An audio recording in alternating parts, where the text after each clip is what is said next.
Today we're going to try some items off Taco Bell's new $3 or less cravings menu, which obviously I hate. If you've watched any of my videos before, you'd know that. If you haven't, I hate it mainly because I hate the way that prices are being manipulated. Specifically with the burritos. The chicken enchilada burrito, whatever. I know some people like it, whatever. It's crap. $2.50 for that. And then the double beef burrito is really the one that gets me because it's literally the same as the burrito they had before for $2, but they just changed the name and now it's $2.79, at least where I live. Could be $2.99 depending on location. So what I'm going to review today are 3 items off of this new menu that I actually think might be interesting. Perhaps the most interesting being these loaded beef nachos, which have guacamole, sour cream, nacho cheese, ground beef, beans on chips, and actually seem like, from the front, from this view, like a pretty decent deal for $2.99. Like, of the $3 and under items, this one seems pretty good. The other one I got that you can't really visually see, I'll show you later, is a stacker. That's what's in here. And the chicken flatbread melt. That's what's in here. Now, stacker, of course, is a returning item, which was $1 for many years. Every time it came back, it's $1. Then they did the grande stackers, which were awesome. They weren't $1, but they were cool because they were huge. And now we have the stacker back again, but can't be $1, can it? No, it's got to be $2.29 here. Don't know what it is everywhere. I think nationwide it's $2.29 or $2.19 maybe. One of those 2 price points. And then the chicken flatbread melt, which is also basically a returning item. I mean, it's got different names, but it's the same thing. They've done chicken flatbread melts many times for cheaper. But now you got this option here for, I believe it was also $2.29. But I have a receipt, so I can check. 2 stackers was $4.38, so that means they were $2.19 each. And the 3 cheese chicken flatbreads were $2.29 each. And the loaded beef nachos was $2.99. So, yeah, I'm going to try those. I already know I like stackers. I used to get them all the time, but that's because they were $1. Am I going to like them for $2.19? I don't know. And the chicken flatbread melt, that one's really got the highest hill to climb because chicken mini quesadillas for $1 were the greatest thing that ever happened to Taco Bell. And when they got rid of those, it was really like, that was kind of the signal of the beginning of the end to me. And I doubt this is going to hold up to that, considering those were $1 and amazing. And this is $2.29. And I generally don't find Taco Bell's flatbread to be that great, but let's try the nachos out. I'm going to just, I'm going to not edit this video. I'm just going to eat, actually, on camera, which I know some people like and some people hate. But I'm just going to take a few bites and give my opinions. Let's get everything on there. I'll say I'm a little interested because I don't really get guacamole that often, so it's a nice addition for cheap nachos to have guacamole.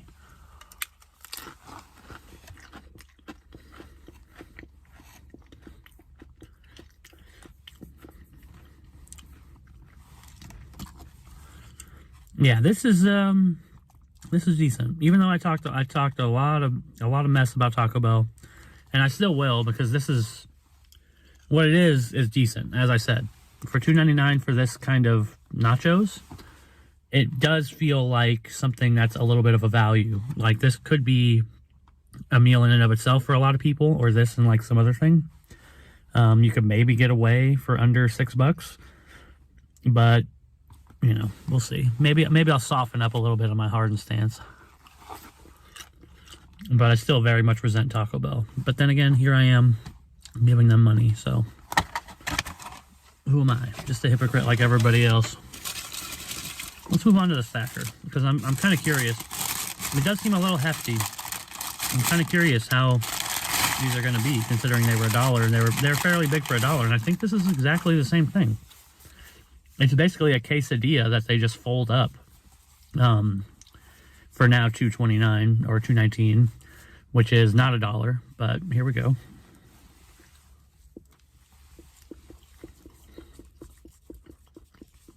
Let's try to see how filling it is.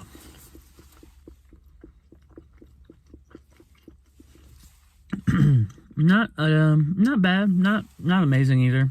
Decent amount of filling.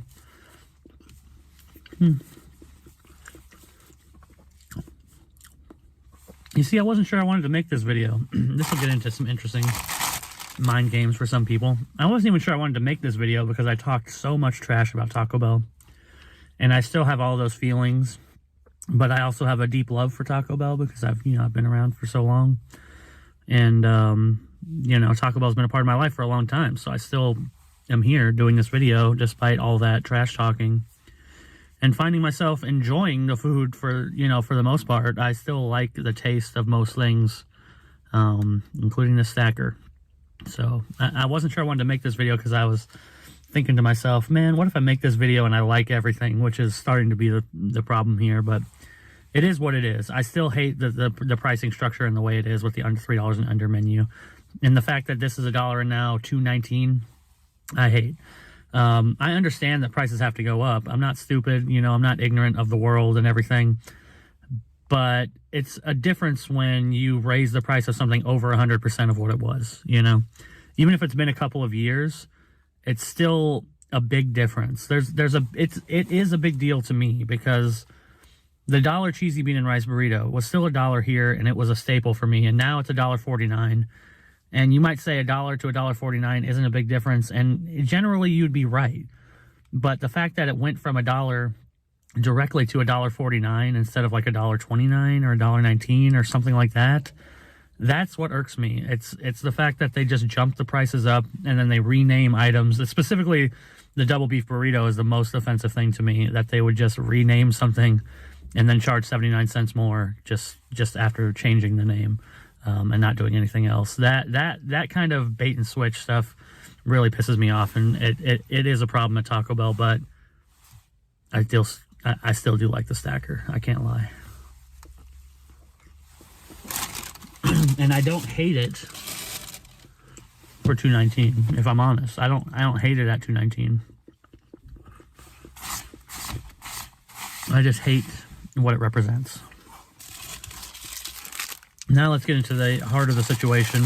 What's really going to determine this, I think, is how much chicken they actually put in here versus anything else. I'm going to rip my thing open. It's almost more like a taco. It's like they shaped it like a taco and flattened it out and grilled it. Doesn't look too terrible. I think the other thing about it is that it comes with Chipotle sauce by default.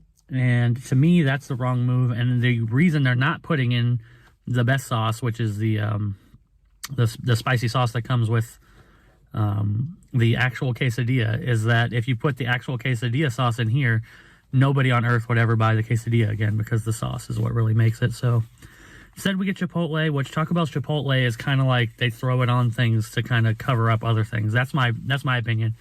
Their Chipotle, they know that the taste is pretty good, but also very overpowering. So when they have an item that they kind of want to overpower, they just go, hey, Chipotle, it's chicken and cheese, and it's kind of boring, just throwing some Chipotle in there. That's what I feel.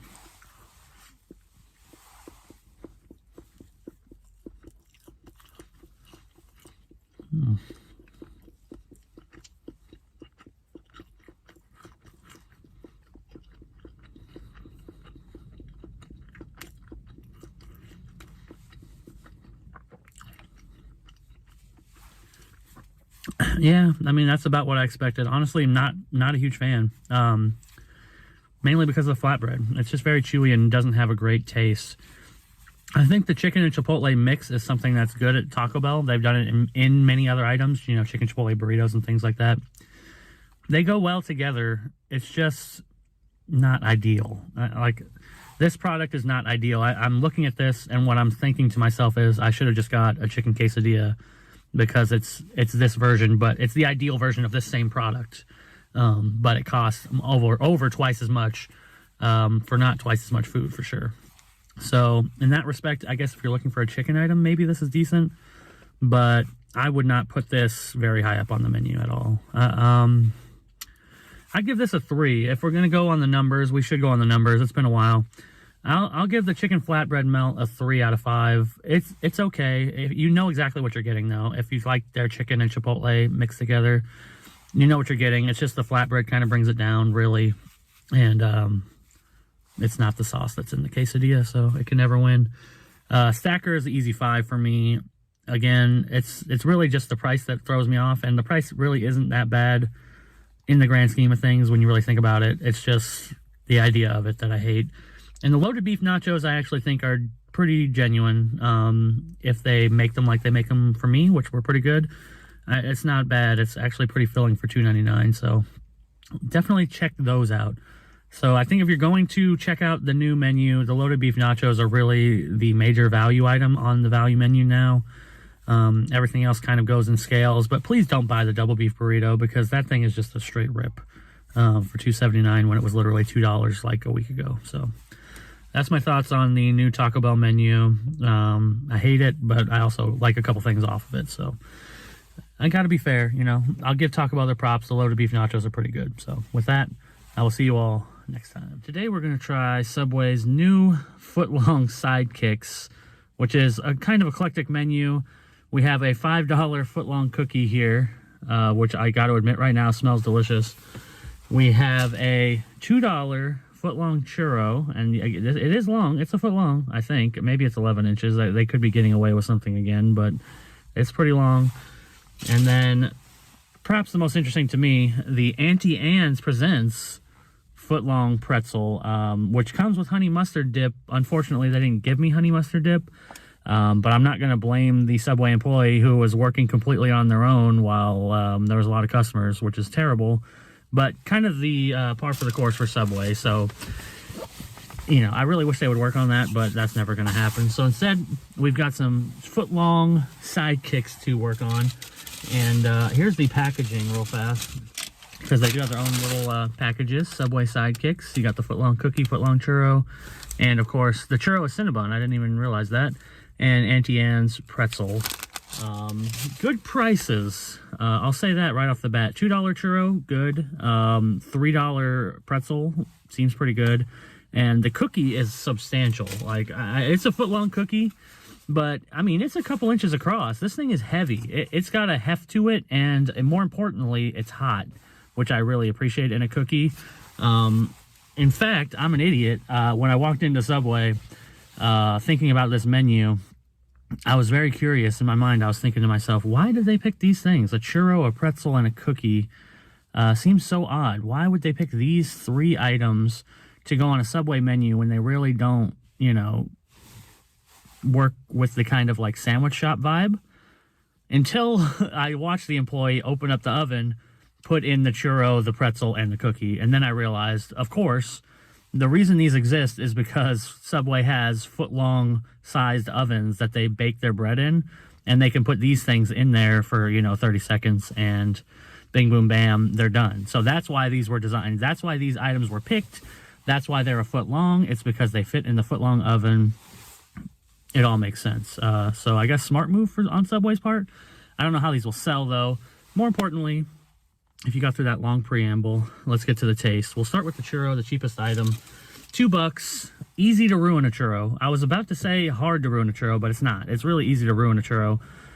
Good churros are great. Bad churros are trash.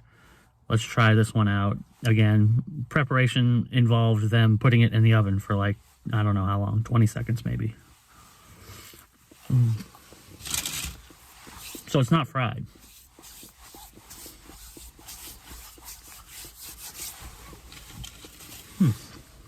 Let me take one more bite.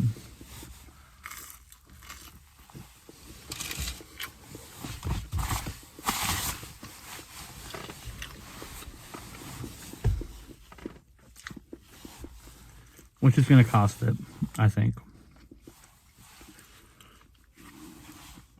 Yeah, unfortunately, I think the lack of being fried is definitely going to cost this churro some points, at least in my opinion. For $2, it's really kind of hard to complain, but this is not a great churro. It's borderline bad. Like I was saying before, churros can be good or bad. I think this is borderline bad. I kind of want to put it in a medium category, but I think I gotta go for a 2 out of 5, just because it's kind of lacking in the texture of a churro, and also it's lacking cinnamon, which is very odd. It's lacking the flavor of a churro in terms of the overall seasoning, which is very weird for a churro. You'd think that would be the one thing that they would overload because it's cheap. But more importantly, the texture, since it's not fried and it's just put in the oven, it's a little bit too chewy and not crispy enough on the outside.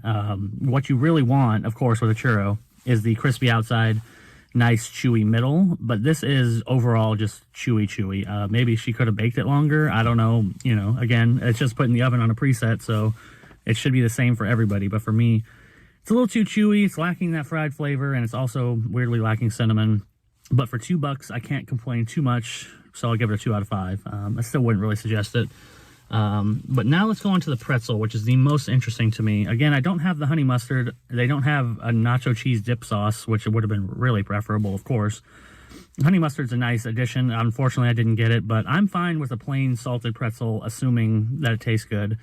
And this is supposed to be Auntie Anne's, so hopefully it's good. And considering the churro was supposed to be Cinnabon, that kind of sucks. I feel like it lowers my Cinnabon, the ranking of Cinnabon in my mind, because it's not a great product. But let's move on to Auntie Anne, see how she collabed with Subway.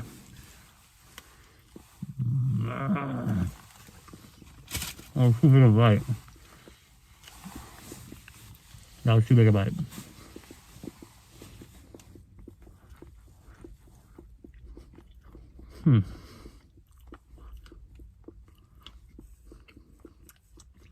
Man, you know, I was excited for this video when I started it, but I might have to go on another tangent. Let me try another bite.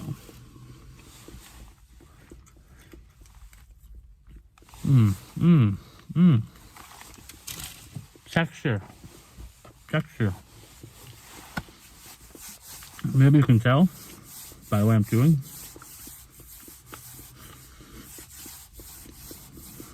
But this thing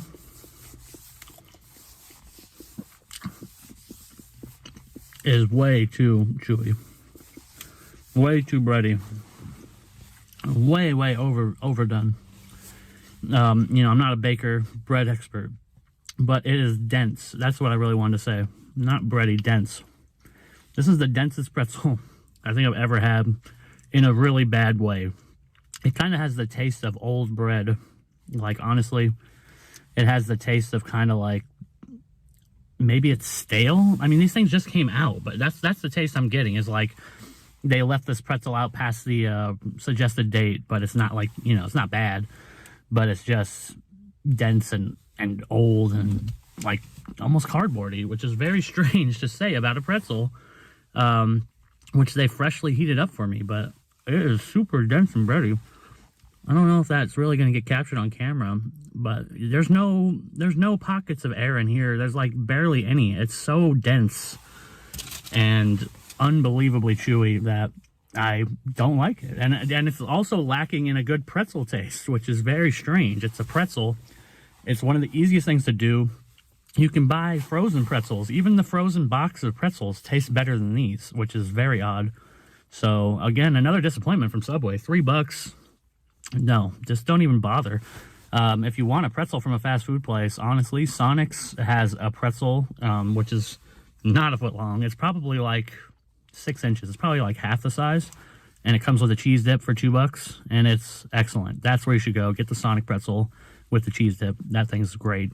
This is just kind of horrible, which is sad. But maybe the cookie will redeem it, because it tastes, I mean, it smells, frankly, delicious.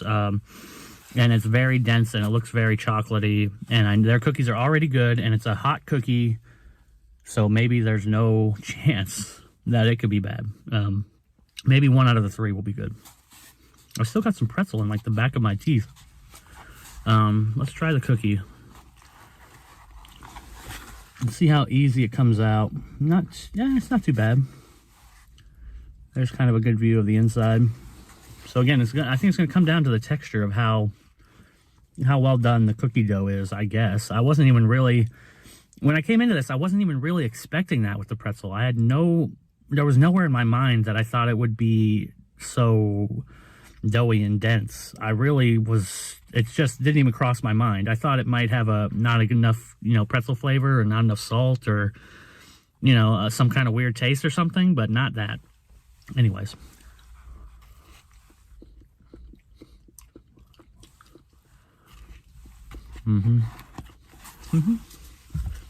So there is such a thing as goodness in the world. It's very rare, as you can see by this video. 2 out of 3 items suck, but this cookie.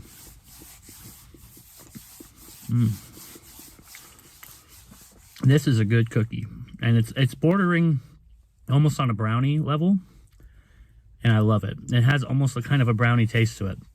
It's definitely got that kind of denseness to it that you want from it resembles a loaf. Like, you know, I'm talking badly about the denseness of the other things, but in this case I don't mean in a overly chewy way. It's not bready, it's not doughy like the pretzel or the churro. It's soft. You mean basically don't even have to chew it. You could, you know, mash this with your tongue and eat it, I think. It's very soft, but it is heavy. It's full.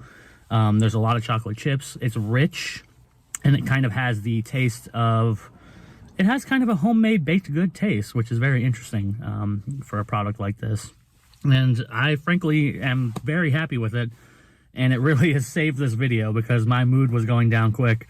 But this is great. I think that this is an easy recommendation for pretty much anybody going to Subway. Unfortunately, recommending Subway itself is kind of hard to do, especially with the way their customer service generally is. I haven't gone into a Subway in years that had more than one person working there. And it's always just horrible. Like, I can't even imagine being in that position. I mean, I do it. I'm in there imagining myself in that position because I've worked in fast food before. I've worked in grocery stores before, but I don't think I've never had to work by myself. You know, operating the whole Subway by yourself just seems insane to me. For just one employee, there needs to be two. It doesn't even feel safe. You know, it feels like you're the only person in the building of a Subway, a corporate location. You know, I don't know if it's a corporate location, but you know what I mean? A big franchise, where that probably gets, you know, dozens to maybe over 100 customers a day, and you have to do everything. It's insane. So it's hard to recommend Subway on that front. It's hard to recommend them on a taste front because they're just kind of mediocre subs. The only thing you can really go for is value, which in this case is good for the cookie. And it would be good for the other two, but they're not good products, so the value doesn't matter. The value proposition there is unimportant because I really don't think anybody should really buy them. So, you know, that's unimportant, but what is important is that the $5 cookie is excellent. And you can still, right now, currently, buy one, get one free footlongs, which is a good deal. But otherwise, I don't see much reason to go to Subway, honestly, unless they have a buy one, get one going on. There's nothing really drawing me there. And the cookie's good, but it's not going to draw me to Subway on its own. But, you know, it's a good addition. They're going to get an extra $5 out of me every time I go, essentially, which is probably what they want. I think the introduction of these sidekicks is kind of a way to, you know, it's a way to boost revenue by people adding things on. They're getting a sub, you know, maybe they're using a coupon for the sub, but they'll buy a pretzel for $3, and, you know, you make the whatever the margin is on that. And they're going to get it for the $5 cookie from me. And next time I go to Subway, I'll definitely throw in a $5 cookie, footlong cookie, because it's great. So that's that. That's their new, what is it? Subway Sidekicks menu. I guess check out the cookie, buy one, get one free while you can on the subs, and I'll see you all next time. Today we're going to try Taco Bell's Cheesy Chicken Crispanada, which is, of course, an empanada, but they call it a crispanada because they want a trademark name. That's fine. The interesting thing about this really is the chicken inside, because I don't believe it is the standard chicken that they have at Taco Bell. They used to have shredded chicken. They took it away, and now they have this shredded chicken in here. I'd be very curious about it. I guess the reason being that these are probably just shipped frozen to Taco Bell, and then they just deep fry them, I'm assuming. So they don't actually have that chicken available to put in other things. It's just already pre-made in here. So this should be a pretty standard item, I think, across Taco Bell's, especially compared to other things. You know, generally Taco Bell can have a pretty wide quality variance depending on, you know, who's making your food. But let's get on to this and the primary complaint, which I can agree with. Number one, usually I don't watch reviews of other things before I go get it, but I was in the hospital, so I watched a review of this, and I watched a couple of them and read a couple of them, and they all said the same thing. It's tiny, and it is pretty small. Like, hand size. It's pretty small. It's like half hand, not even half hand really. And for something that's $3.49, it's a little bit too much. And that's generally always a complaint with fast food these days. Everybody knows that. I complain about it constantly, and I will still continue to complain about it because that's my number one. Because even if this is great, it's still just too much, you know? And it's not fun to go get fast food, and even when you like it, you still have that feeling of, well, it was good, but I paid way too much for it. There's never a feeling these days of, oh, I'm going to get fast food and it's a deal, or I'm going to get something quick and easy and cheap. It just doesn't exist. It always feels like an expense these days. Partially, you know, that's my mindset, but I do feel that is the mindset of most people in general. Fast food companies are pretending like they care about it now. They brought it up a little bit, but we'll see what moves they make. I'm gonna say every move they make is gonna be bad because they're all seemingly out of touch. That's my opinion. Back to this, let's taste it and actually get on with it. But yeah, the serving size is small. It doesn't really feel like hefty. You know, there's a certain density, but it's not super dense. You know, it feels like there's a little bit of air in there. And it's tiny, but you do get a dipping sauce with it, which is spicy ranch, which I will say is a great dipping sauce and a great sauce in general. And I wish they would put it on more things, honestly, at Taco Bell. And I appreciate that. But, you know, that's what. I guess it depends on your Taco Bell, but 50 cents worth of sauce. And, you know, I don't want to get into the cost and everything. It's too much. It's bizarre to me that the first limited time item they put out after revamping their entire menu to have a $3 and less value menu, to, you know, supposedly include value customers, that they immediately put out a limited time offer that is $3.49, which is more than anything on the $3 and under menu.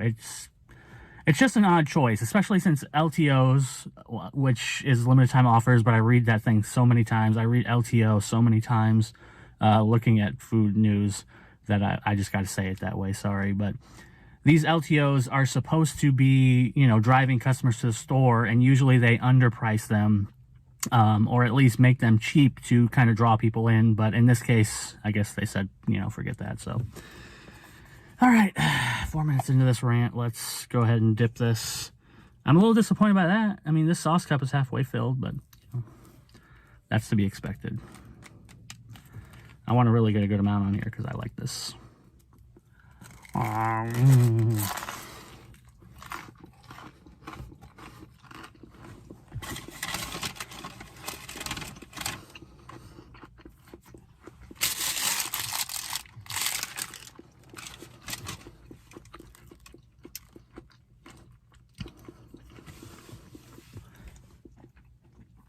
Normally when I make these videos, I usually edit out the eating, but I think I'm just going to keep it in because I get a lot of people who say, why do you do that? So it feels like the extra work isn't really worthwhile. So here's what happened after I bit into this. Can you see that hollowness? If I squeeze it all the way down, then it starts to come out. And that's more about your filling level right there. But that's, you know, when I first bit into it, it looked like that. So there you go. That's standard with fried food, though. It's not really something I should complain about. Not really the thickness. It's the overall size of it that should be larger. As I struggle to find a napkin. Taste-wise, though, I am pretty impressed. I actually am very surprised by how cheesy this is, and I am a big cheese man.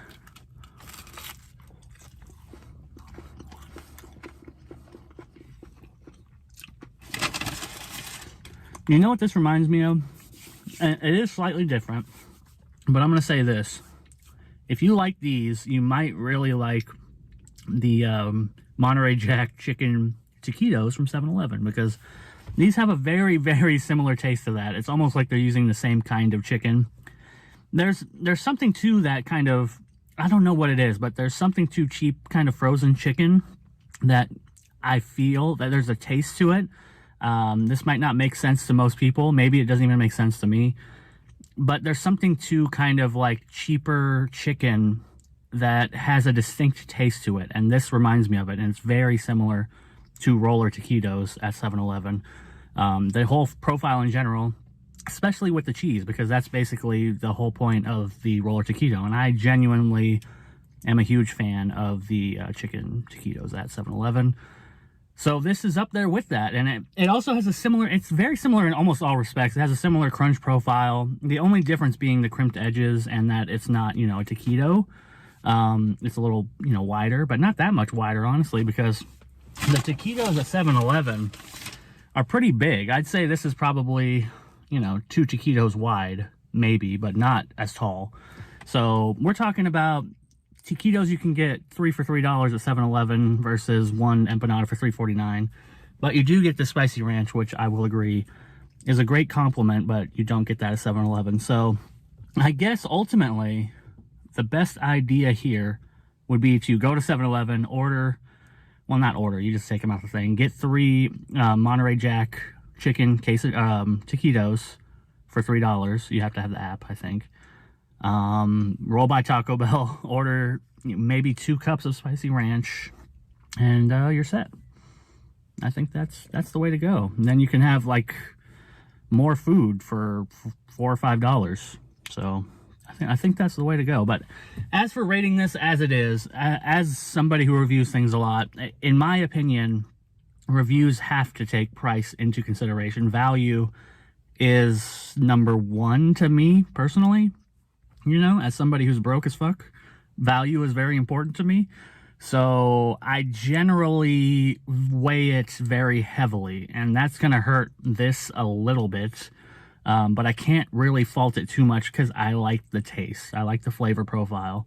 It's just the size that it is for the money. That's the issue. So it's going to take it from what would be, I think, a 5 out of 5 and bring it down to a 4 out of 5. But otherwise, that's really my only complaint, because I love the taste. It's got that, like I said, like that frozen taquito combination, which maybe is not great for everybody, but I love it. It's like a cheese sauce. It's like the chicken is swimming in kind of like a vaguely Mexican spiced cheese sauce with a crispy shell. That's what you're getting here. That's what you get in the taquitos, and I'm a fan. So we'll give this a 4 out of 5. I guess, okay, you know, good effort from Taco Bell. It's just odd that this is what it is and not, you know, I guess they could double the size of this and sell it for $5 as like a, you know, a bigger item. That would be fun. Or make these smaller and have like snack size empanadas. That would be fun also. This middle ground is just not satisfying to anybody. So that's the real issue. Anyways, see you next time.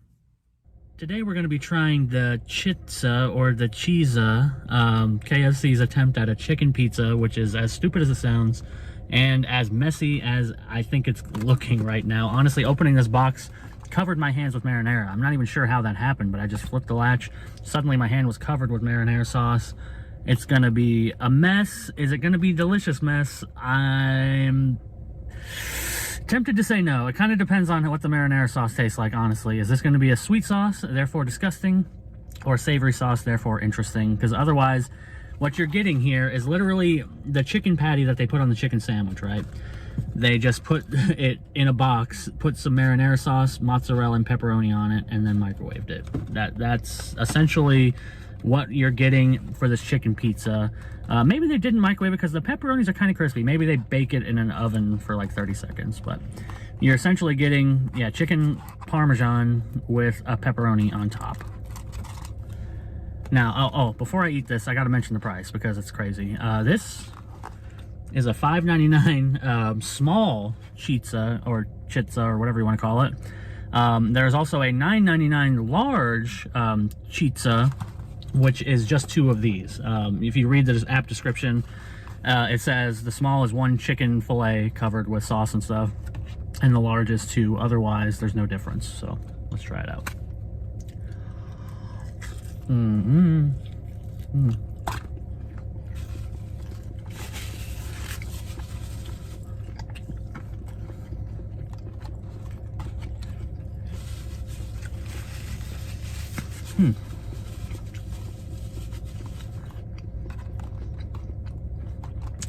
That was a little sweet, but I'm not hating it. I gotta mention, as a piece of chicken flies out of my mouth, the reason I'm covered in this sheen is not because I'm baby oiling myself. It's because it's 94 degrees outside in February, and it's extremely hot, and I'm sweating in my car, and I didn't turn the air on because it ruins the audio. But this is surprisingly decent so far. Let me take another bite, and then I'll give you my real impressions.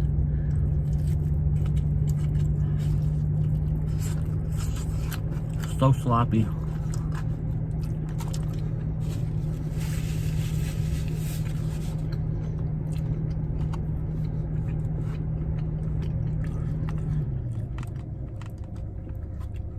I'm gonna just taste the sauce on its own.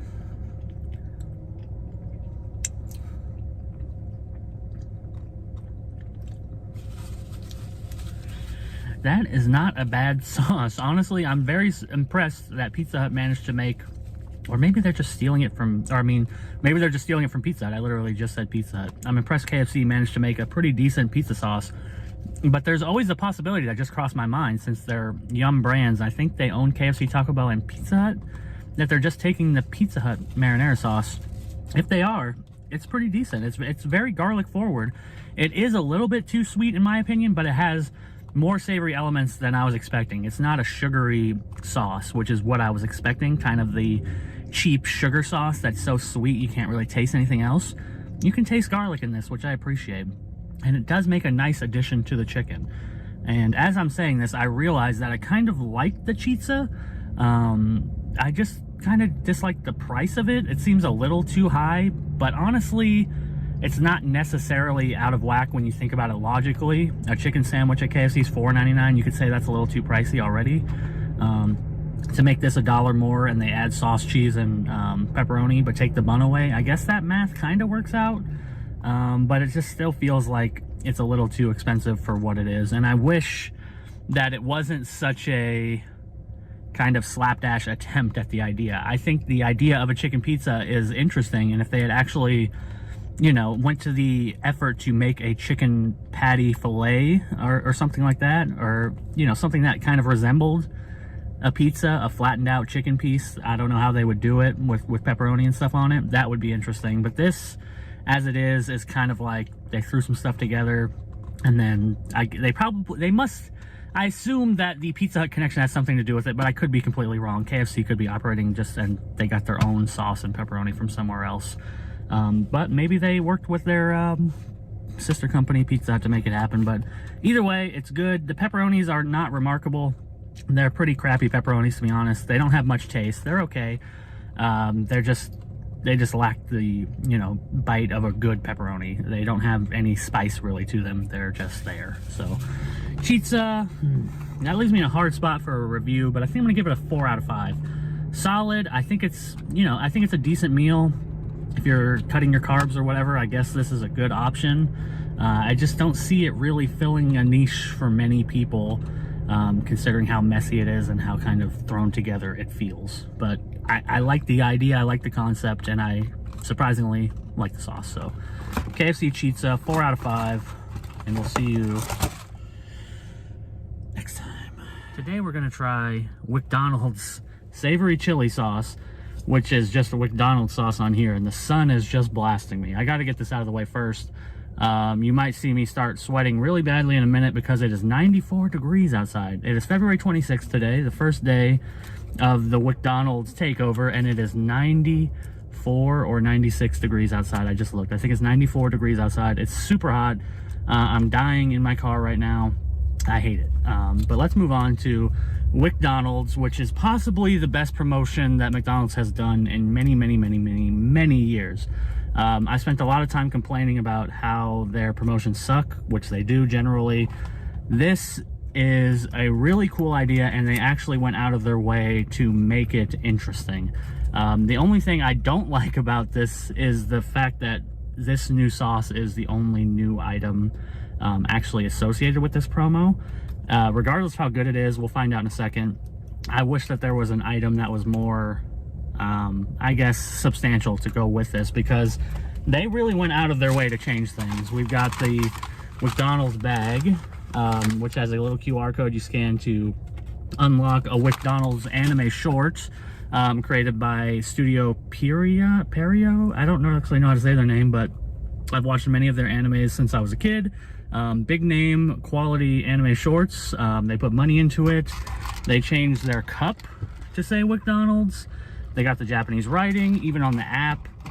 They changed, I don't know, somebody went to the extra effort to actually change the Sprite cup on the McDonald's app to show the Japanese lettering on it, which I appreciate. So they're actually going out of their way to make this seem expansive. They have new packaging. Like I said, they got new crew t-shirts, which are so cool. I just saw a guy wearing one. I really wanted one. They're on eBay right now for 30 bucks. Some guy selling them for 30 bucks plus shipping, but I'm too broke to afford that. But they're really, really, really cool McDonald's t-shirts, and I would enjoy one. But you know, unless a McDonald's employee wants to give me one, I'm not going to get one. Regardless, I think this is a cool concept. The 10-piece nuggets have their own packaging as well. I got this 6-piece because, as I said, I'm broke and I had enough rewards points for a free 6-piece. So technically this review is coming to you free of charge, but I technically paid for it because it's my points. Anyway, the sun is making me delirious. Let's try this sauce. I just want to praise McDonald's one more time. This is how you do marketing, in my opinion. I'm not a marketing expert, but you're going to get everybody who's into anime or likes anime or even used to kind of like anime is going to see this and think it's cool, and then everybody else who doesn't give a shit about anime or doesn't care is going to think it's interesting, and it's going to be something that they'll share. I've already seen 100,000 posts on Reddit, Facebook, Twitter, everywhere of people saying, hey, I went to McDonald's and my cup says McDonald's now, or I went to McDonald's and my bag is in Japanese. What's going on? And there's a million news stories of what is McDonald's, blah, blah, blah. They nailed it. They're getting so much coverage on it because it's such an interesting idea. So shout out to them. Let's try the sauce. I already wasted too much time in this heat to do this. Hopefully the sauce is good, but it almost feels secondary, honestly. Sauce, let's open it up. Packaging is really cool though. I agree that they came up with a good design here, and the red is really a standout feature that makes it look, you know, it matches the red outfits and the shirts that they got. It smells really good too. It's kind of like I think it's supposed to be, you know, like a garlicky sauce, garlicky chili sauce.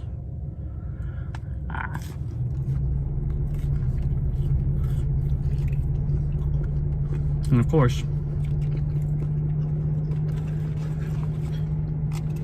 as I'm eating this, somebody pulls up right next to me in the giant empty parking lot, which is very usual.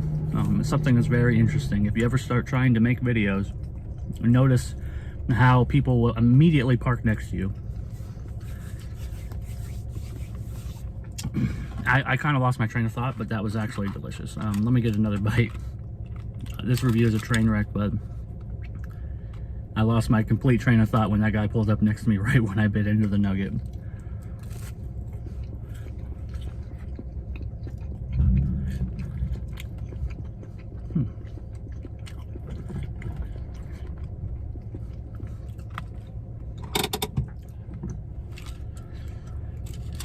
I think I might love this sauce. It's very slightly spicy, just a hint of that chili powder. In their description they said that it's very slightly spicy, but it's mostly a more sweet chili sauce, and that's exactly what it is. It reminds me of a lot of other kind of dipping sauces I would get with wontons or egg rolls, kind of like the almost like duck sauce you'd get in like American Asian places, but with a little extra heat.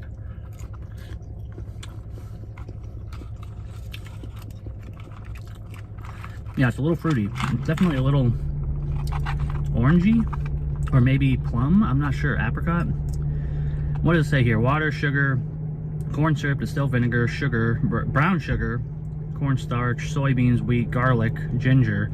Oh, it's ginger. It's definitely a ginger taste. Oh, pear puree, xanthan gum. Okay, yeah. So it definitely has a little bit of that fruity edge to it, fruity sweetness, but with a little bit of heat that you'd expect from a lot of good kind of sauces from the Asian region, and this is great. I think it works well with the McNuggets.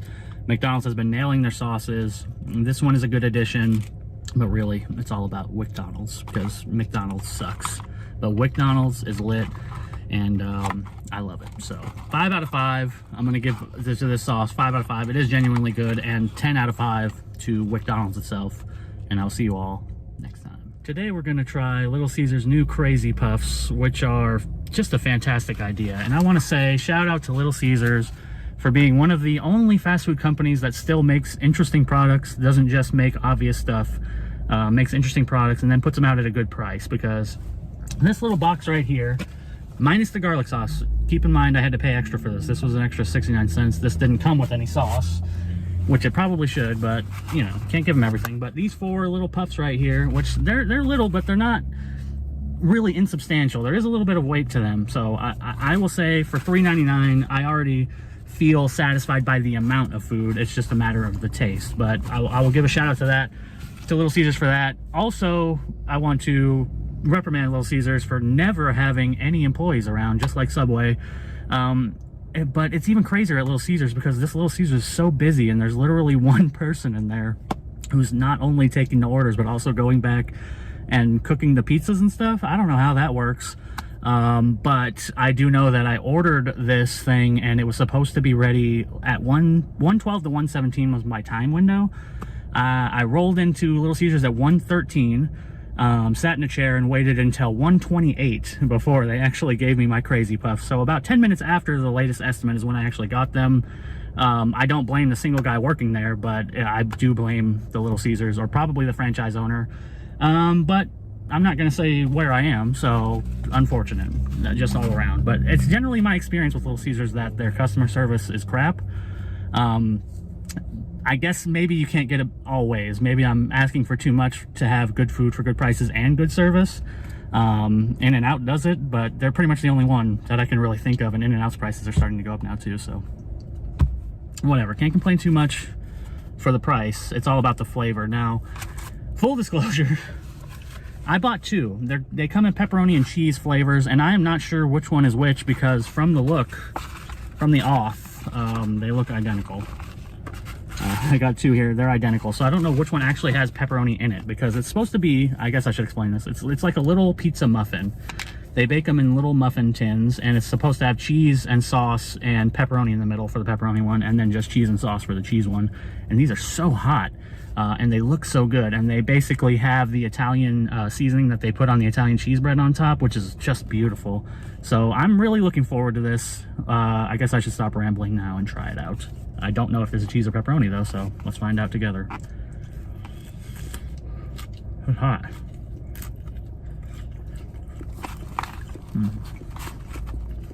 Pepperoni.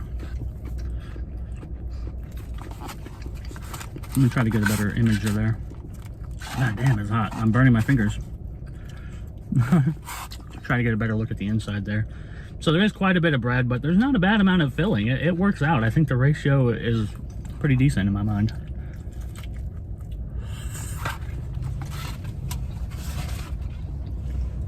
Now, I made the common mistake of not getting napkins, so you can watch me lick my fingers of grease and oil.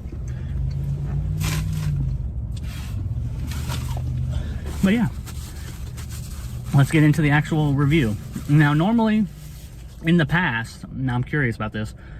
In the past, I would cut out me eating right there because I would think, frankly, it was kind of boring, but some people liked it. So if anybody's actually watching this and paying attention, let me know. This is an old question I used to ask a lot, so I'll get back into it. Do you like watching me eat, or do you want me to cut that out? Because I can cut it out. It doesn't take that long to just cut it out. It takes an extra 2 minutes. If you want. But let's get on to the review. It's a 5. Easy 5. I think this was kind of predictable as soon as they announced it for $3.99.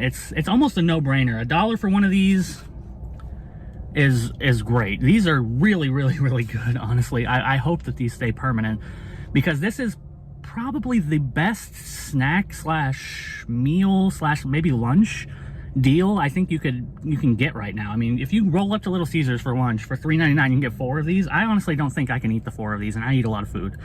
I think I could easily eat 3 of them, but 4 might be pushing it. So I think you're getting a full meal here for $3.99, or you're getting a nice appetizer to share for everybody to have one. I assume that's the ideal thing for them. That's what Little Caesars kind of pushing, is like you get a pizza and you get some of these bites so everybody can have a crazy puff with their pizza. But I think it would be fit more in as a work lunch, honestly. Like if you're near a Little Caesars and you want to get lunch and you go out to get lunch every day, this might be a good pickup for you. $3.99, and it's really a full meal, tastes great. And it will give you a heart attack eventually, but not today, probably, hopefully. If it does, not my fault. But yeah, it's greasy, it's gooey, it's cheesy, it's Italian seasoning, it's excellent. I have no complaints about it. This is one of the better fast food things to come out in a long time, in my opinion. I really have no negatives outside of the fact that it doesn't come with a sauce, but for the price, it's not even really a negative. $3.99 for this, for what these are, is fantastic. So it's kind of a pointless review, honestly, if you watched all of this, but just go buy it. And I'll see you all next time. Today we're gonna try Sonic's new dirty soda. And by new, I mean they're copying the TikTok trend, I guess. I got to admit this, I guess. I have a TikTok account. I don't actually watch TikTok. I've never seen a TikTok. I guess I have seen a TikTok like posted in a Discord, I guess. But I've never actually scrolled through TikTok, so I have no idea what the algorithm is like and why my face is so bright right now. I'm going to turn that down a little bit, but I honestly don't know. I don't follow the trends on there. I heard about this because a little company called Dr. Pepper and a little company called Coffee Mate are getting together to make a dirty soda creamer you can buy in the store. They announced that like a week ago, maybe a little bit more. I've been looking for it in the store since. I haven't found it yet. I don't know if it's out or it's just not like distributed in my area yet, but haven't found it. Essentially, the idea is somebody on TikTok, I don't know where this originated from. I don't know the history. You take Dr. Pepper, I guess is the core one, but I guess you can do it with other sodas. And you add coconut and cream and lime, I believe is the idea. There are different variations, but the core concept is Dr. Pepper plus coconut plus cream, I believe, is the core concept of it. And now Sonic is offering this as an addition to any drink. Even though they're featuring Dr. Pepper, they say featuring Dr. Pepper and also Fanta Orange, so you can make kind of like a creamsicle. You can do the dirty to any soda at Sonic, which is kind of a standard feature they've always had. Honestly, this isn't necessarily new. I don't know if you were able to add cream to sodas before, but you were always able to add the coconut. You were always able to add fruits and stuff like that. They always had custom drinks. That was one of the big things about Sonic that was really cool.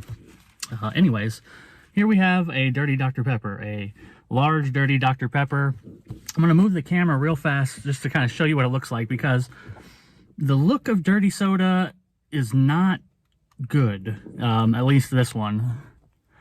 So that's kind of what it looks like. It kind of just looks like a brown, dirty, nasty liquid. I guess is why they call it dirty soda. It makes 100% sense why they picked that name, because it looks like dirty soda. But how does it taste? That's the important part. So I guess this is me both following up on the TikTok trend by making my own video trying it, but not really trying it because I'm lazy. I bought it at Sonic, and now you'll be able to know how Sonic does dirty sodas, I guess. I have a straw here, but I think I'm just gonna go raw dog.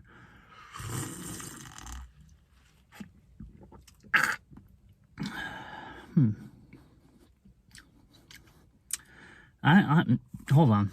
I'm gonna straw it up. Even though I just said I wasn't going to straw it up, I am going to straw it up because I want to mix this a little bit just to make sure. Because I feel like I got quite a bit of cream in that and not a lot of Dr. Pepper, and I just spilled ice all over myself. So let's see if Sonic maybe didn't mix it well enough, because I actually got more cream than I was expecting.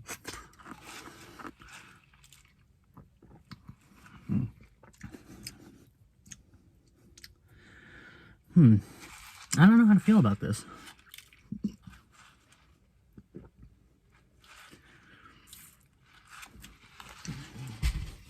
Dirty soda.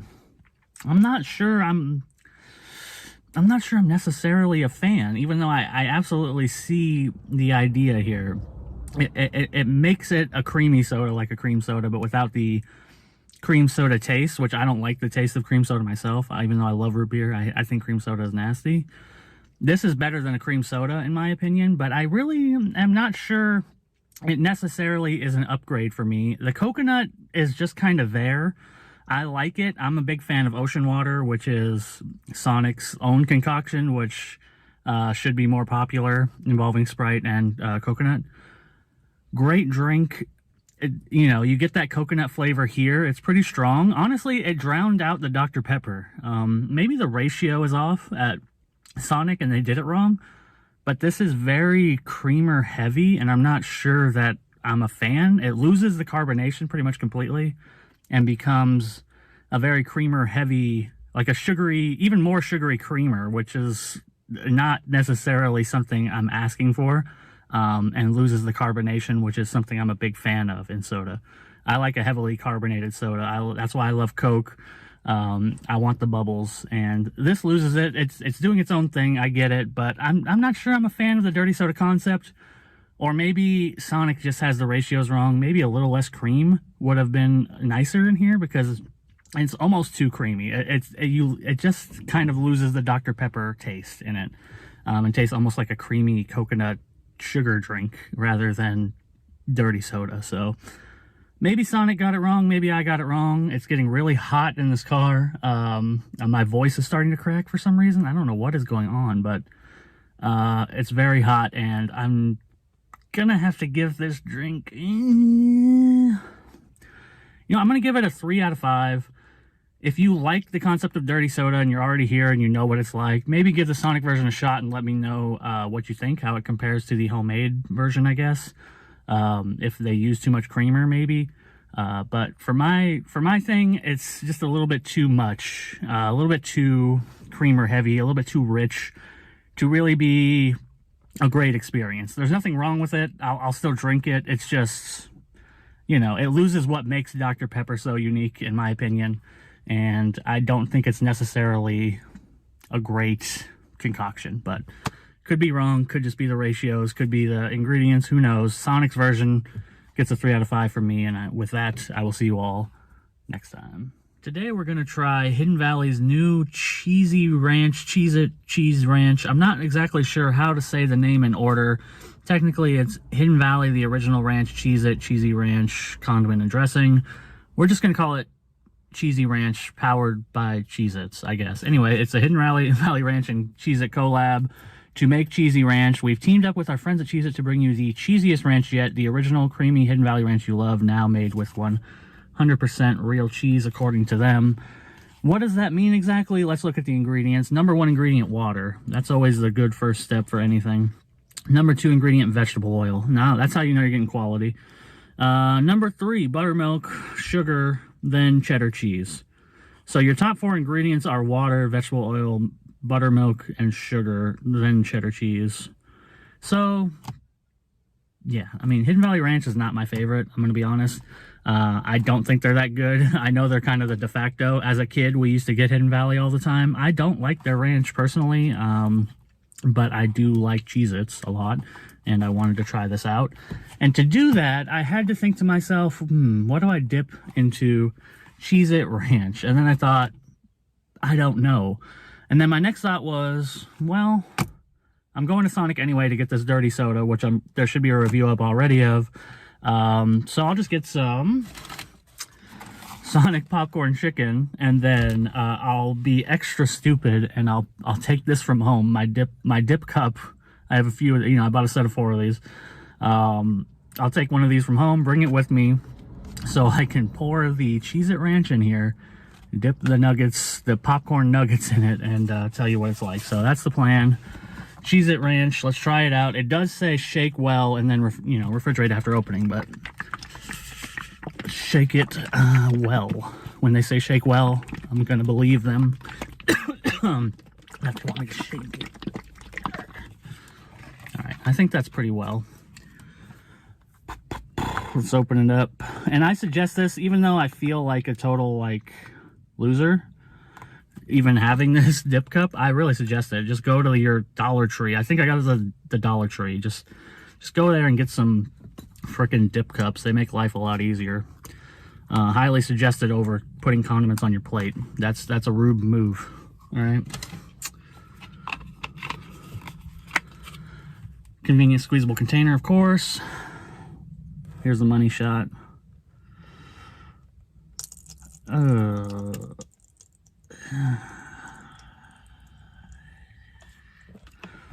right.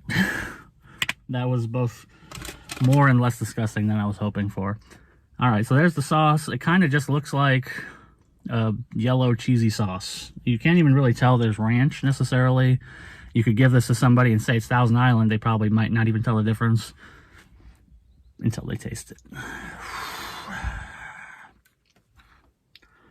Say that's a fair coating. Let's give it a little bit more just to see, so we can get the adequate flavor.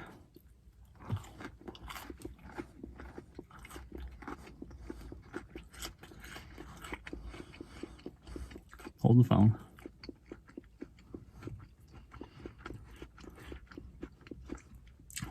Hold the phone.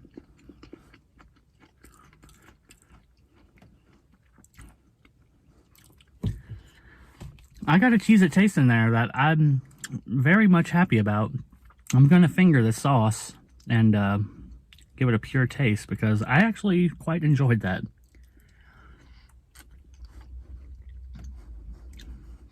God damn. You know, when I came into this video, I'm going to be honest.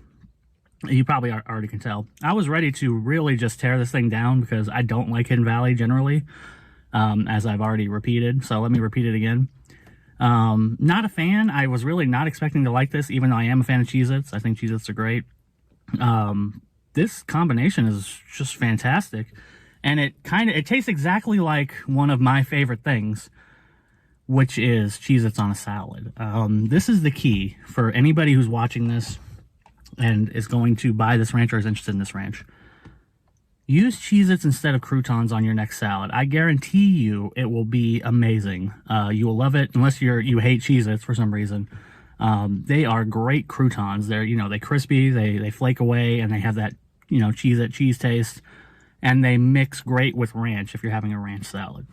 And genuinely, what this tastes like is that. This tastes like you made your own salad with Cheez-Its as the croutons and used ranch as the dressing. And this is the perfect combination of the two.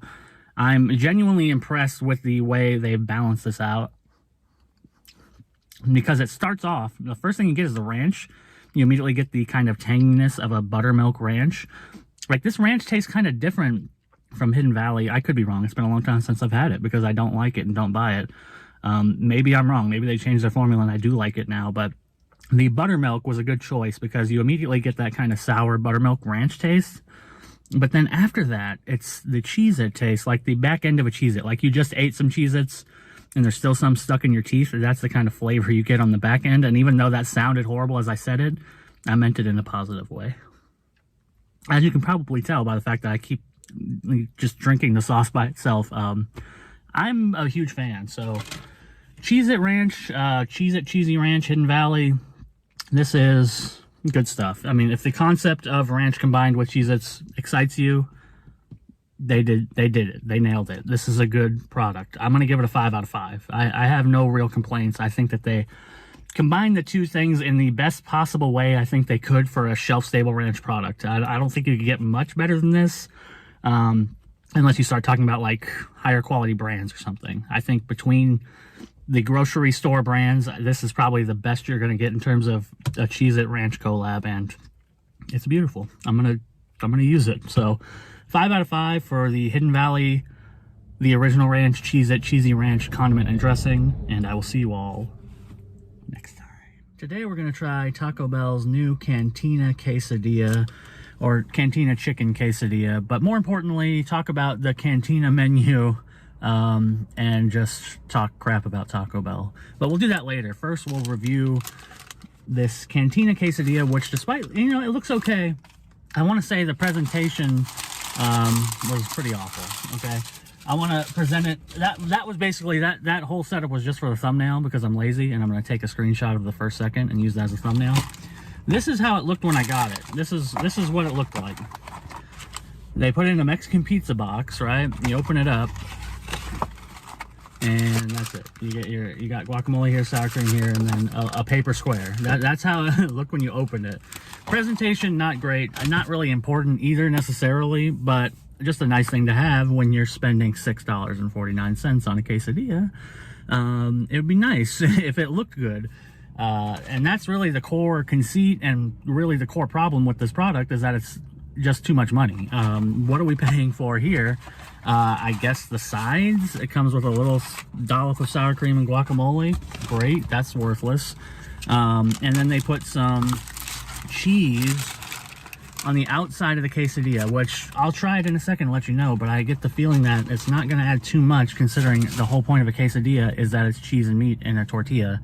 Adding more cheese on the outside doesn't really seem like a big deal, but we'll get to it. I don't want to get, I'm going to try to be as unbiased as possible in the beginning of this video. Later on, I'm going to talk so much trash about Taco Bell, but for now, we're just going to review this because it also comes with the new avocado verde salsa, replacing the old verde salsa, which was taken away, like many other Taco Bell items. We'll get into that later, but that was taken away, and now they brought this back, but it's not the same.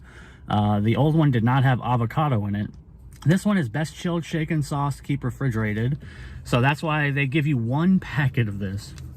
They literally give you one packet of this with each Cantina menu you order.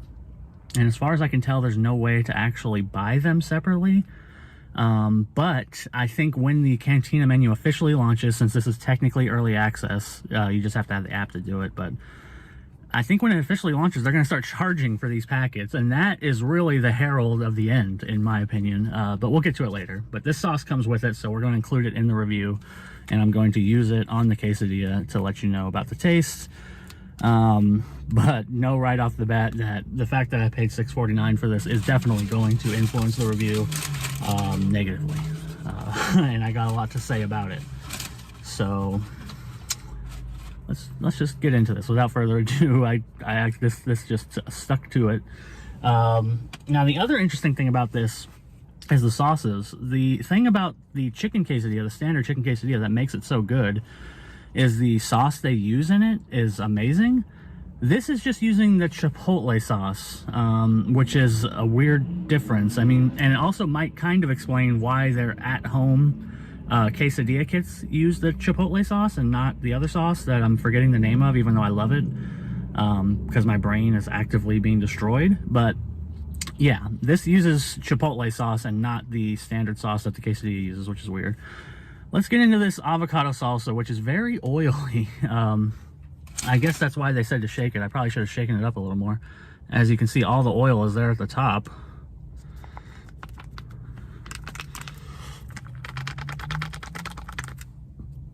It's a little bit better.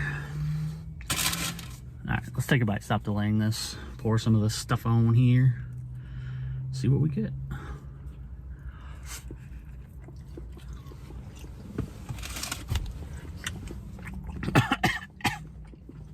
Sorry, that's not the product's fault. That was my fault.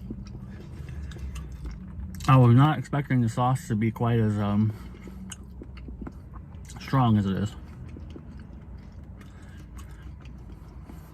But I think I like the sauce. I'm gonna admit, after all that shit I just talked, I think I like the taste of this sauce. Not enough to pay extra for it, but I do think I like it, and it might be controversial.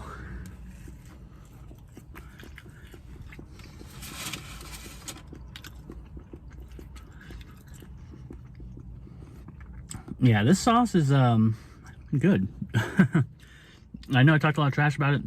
People like the old verde sauce. I like this version of it. I appreciate this new sauce, but I actually, for the other people, it'd be nice if they brought it back. But this is nice. It has a very cilantro forward taste.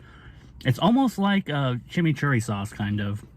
It's great. I actually really genuinely like this sauce packet and probably would use it on almost any Taco Bell item, but not when they're going to charge for it, which is probably what's going to happen. We'll find out. But considering it's a premium item that only comes with these items, and this is the only way you can get it now, they're going to charge for it. So the quesadilla itself, meh. I'm not sure I really like the new chicken. Let me try to isolate it a little bit. This is the whole big deal about this, is their new shredded chicken, but I don't know if it's really that special.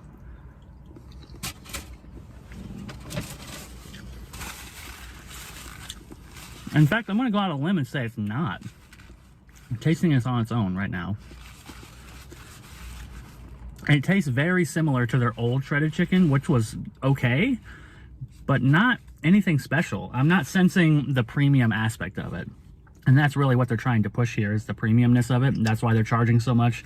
And they're including these sauces, you know, so that it's a premium experience. So you can say, oh, well, you know, you got some guacamole and some sour cream on the side, so that's worth an extra, you know, $2. But is it really? No. I mean, this should be obvious to anybody that this is straight up, you know, a money grab. And now we're going to get into, well, hold on, let me rate it first. The chicken itself is pretty okay. I really don't think that there's necessarily anything to be hype about here, and this is what they're basing the Cantina menu on. Is this slow cooked shredded chicken? It tastes kind of similar to their old shredded chicken, which was just okay. There's a little bit of flavor there, but not a lot. It's just kind of generic chicken. I honestly think I like the other chicken better, and I would rather have a regular quesadilla and pay less and get the right sauce than have this. I mean, there's nothing necessarily wrong with this. It tastes okay, but it doesn't taste anywhere near good enough for the price. Really, the sauce is the nicest thing in it, and I hate the fact that it's going to be a premium item. So yeah, this is gonna get from me a solid 2 out of 5. I'm gonna be very mean to this product because they're charging a premium for it, and it doesn't deserve it. It's definitely not a premium item. I mean, they just threw in a couple little tricks to try to make it seem premium, but it's not. When you taste it, the quality of the actual ingredients is not premium. It's the same stuff you would get from Taco Bell normally. In fact, I would bet, I don't know this, I would bet the new shredded chicken, if not cheaper, is at least, you know, the same price as the regular chicken. I would bet it's cheaper, honestly. I would bet the new shredded chicken actually is cheaper to make than the old chicken. I could be completely wrong though. Maybe, you know, I don't know the economic aspect of it, but they're making a lot of money. There's a big margin on a $6.49 quesadilla, and that's just in my area where it's the cheapest probably it will ever be. I think $6.49 is the recommended price. In a lot of areas, it's going to be upwards of $7, maybe even $8, and that's going to be even more horrible. And that leads me into more recent news, more recent doom and gloom, which is finally catching up, I think, with my own attitude, which is probably not a good thing. I'm generally a pessimistic person and hate all these corporations and the moves they make. I try to be critical of them because most food reviewers aren't, which I hate. But finally, it feels like the mainstream, you know, pulse is starting to beat, hey, fast food is way too, you know, expensive. It was already an undercurrent, but now it's finally starting to boil over. You're seeing mainstream news articles about it, you know, news anchors making stories about it. It's an issue now, whereas before it was something that they could quietly raise prices and people quietly grumbled, but not too loud. And now they're really starting to, you know, see the problem, see the writing on the wall, and the writing on the wall is there because of their own business practices. They have nobody to blame but themselves, and there's a reason for that. And there's a video I watched, which I want to link. I will link it in the description, that if you're actually interested in this fast food stuff beyond just how does the food taste, I would definitely suggest watching this video. It's very well researched. This guy spent a lot of time and effort to make a video about the rise of Taco Bell and the fall of KFC and Pizza Hut, and how those two things relate to each other, which I'll summarize quickly in my video, but you should really watch that video for the details because it's awesome. Now, the long and short of it is Taco Bell, KFC, and Pizza Hut are all owned by the same parent company, which is known as Yum Brands. It's been that way for a long time. Now, KFC and Pizza Hut used to be the top earners, while Taco Bell was the low on the totem pole company. They weren't that big in the 90s, despite kind of our memories, at least my memories of Taco Bell being, you know, huge in the 90s. No, they were dwarfed by Pizza Hut and KFC by a mile. Okay, now as time went on, KFC and Pizza Hut went on to try to expand internationally. That's where they focused all their efforts. And as you probably know, here in the US, KFC and Pizza Hut are pretty much trash tier fast food options now. Most people, I don't think, even go to those places anymore. KFC you might go to occasionally when they get new items like me, but otherwise nobody's really going to buy buckets of chicken because they're too expensive. They just released the chicken pizza, which is good, but again, too expensive. So they're not drawing in the money. And then Pizza Hut is even worse because they pretty much do nothing interesting and just sit on their laurels and try to put out deals that are worse than Domino's and think that, I guess, will work. But Pizza Hut is, you know, it's the last option on my mind when I'm thinking of chain pizzas, and probably for a few other people. The only thing really carrying them is the name Pizza Hut. That's it, is that people know Pizza Hut, older people mainly. I don't think any kids are excited to get Pizza Hut these days like I used to be when I was a kid. They've lost that market share. And now Taco Bell is number one in the Yum Brands portfolio by a mile. And the reason that is because the leadership of Taco Bell in the 90s and the early 2000s, when everybody liked Taco Bell, was driven by, you know, leaders trying to make the brand a cheap option. That was their focus. We're going to put Taco Bell out there, and it's going to be a cheap, you know, nice taste alternative to burgers and fries.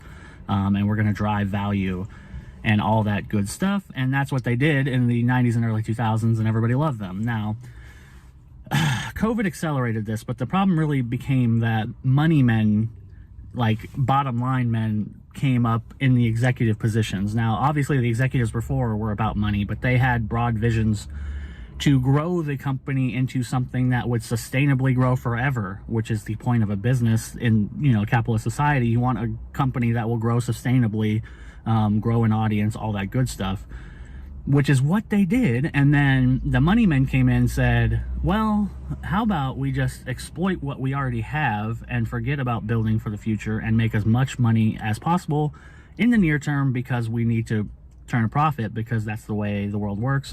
If we don't turn a profit, then we're screwed. So now, instead of focusing on making a product that's going to build a core audience that loves us, we're going to instead exploit that core audience to the best of our abilities, until they're ground into dust and we can get every dollar out of their wallets. That's essentially Taco Bell's new structure and why everything sucks. And that's pretty much the long and short of it. You have to think of that from a decision-making perspective. These people have no concept of the future. All that matters in the terms of the future is the next quarter and the next year. That's it. Fiscal year and fiscal quarter. Anything else doesn't even register, okay? The idea of building up a group of fans by, you know, making quality products at the right price and maybe, you know, sacrificing a little bit of short-term profitability to kind of do right by them, that doesn't even cross their minds. That's a crazy concept. No way. If somebody brought that up, they'd probably be fired. Now, this more money situation is what is leading us into them taking away items. I mean, they use COVID as an excuse, but the point was they literally wrote it out. They're taking away the items. I mean, they literally, I don't know who said it. I'd have to find the quote, which I'm not going to do when I'm lazy. But somebody who was involved at Taco Bell, one of the executives said, yeah, we take away these items so we can bring them back. They drive interest. It drives sales.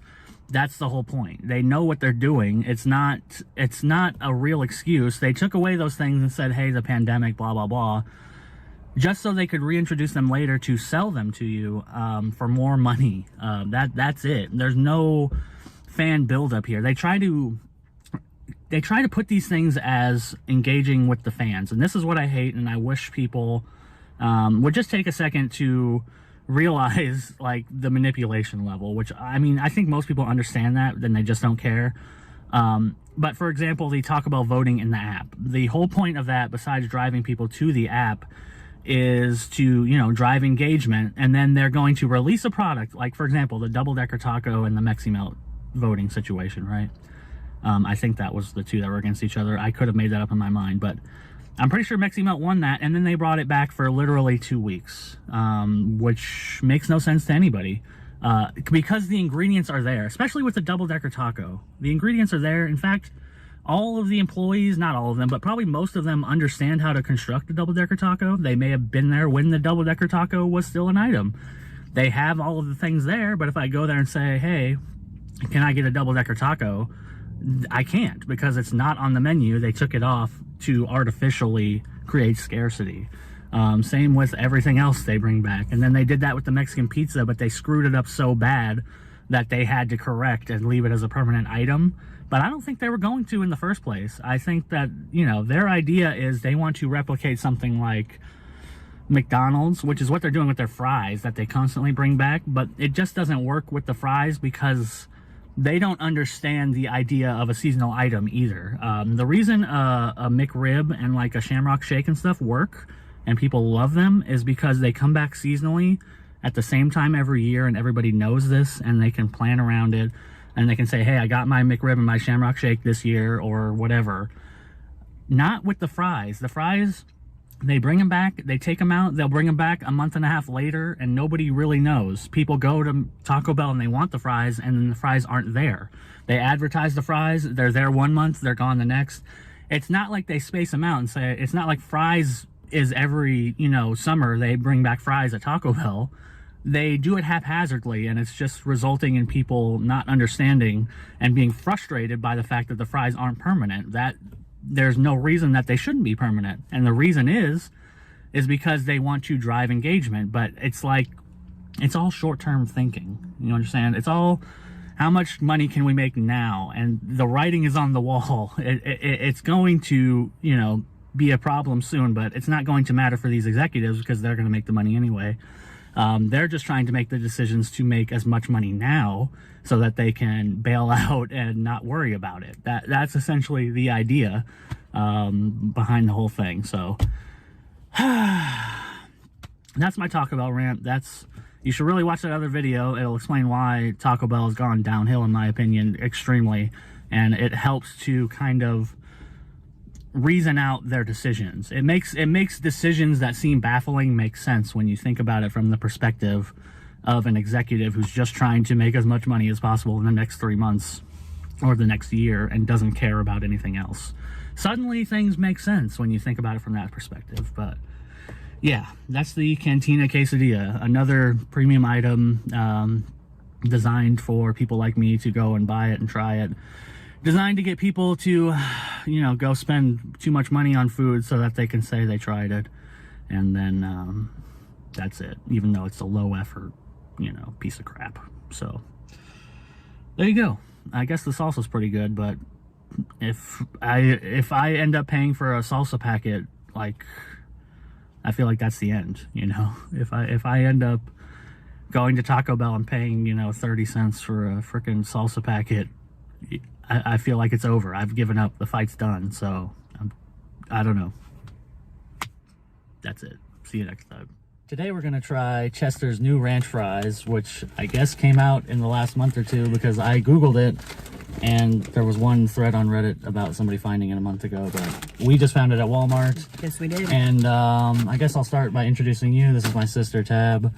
She's in this video because she bought these ranch fries. I sure did. I'm going to review them with her because she paid for it.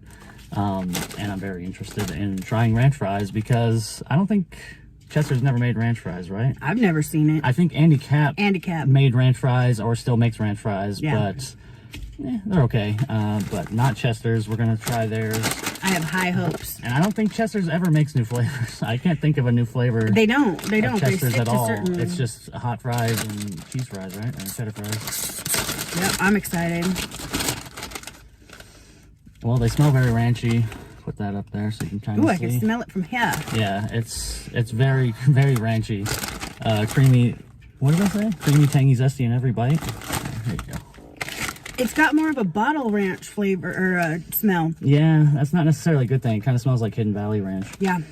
Which might not be great. Exactly what it smells like. I like restaurant ranch. Yeah, I like Denny's ranch. Yeah, well, we'll see. I used to edit out the eating in the videos, but I'm not going to anymore, so.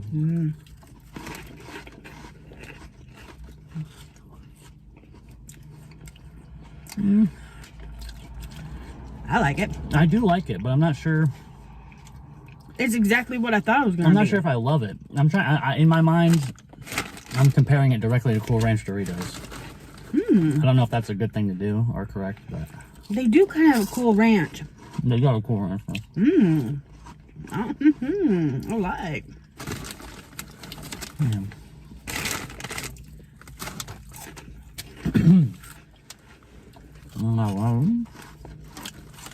No more. I gotta go to work. I can't really think of what to say. Definitely got the Cool Ranch. Definitely a bottle-ish ranch. But then it's got a little bit of the packet ranch flavor too. So, I like these Chester Ranch fries. Okay, you got to give it a rating out of 5 because that's what I do. I go out of 5 stars. 3.5 out of 5. No half stars. See, that's Okay, the important then part. 4. Okay, so she's 4 stars. She likes it enough to push it to a 4, even though I'd she buy said them 3.5. again. So that means that she really does like it. To me, I do enjoy these. I'm not really a Cool Ranch Dorito guy either. I'd rather get nacho cheese Doritos and cheddar fries personally. But these are a nice, I guess, way to mix it up. If you like the ranch, if you like Cool Ranch Doritos, you're gonna like these because these are for sure. extremely similar. Maybe not as A lot of flavor. Maybe not quite as kind of tangy, but these are closer to Hidden Valley Ranch, I guess. Yeah, they're not bad. I'd go and buy them again. They're the fry form, so you know exactly what the texture and everything is going to be like. The ranch flavor, very Cool Ranch. So if you like that, you'll like these. I mean, I won't go out and pursue it, but if I see it in the store and I feel like getting it, I'll get it. I'll buy it again. I'll spend my money. Well, she will. I probably won't, to be honest. I'd give it a 3 out of 5. I think it's okay. Like, I'd eat them if somebody bought them, like now. But I don't think I'd personally buy them again just because I like cheddar fries better. But these hit the spot. If you like ranch flavored stuff, you're probably definitely going to like these. So and I love me some ranch. We got these at Walmart, so I don't know where else they are, but you can get them now at Walmart, maybe, depending on your Walmart location, because they get things at different times. But Chester's Ranch Fries, look forward to it. How much were they? They were like $4. I don't think they were that much. I think they were 3 something. So I don't know exactly what they are, but in line with whatever Chester's fries are already at Walmart. So with that, I'll see you all next time. Do the wave. Bye. Bye. Today we're going to try Papa John's new, God, I don't even want to say the name, Cuppy-Roni Pizza, which I believe is the real name for it.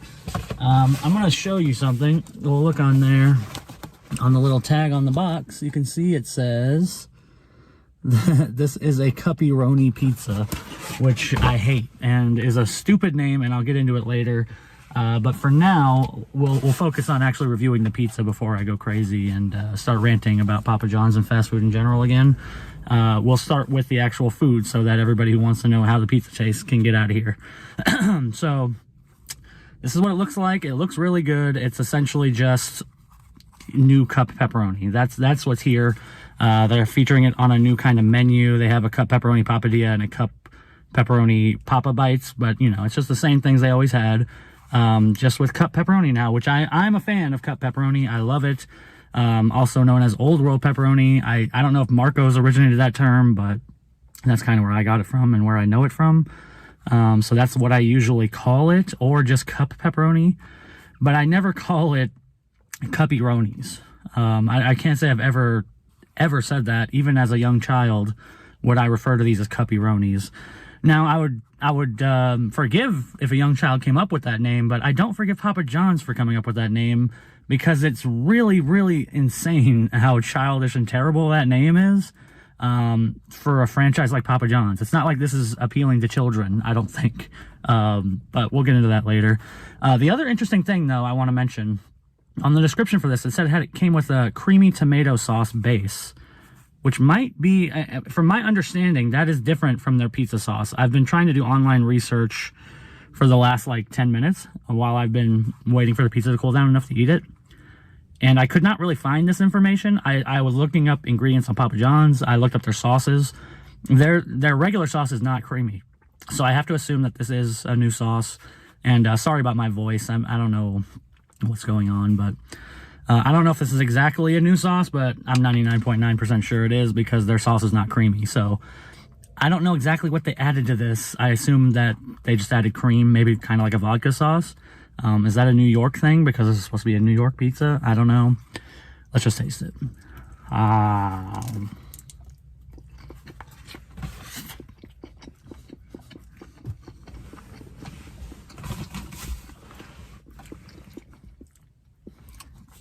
You know, for somebody who reviews food in their car all the time, I'm remarkably unprepared. I don't have any napkins, and they didn't give me any because they're a pizza place, so what can I do?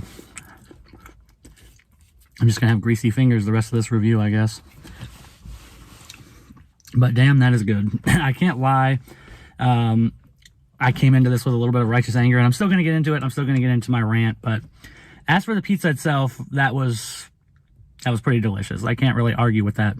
I actually do enjoy this sauce, this creamy sauce.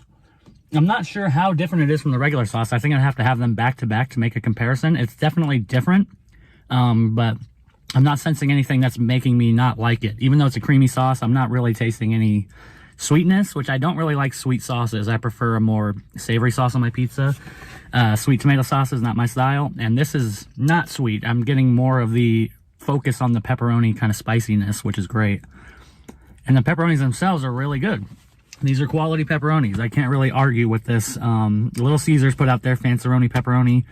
It's really good. I think these might, I don't know if these are the same pepperonis. I don't know where they get them from, but these feel a little spicier to me. Like, these have a little bit more of that pepperoni spice, which I greatly enjoy.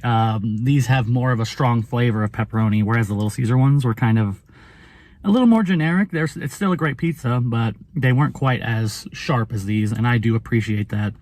Like, overall, this is actually a good pizza experience that I would review highly, I guess. It's getting really hot in this car, but I'm going to...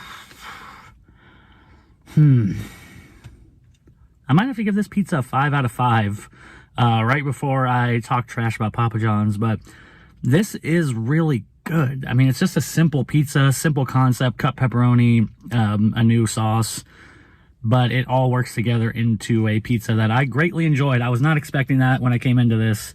I was kind of expecting, oh, it's another pizza from Papa John's, whatever, but I actually quite like this combination that they put together, simple combination, but quite good. So I'm going to give it a 5. I hate the name, but I'm not going to hurt them for it. I'll give the actual food a 5. But the fact that, luckily we live in the age of online ordering, because I just order it online and pick it up. But I imagine myself like picking up a phone and calling Papa John's and being like, hey, can I get a cuppy-roni pizza? Like, what is going on? That's what I imagine in my mind. Like, what marketing executive came up with cuppy-roni? Because it doesn't make sense. But anyway, 5 out of 5 for the Papa John's pizza, and I will see you all next time, unless you want to stick around for the rant, which will be coming up after this quick transition where I hit pause and then start over. All right, it's rant time. It might be a little windy. I had to roll down this window. Now that the review is over, rolling down the window, it might be a little noisy, but whatever. I just wanted to talk about, we'll get back to the name cuppy-roni. That's what triggered this thought in me, and I kind of just, thoughts and thoughts and thoughts, and I can't say, I'm a marketing executive. I can't say that I know these things. I don't really know. I can only come from a perspective of a consumer of the products, and probably, I don't know what you'd consider like an advanced consumer of the products. I don't know how they categorize people, but I'm somebody who's not a casual, engager. I engage hardcore with the actual products they're putting out. All these fast food places, essentially. And I'm just very confused by cuppy-roni coming out as a name from Papa John's. And what it led me to realize is that Papa John's does not have an identity anymore. That's where this all led me down, and a lot of places don't have an identity anymore. That's what's really kind of hurting, I think, the fast food industry, besides the prices, is that none of these places really stand out anymore for what they do, partly because of the competition, but partly just because they're lazy and they don't adapt. There's no adaptation on the part of these big corporations, and I understand why that happens, because there's literally probably, I don't know, but I'm assuming multiple hundreds of people, have to sign off on the concept of cuppy-roni before it even becomes a test item. You know what I'm saying? There's hundreds of employees getting paid money to work at Papa John's to filter these things through. There's paperwork, there's documentation, there's lawyers, marketers, all that crap, all the executives. There's a whole system in place, and that system, is a dinosaur, essentially. And it's really hurting these companies. And you can see it, and you see it with every company. It's not like it's new. The problem is that these companies are so established, places like Papa John's and like in the pizza market, Domino's, Pizza Hut, they've been around so long. It's like Coca-Cola. They've just been around. They're a staple. Everybody kind of knows them. They've heard the name.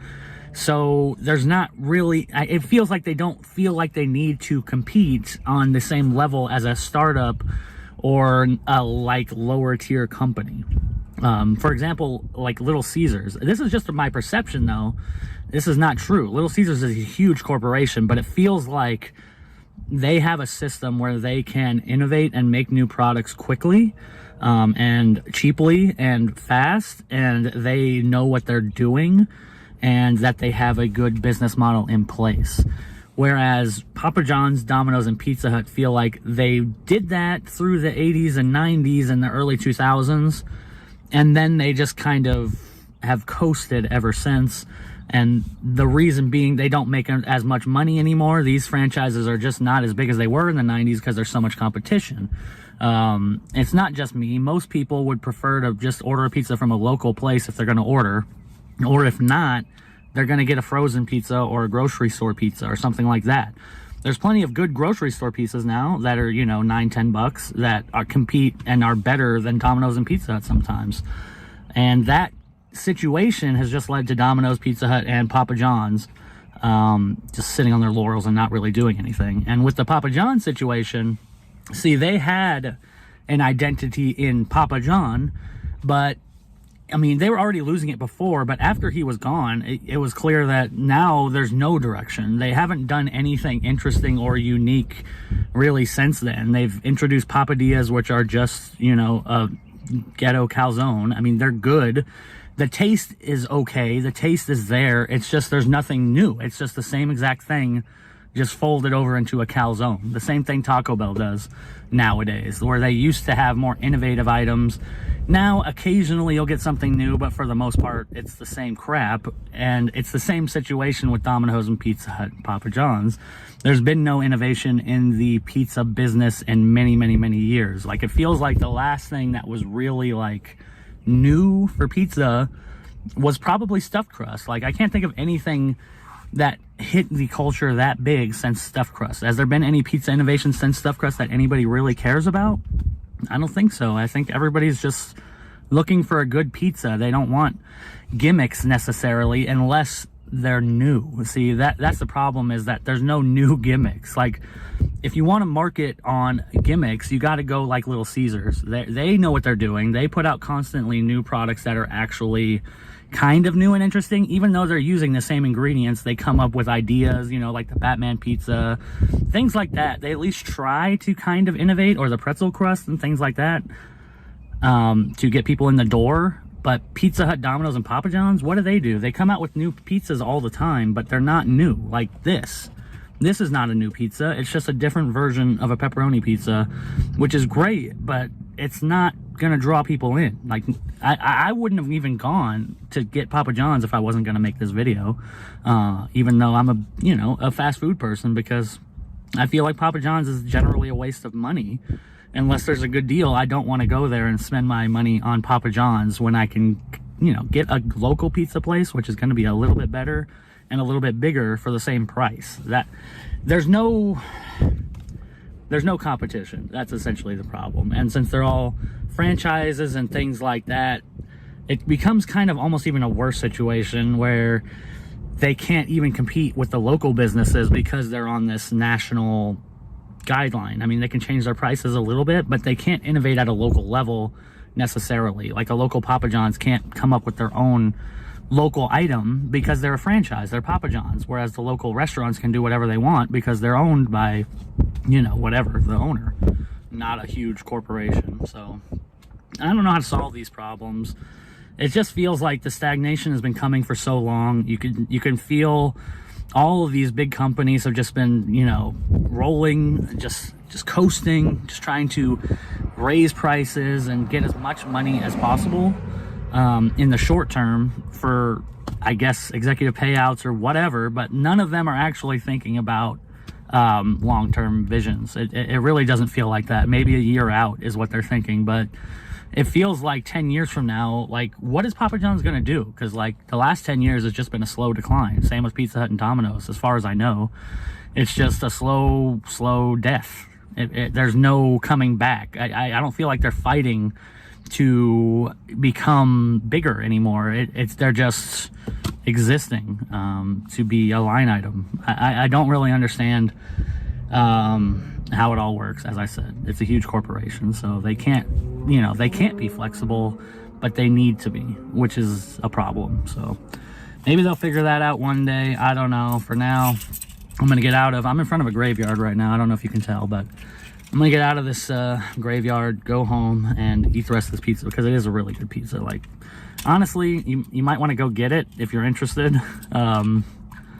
But it feels kind of bad. Like, I honestly feel a little bad and a little sad giving Papa John's my money, because it's just like, it feels like a dead corporation. Even though it's a good pizza, it's like, whatever, I feel better about going to a local place and buying a pizza, a pickup special for $15 that's really good and cooked, by hand, versus Papa John's. But whatever, that's my rant about corporations again, this video, and I will have a couple new videos coming up soon. I got a couple things in the pipeline. I've got donkey sauce. I've got Guy Fieri's donkey sauce, so check that out. That'll be coming in the next couple days, or tomorrow or soon. And some Nashville hot Fritos, so we'll have those coming up. I don't know when, but within the next couple days, or within the week for sure. So see you next time. Today we're gonna try donkey sauce, which is Guy Fieri's signature sauce, I guess. I'll explain my background a little bit with Guy Fieri. I like diners, drive-ins, and dives a lot. I've seen it so many times. I watched it all the time when it was on, when TV was still a thing, before streaming ruined everything. I like Guy's grocery games. I watch that a lot too. So generally I am a fan of his television, career. I know that he also does some charity things and stuff, and that he's a cool guy and all that good stuff. But I've heard of the donkey sauce many times, just, through osmosis of watching his shows. And here it is, finally, for the people. Guy Fieri releasing his products for the people. $3.98 at Walmart for this bottle of donkey sauce, and we can all finally understand what it is. And I don't know why it's called donkey sauce. He's probably said that on one of his many shows. He's probably said it 100 times, maybe, but I don't recall that. On here it says, why is it called donkey sauce?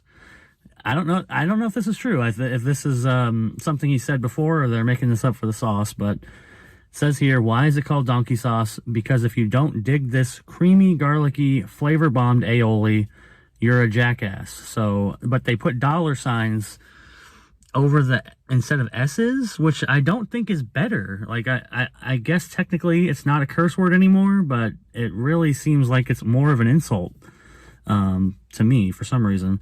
Anyways, we're going to shake well and refrigerate after opening, but I just got back from Walmart, the people's store, where I picked this up. There's a bunch of other Guy Fieri sauces too, but I went for the donkey sauce because I had to know about the donkey sauce.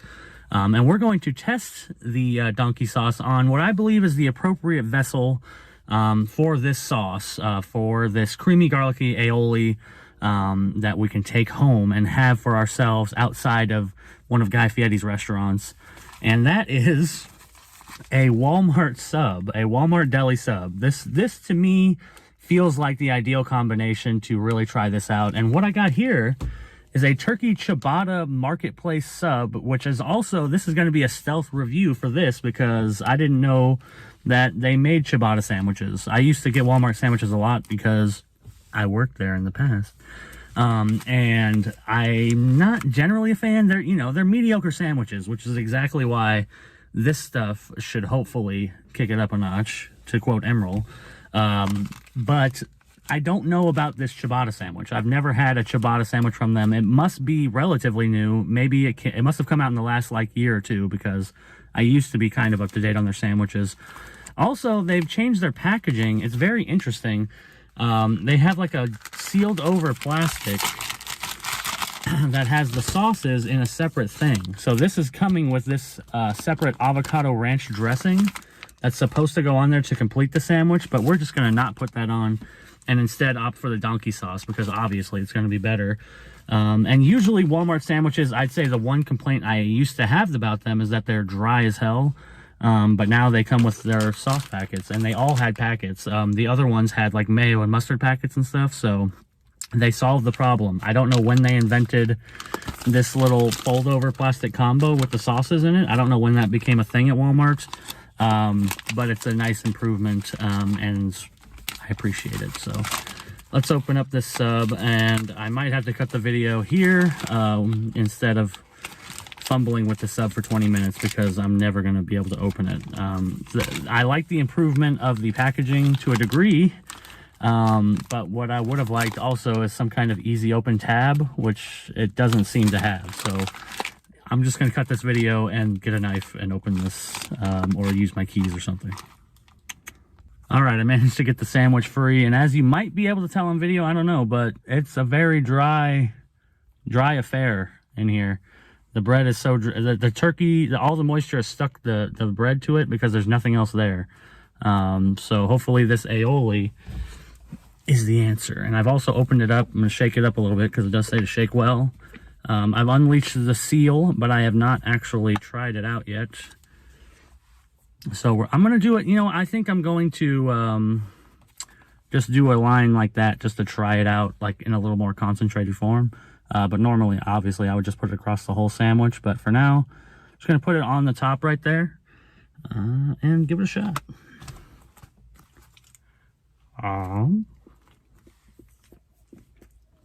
Too big a bite.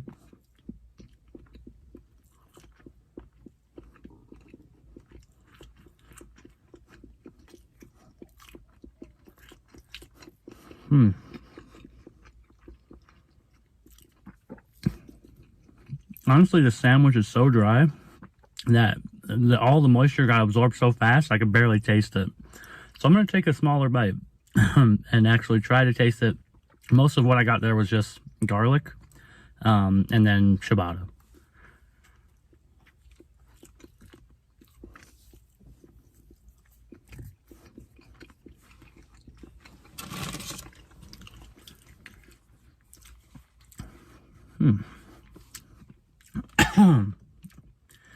You know, I'm not sure yet. I'm gonna try it. I'm gonna try it on its own. I'm gonna have to just get straight up into it because the Walmart sandwich might have been a bad idea. The ciabatta is so dry, it's like dust. It crumbles into dust when you bite into it. So I don't think that can even be saved. This is going to have to be a pure food review from now on.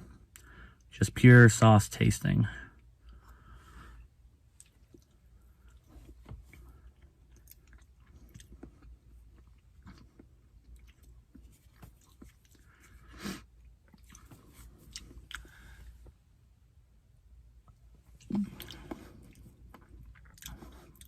Should not have done that. Should not have done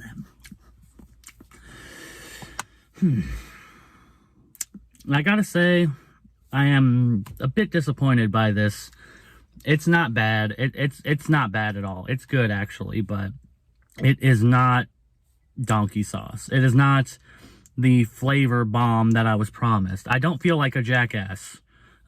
If you don't dig this, you're a jackass. I don't feel too much like a jackass for not necessarily digging this, because while it is a good sauce, it's not anything special, I don't think. It is a very garlicky, it just tastes like a garlic aioli. I feel like this is so similar to, now Subway has their own sauces.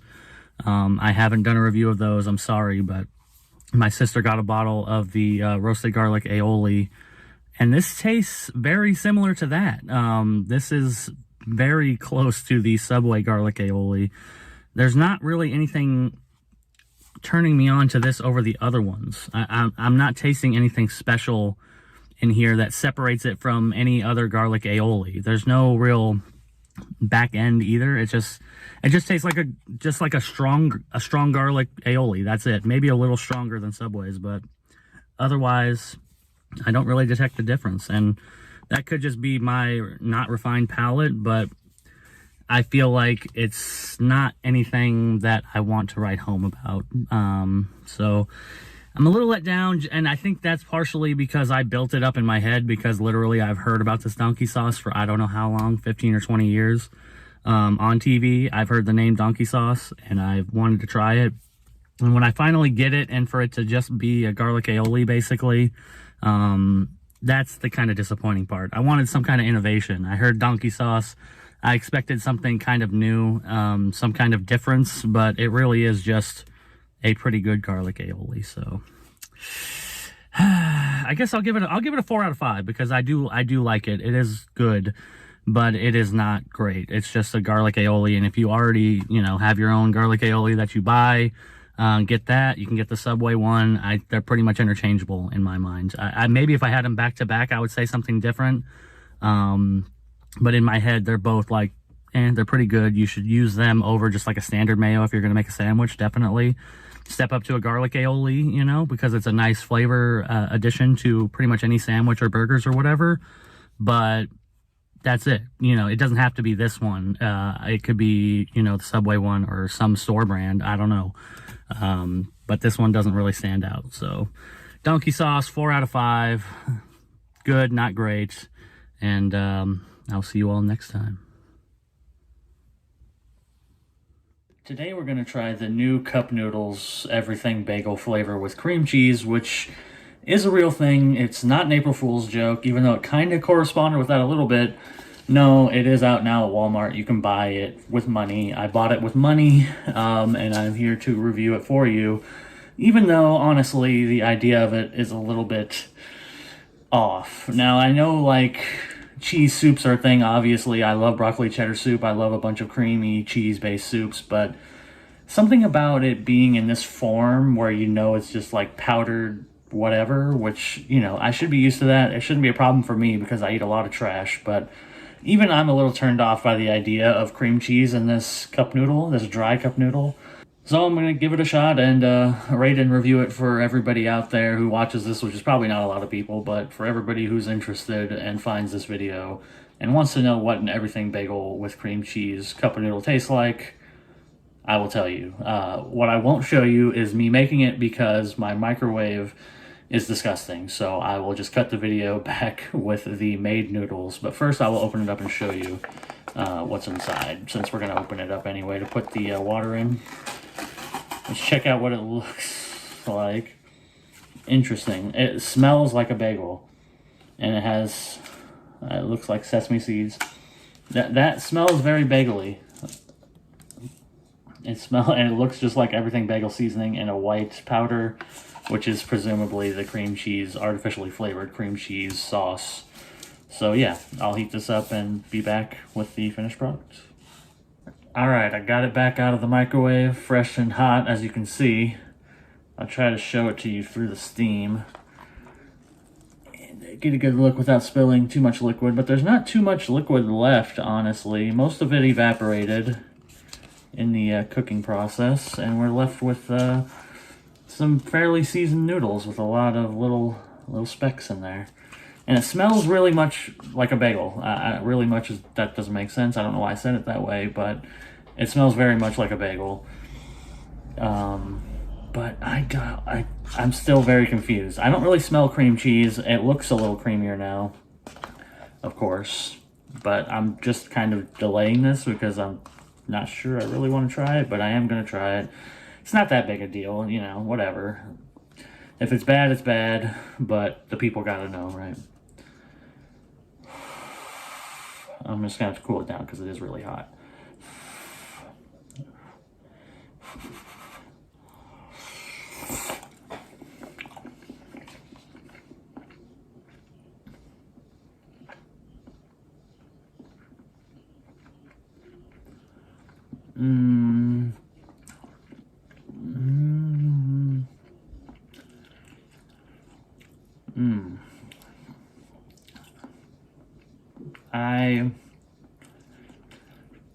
I don't like it. I'll say that. I don't like it.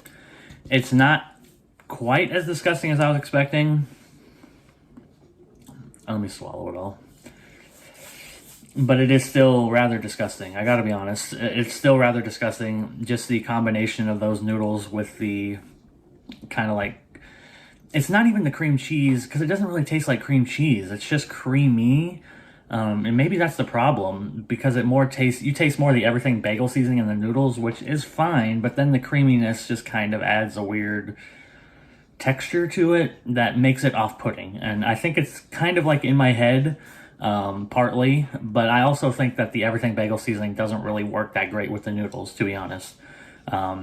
What you're getting here is not an exceptional taste experience. The reason everything bagels work so great is because bagels are so nice in texture. You know, you get the chewiness of the bagel, all that good stuff. Here, you're just getting kind of crappy noodles with some seasoning on them. So it's really not that great in general, but I think I'm more disgusted by the concept than the actual taste of it. I don't think it's actually disgusting. I think it's just not great and kind of, you know, obviously a gimmick, of course. What else would it be? But I don't think it's a gimmick that's going to stick around, like the breakfast ones, which were also pretty bad. This is kind of accurate. And the cream cheese part, maybe not, but the everything bagel seasoning is everything bagel seasoning, as far as I can tell. That's pretty close. So you pretty much know what you're going to get. Instead, watching this video is probably a waste of time. But there you go. I'll give this a 2 out of 5. That's my official rating. It's food. You can eat it. I could eat the rest of this, but I'll be honest, I'm not going to. I'm probably just going to throw it out because it's really not that good. Again, it's not disgusting, but it's not good. So 2 out of 5, everything bagel, cup noodles, and I'll see you all next time. Today we're going to try Nashville Hot Fritos, which I believe are a Dollar General exclusive, according to the internet research I extensively did 2 minutes ago. And you can get them there, and they've been around since around February, but I just saw them in the last couple of days and picked them up at my local Dollar General. I don't know why I'm sounding like that. And I think it's a great concept. I think that this is a perfect concept for Fritos. It's a good expansion. It's just a matter of how hot they are, honestly, whether I'm going to like them or not, I think. Because while I love the taste of Nashville hot things, I usually am a wimp about the heat of Nashville hot things. They're usually too hot for me. So we're going to find out. This is a full-flavored crunch and fiery Nashville hot spice. So I'm a little worried, but we'll see. Now, immediately upon opening this, I smell spiciness, if that makes sense. Like my nose, I'm ingesting spice. My nose is getting a little tickly. So these are definitely going to be spicy, but they also have a weird kind of corn nut smell to them, which obviously they're corn-based, but these smell more corn nutty than Frito-y, which is very odd. But let's just eat them. That's the smell, and that doesn't really matter. It's the taste. You know, these are not quite as hot and not quite as Nashville as I expected them to be, honestly.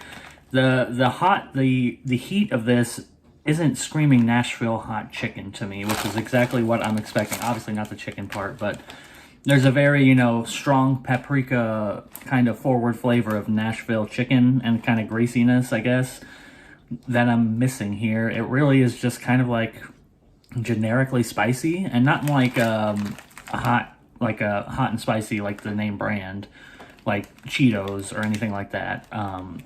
But it's just kind of generically hot. I'm not really sure where it's coming from. I was trying to look at the ingredients list, and paprika is pretty high up, but also pretty high up is sugar, which I'm not really understanding. Of course, sugar goes in a lot of things, but I really am not getting where that is coming into this recipe. Maybe it's what's making it less spicy than it should be.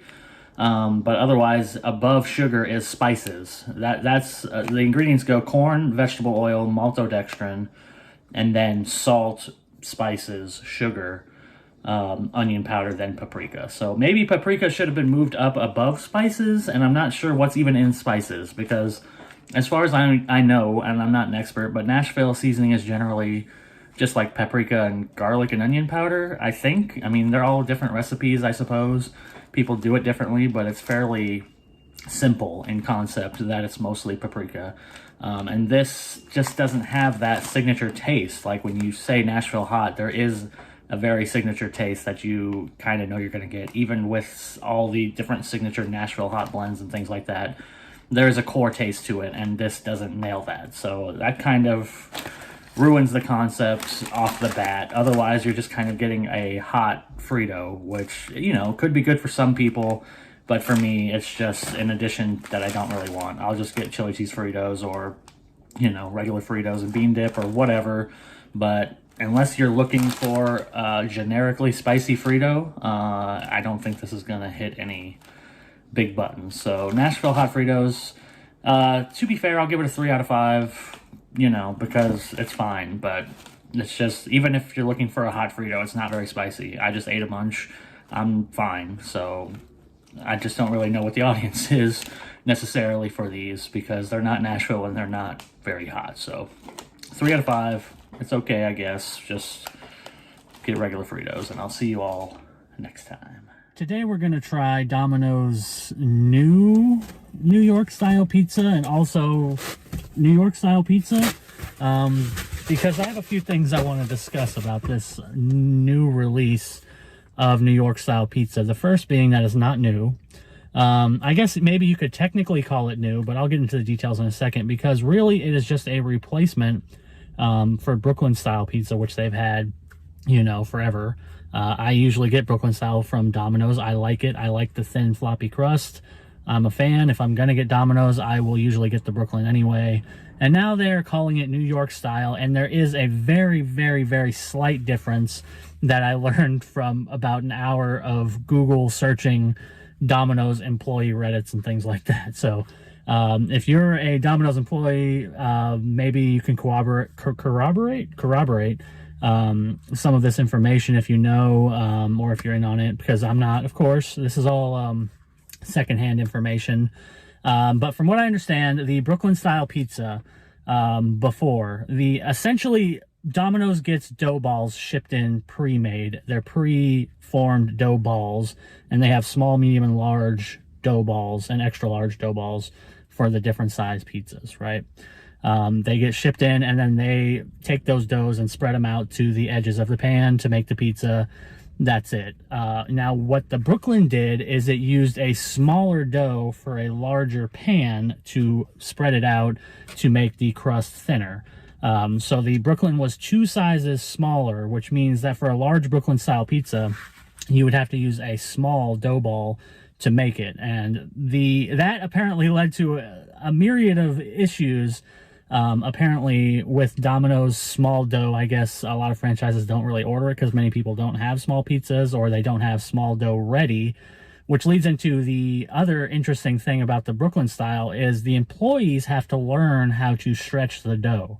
And I think this is going to be key to this pizza specifically, because the employees really have to quality control how thin the dough is going to be. And there are various things that affect it that I wouldn't have even really thought of until I looked at the Reddit posts.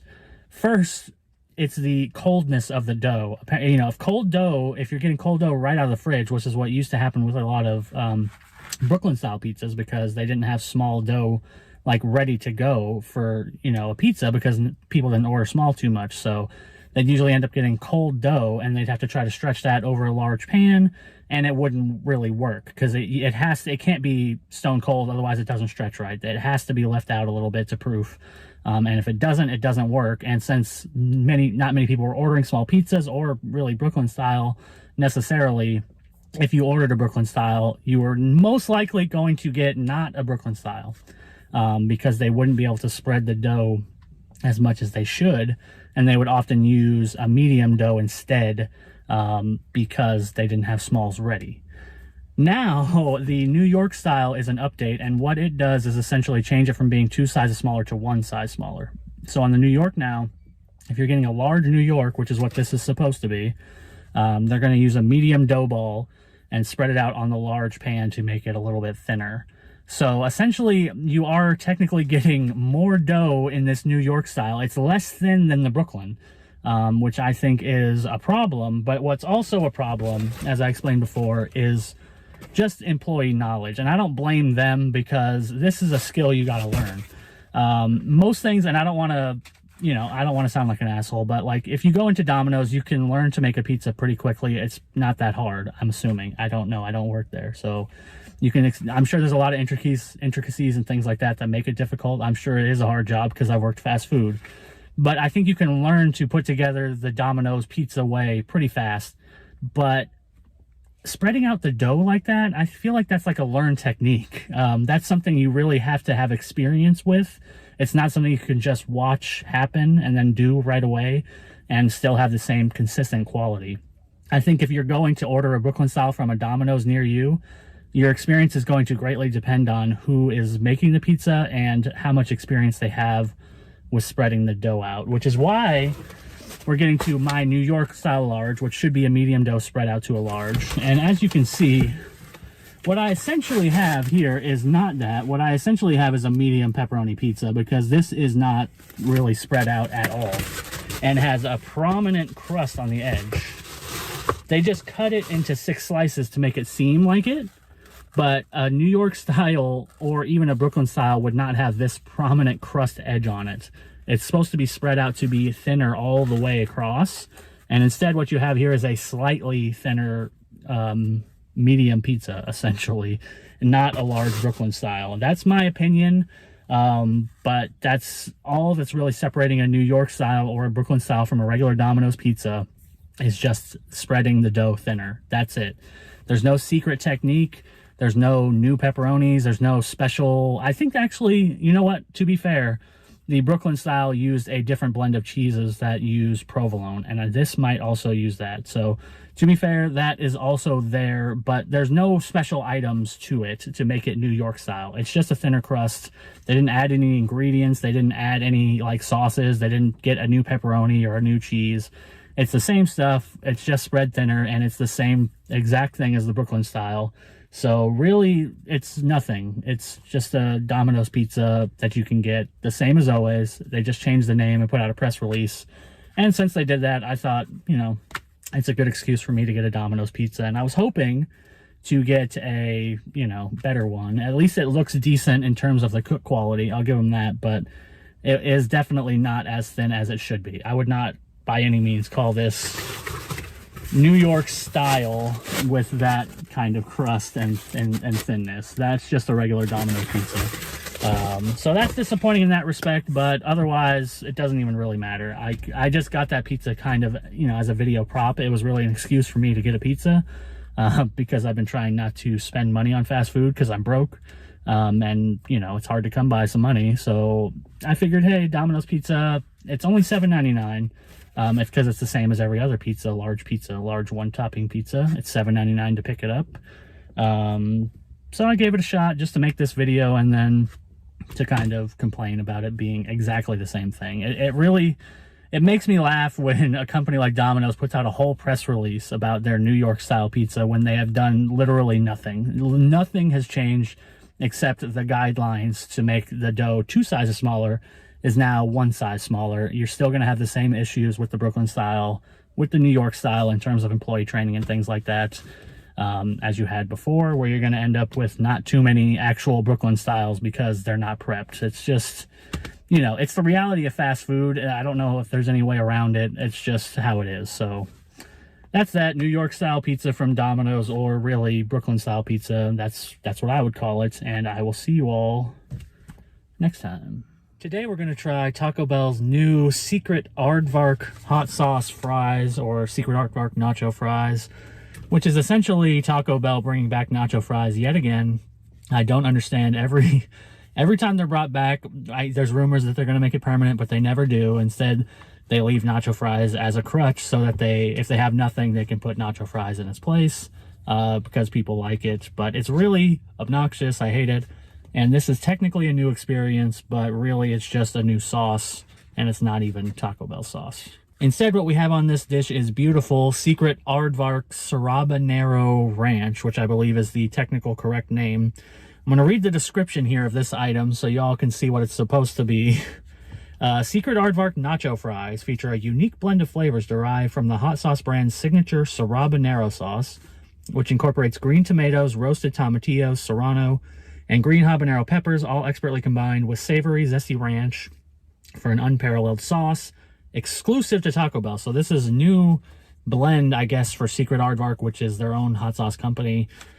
These crisp golden fries are seasoned with bold Mexican stock, blah, blah, blah, topped with slow roasted chicken, 3 cheese blend, reduced fat sour cream, nacho cheese sauce, and pico de gallo. So that's what you're getting on top of here is the cantina chicken, which I think is a horrible idea.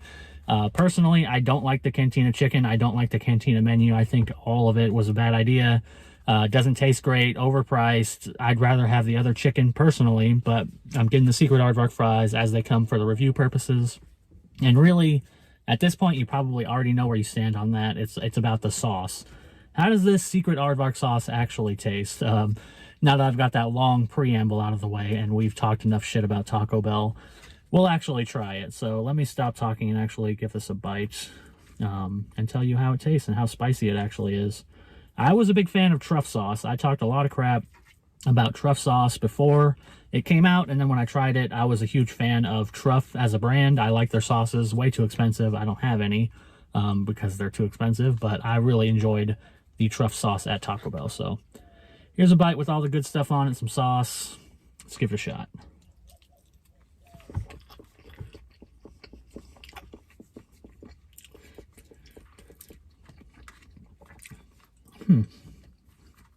Definitely spicy. It's more limey than I was expecting. I don't even know if there's lime in it. There must be. It's a very creamy sauce. It's like a creamy green verde sauce, but with a little bit of extra heat to it. I actually do genuinely like this. I think that this is another good sauce. Really pretty hot though. I'm starting to get the buildup from right off the bat. I knew this was going to be a problem. The first bite, like, you can taste the heat off the bat, and it's a builder on top of that. This is a genuinely no, I wouldn't say it's genuinely that spicy, but it is spicy. It's probably on, I don't know, the fire level, maybe a little higher than the fire level of taco sauce. So if you know that level, that's what we're at. I think it's a little spicier than the truff sauce, but not better necessarily. I think the truff sauce has it beat because that unique truffle flavor is something that's so hard to capture. But this is a nice, interesting sauce. The question is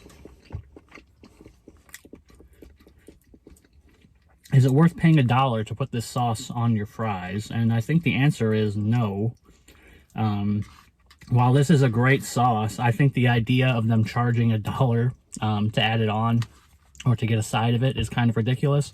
Now, their sauce prices, depending on where you live, it might be $1 for a sauce already. Here, it's like 75 cents, I think, maybe 85 cents for a side of sauce. So not too much more for the secret aardvark.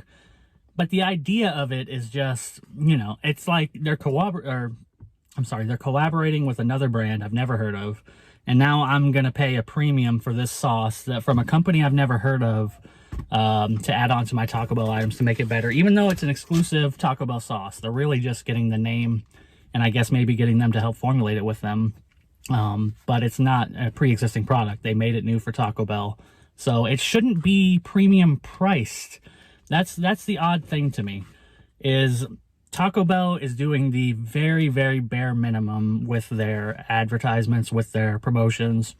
They're just pushing the bare minimum to get money out of people. The fact that this fry dish cost me $5.49 at Taco Bell, $5.49 for that is just, you know, it's ludicrous. Everybody's talking about it, of course. Prices are ridiculous. Everybody's been bitching about it, myself included, but you know, there's got to be a limit somewhere. When your new event at Taco Bell is you brought back nacho fries, increase the price, first of all. The price here of nacho fries is like 20 cents higher than it was before. Then you brought back, that's all you did. You kept the cantina menu, which was not a hit as far as I can tell. You know, word on the street, it's a little mixed. I don't think it was a hit. Nobody's going to really fondly remember it, I don't think. It's just okay, I think, and is the general consensus. Maybe I'm wrong. But you kept that, and then brought back nacho fries and added one single sauce, and that's your whole thing for the next 2 months. It's like, what happened? You know, Taco Bell used to be an exciting place to go to with good value and new interesting items every like month and a half. That was what made Taco Bell good. I would go back there all the time because A, they had good deals, and B, they always had new interesting items to try, and that is just not the Taco Bell of modern times. Instead, the Taco Bell of modern times is we'll charge a premium to add on a sauce from some company, and we'll just license their name, charge a premium for a sauce, and we'll call that good. That's going to be our experience. And then the next one we're going to do is slow roasted chicken that we'll charge more for, even though it's worse than the chicken we already have. And we'll start charging for avocado salsa verde packets, even though we used to have similar ones that didn't cost extra. So that's the Taco Bell model, is to squeeze every dime out of you.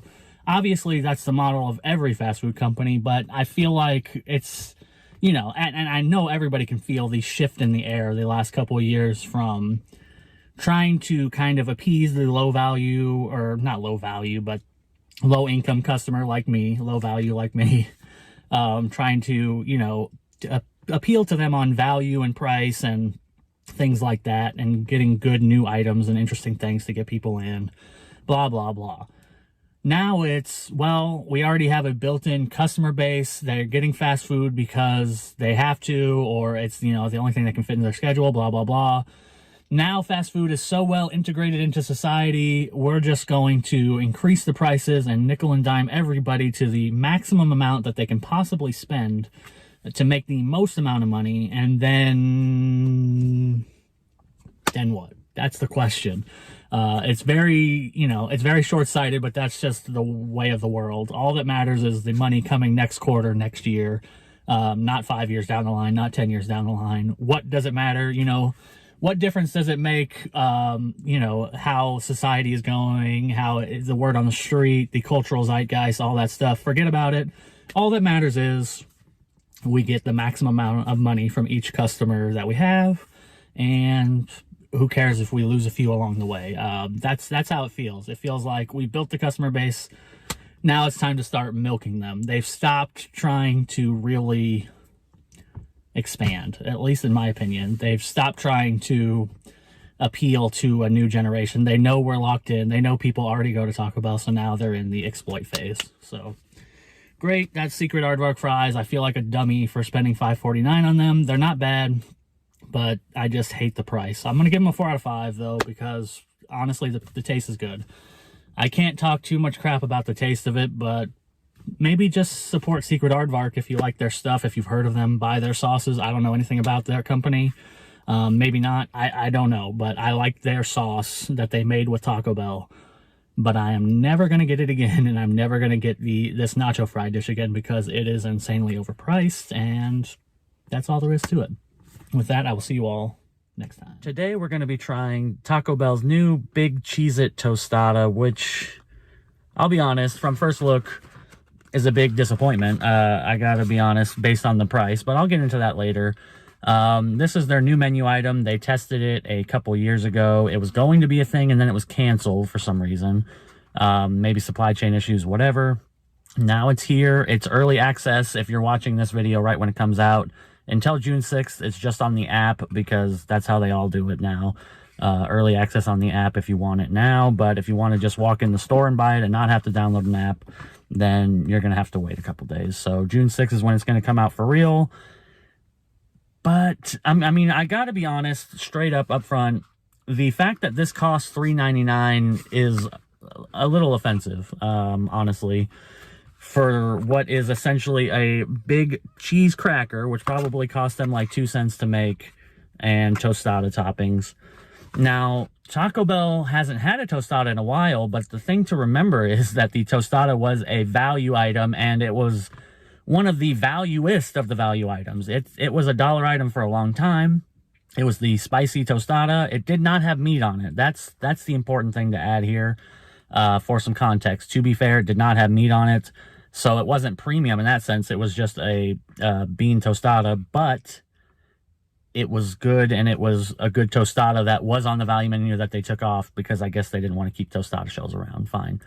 Now they have this Big Cheez-It, which I guess it is a Big Cheez-It. I'll give them that, but it's not big. It's in fact very small. It's smaller than my hand. I can fit it in my hand. It's very, very, very small. I'm hoping the context of this can catch on video, but this is a small box.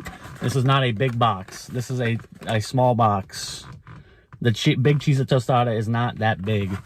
I believe on the website they said it is 16 times the size of a Cheez-It. So that means if you laid out 4, 4, 4, and 4 Cheez-Its, that's about the size you're going to get here, and it's really not that large.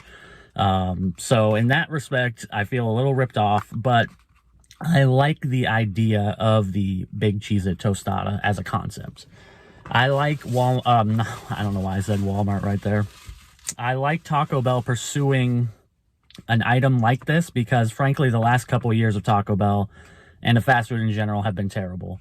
There really haven't been that many good innovations. This feels like an item that the Taco Bell of the 2000s to the early 2010s could have put out. And I mean that as a compliment in every way.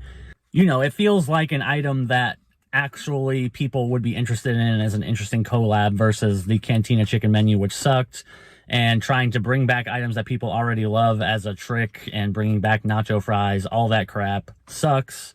I like this as a concept. Now I'm going to actually try the food after ranting.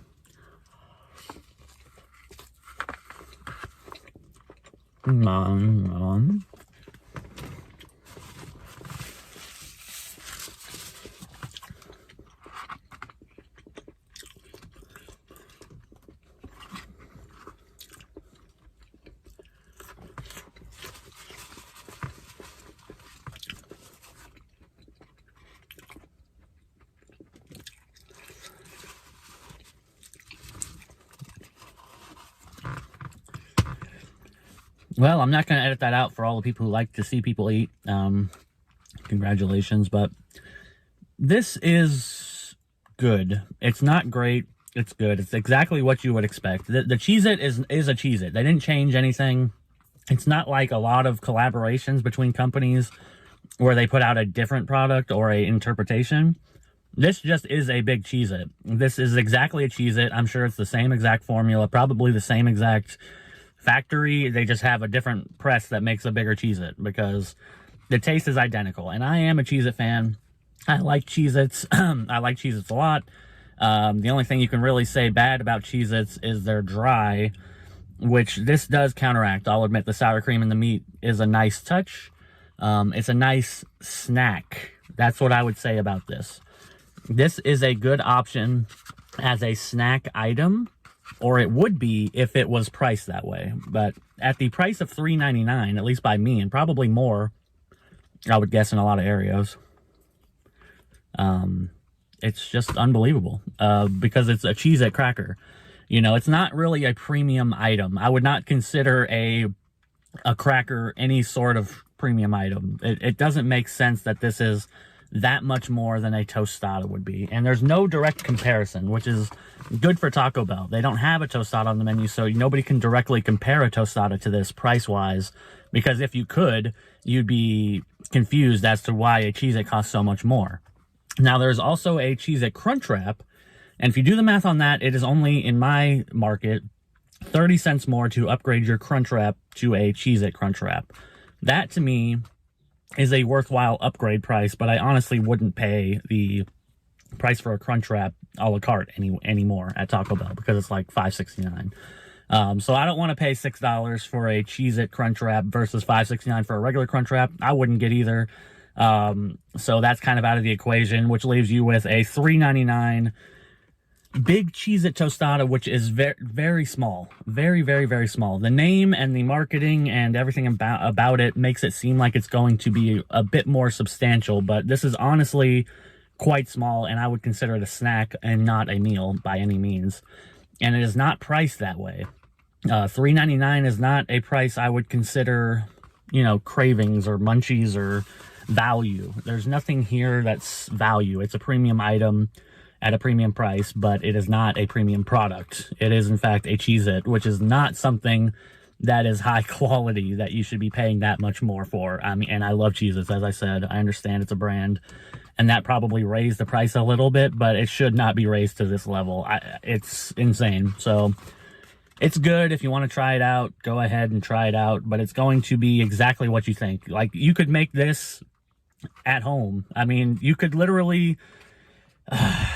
I don't want to say this because it doesn't really make sense, but honestly, if you had these ingredients, you could just put some Cheez-Its and make like a Cheez-It taco salad, and it would be identical to the flavor profile. of this for a lot cheaper. So what can I say?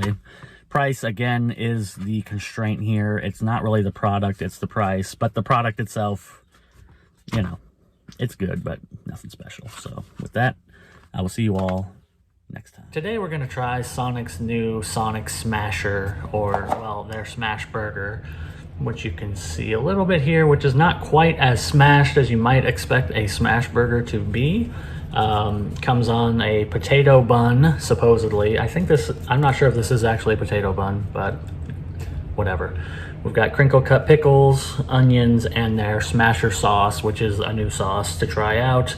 I'm not normally a pickle guy, but for the sake of review, I got the pickles because that's how it comes, and I like to review things as they come and show them off as I got them. And this will be interesting because their smash burgers are actually going to be smashed by the person working there, unlike Jack in the Box. So you might get a very different consistency. This one is, I mean, it's decently smashed, but there's not really those crispy edges you really want from a smash burger like this. This is like the only kind of one there. Otherwise, I would say it's not super smashed, but I think it fits the profile of, you know, beautiful, healthy food. You know your food is good when the cheese coagulates like that. That's how you know you're eating something healthy. So really, what's the difference going to be here is the beef. I don't know if this is the same beef as their burgers or if this is a different beef. I actually kind of like their burgers. I know some people don't, but I'm a fan of their burgers in general. So I'll see how that's different. But really, the stacker sauce is also going to make a huge difference.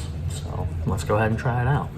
I should mention this was pretty pricey, even though in their press release they kind of said, I got to get into this. Sonic put out a press release, said, hey, smash burger, blah, blah, blah, blah, blah. That's all fine and good, but basically they put in the press release that it'll be $6.49, or it was either $6.49 or $6.59 is the recommended price. It was $6.49 was the recommended price, and that it would beat any sit-down burger. That's basically their marketing spin on it, because essentially these sit-down restaurants, your Chili's and Applebee's and your TGI Fridays, have been stealing business from fast food places because they're charging very similar amounts of money for a lot better quality food.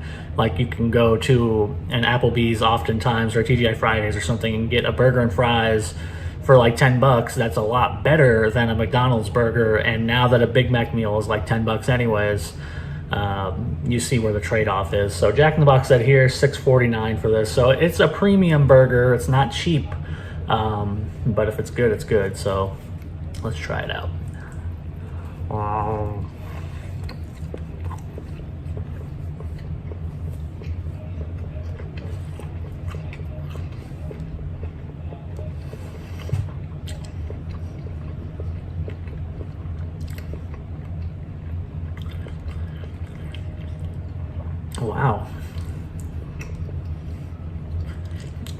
I'm gonna take one more bite before I get in depth, but that was frankly delicious and one of the best burger bites I've had in a while. So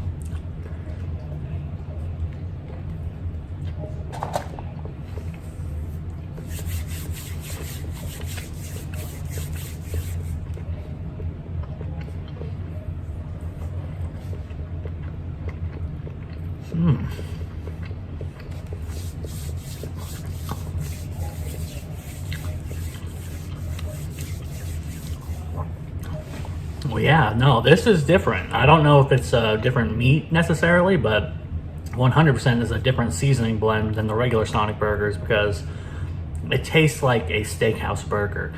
It has I don't know exactly what kind of seasoning is on it, but it has that kind of seasoned salt taste you want from a really good burger. It's juicy. Even the pickles work with it. I don't even really like pickles. These pickles are not very pickly. They're kind of light in terms of flavor, which might hurt pickle fans, but for me, it's better that way. Instead, it's more of a crunchy kind of texture thing and less of the dill over flavoring everything else. It actually blends very well with the sauce and the burger, to the point that I kind of want the pickles on there, even though I don't like pickles. And this is a little blasphemous for me to even say. I think the pickles actually work so well here.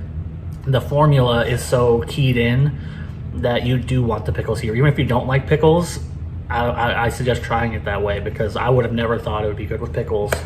For me personally, because I don't really like pickles, but this was something special. This burger is really, really, really good. I'd have to try it without pickles again just to check on it. But as it is, this is an easy 5 out of 5 for me, and probably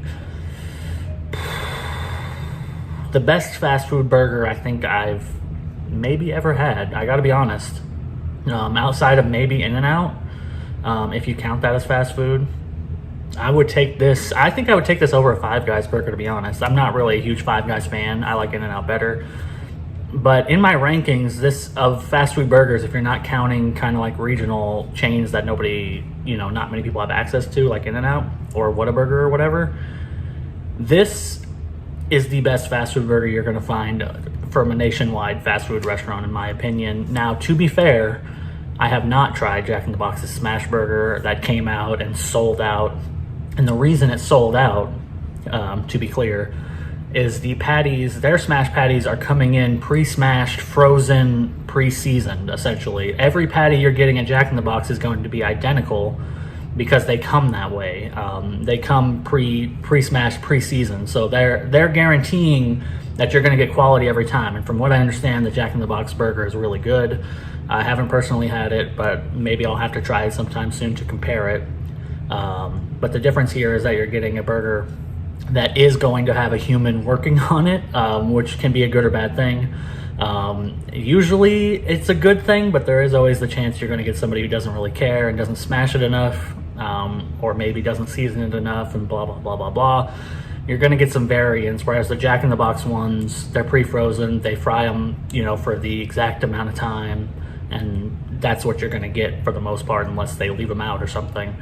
You're going to be consistent. This might not be as consistent, but if they're anywhere close to this, like even if you get a burger that's not quite as good as this one, but it's pretty close, it would still be a 5 out of 5. This is fantastic. I'm glad that like the fast food companies are embracing the smash burger trend. Not too happy about the price, to be honest, but you almost got to give it to them for the flavor. Like, in my head, there's a balance ratio where I feel like this is maybe $1 more than it should be. And I'd feel a lot better about paying $5 something for it instead of $6.50. But I would still buy this again because it's excellent. I don't really have too many complaints. It's more of a mental barrier. Like, I would go to Five Guys and pay, well, I wouldn't, but I have in the past gone to Five Guys and paid $10, $11 for just a burger. Which, to be fair, would probably be a little bigger than this, but not that much. It would be pretty similar, actually, size-wise, at Five Guys, and this is cheaper than that. So it's kind of like a mental barrier to break, and that's kind of why I didn't go to Jack in the Box, because Jack in the Box has been ridiculous with prices, so I've been kind of avoiding them. But maybe I'll try it out after this experience, because the Sonic Smash Burger is goated. It's the #1 fast food burger, in my opinion, for nationwide chains. I'm going to qualify it like that, but if you're talking about a chain that's nationwide, you're not going to get a better burger than this.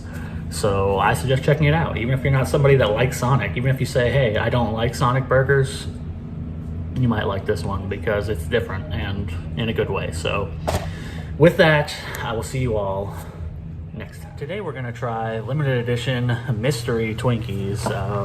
I'm a big fan of the mystery thing. I love the idea of it. I'm a big fan of, what was it, Laffy Taffy? I think it was Laffy Taffy, just like taking all of their, or Airheads, taking all of their leftovers and just making a mystery flavor. That's great fun. I like solving a mystery, but what I hate is when they don't reveal the mystery. Like when Coke puts out a new Coke and they're like, hey, it's Space Coke, but they don't really tell you what it tastes like. That's some BS. But since this is labeled as a mystery limited edition, I'm assuming they're going to reveal the flavor. And apparently they partnered with some guy named Dude Dad, which I've never heard of, for his own flavor of Twinkies. Can you guess the flavor? So I'm assuming at some point this guy will say, hey, this is the flavor. But I don't know. I haven't looked it up. I heard one person mention them in a Discord conversation, and I went to buy them. So here we are. I didn't want to be influenced, so I could try to guess the mystery by myself. But also, I'm terrible at guessing mystery flavors, so this could be a really boring video. Here's the Twinkie right here. And before I eat it, shout out to Banana Twinkies. They're the best Twinkie.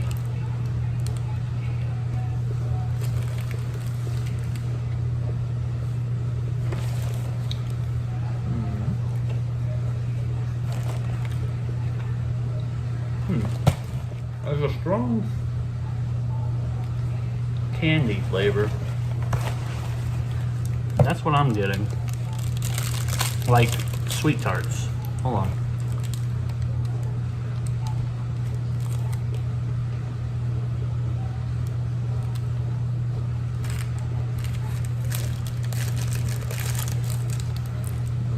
This is very intriguing and also extremely frustrating because it's so hard to get a taste of just the cream by itself without the Twinkie. And I want to guess the flavor without the Twinkie interfering. So I'm going to do something horrible right now. Everybody close your eyes.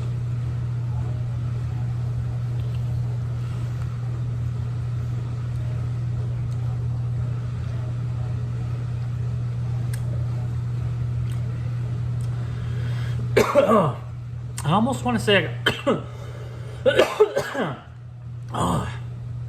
almost want to say I gotta pause this because I need to drink some water. Well, that went wrong pretty quickly. I drank some water, but I basically just went down the wrong tube.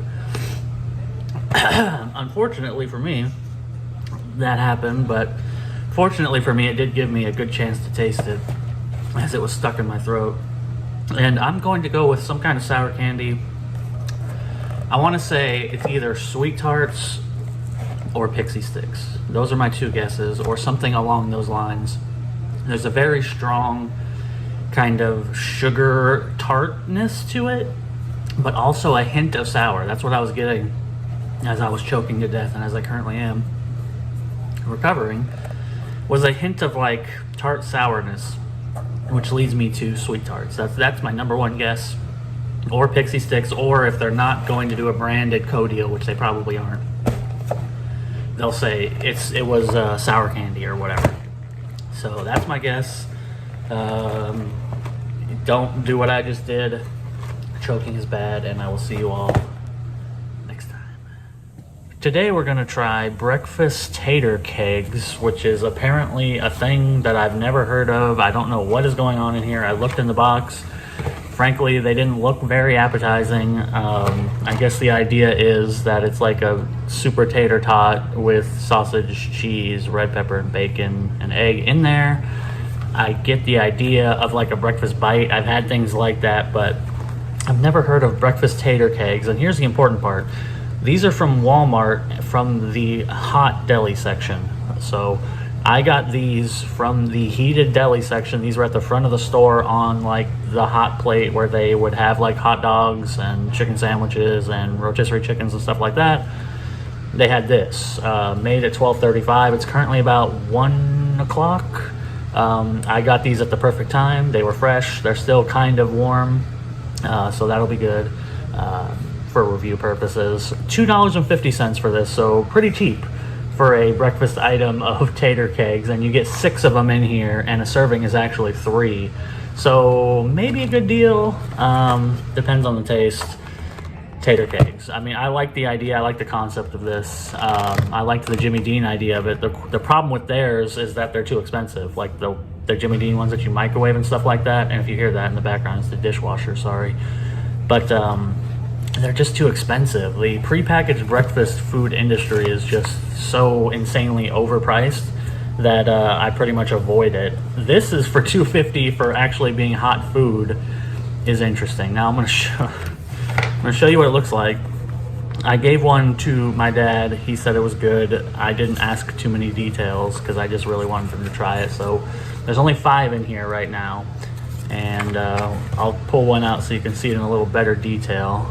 There's a tater keg. It is like a thick tater tot, a fat, rotund tater tot with a kind of eggy feeling on the outside. So let's just get into it. So price wise, it's a good deal. If it tastes good, I think we're in for a hit. Let's try it out.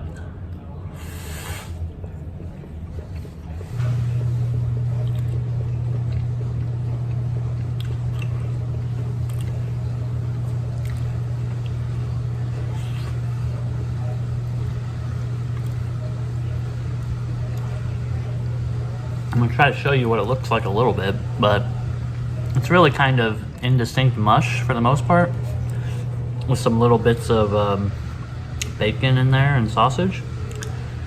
But it tastes surprisingly really good.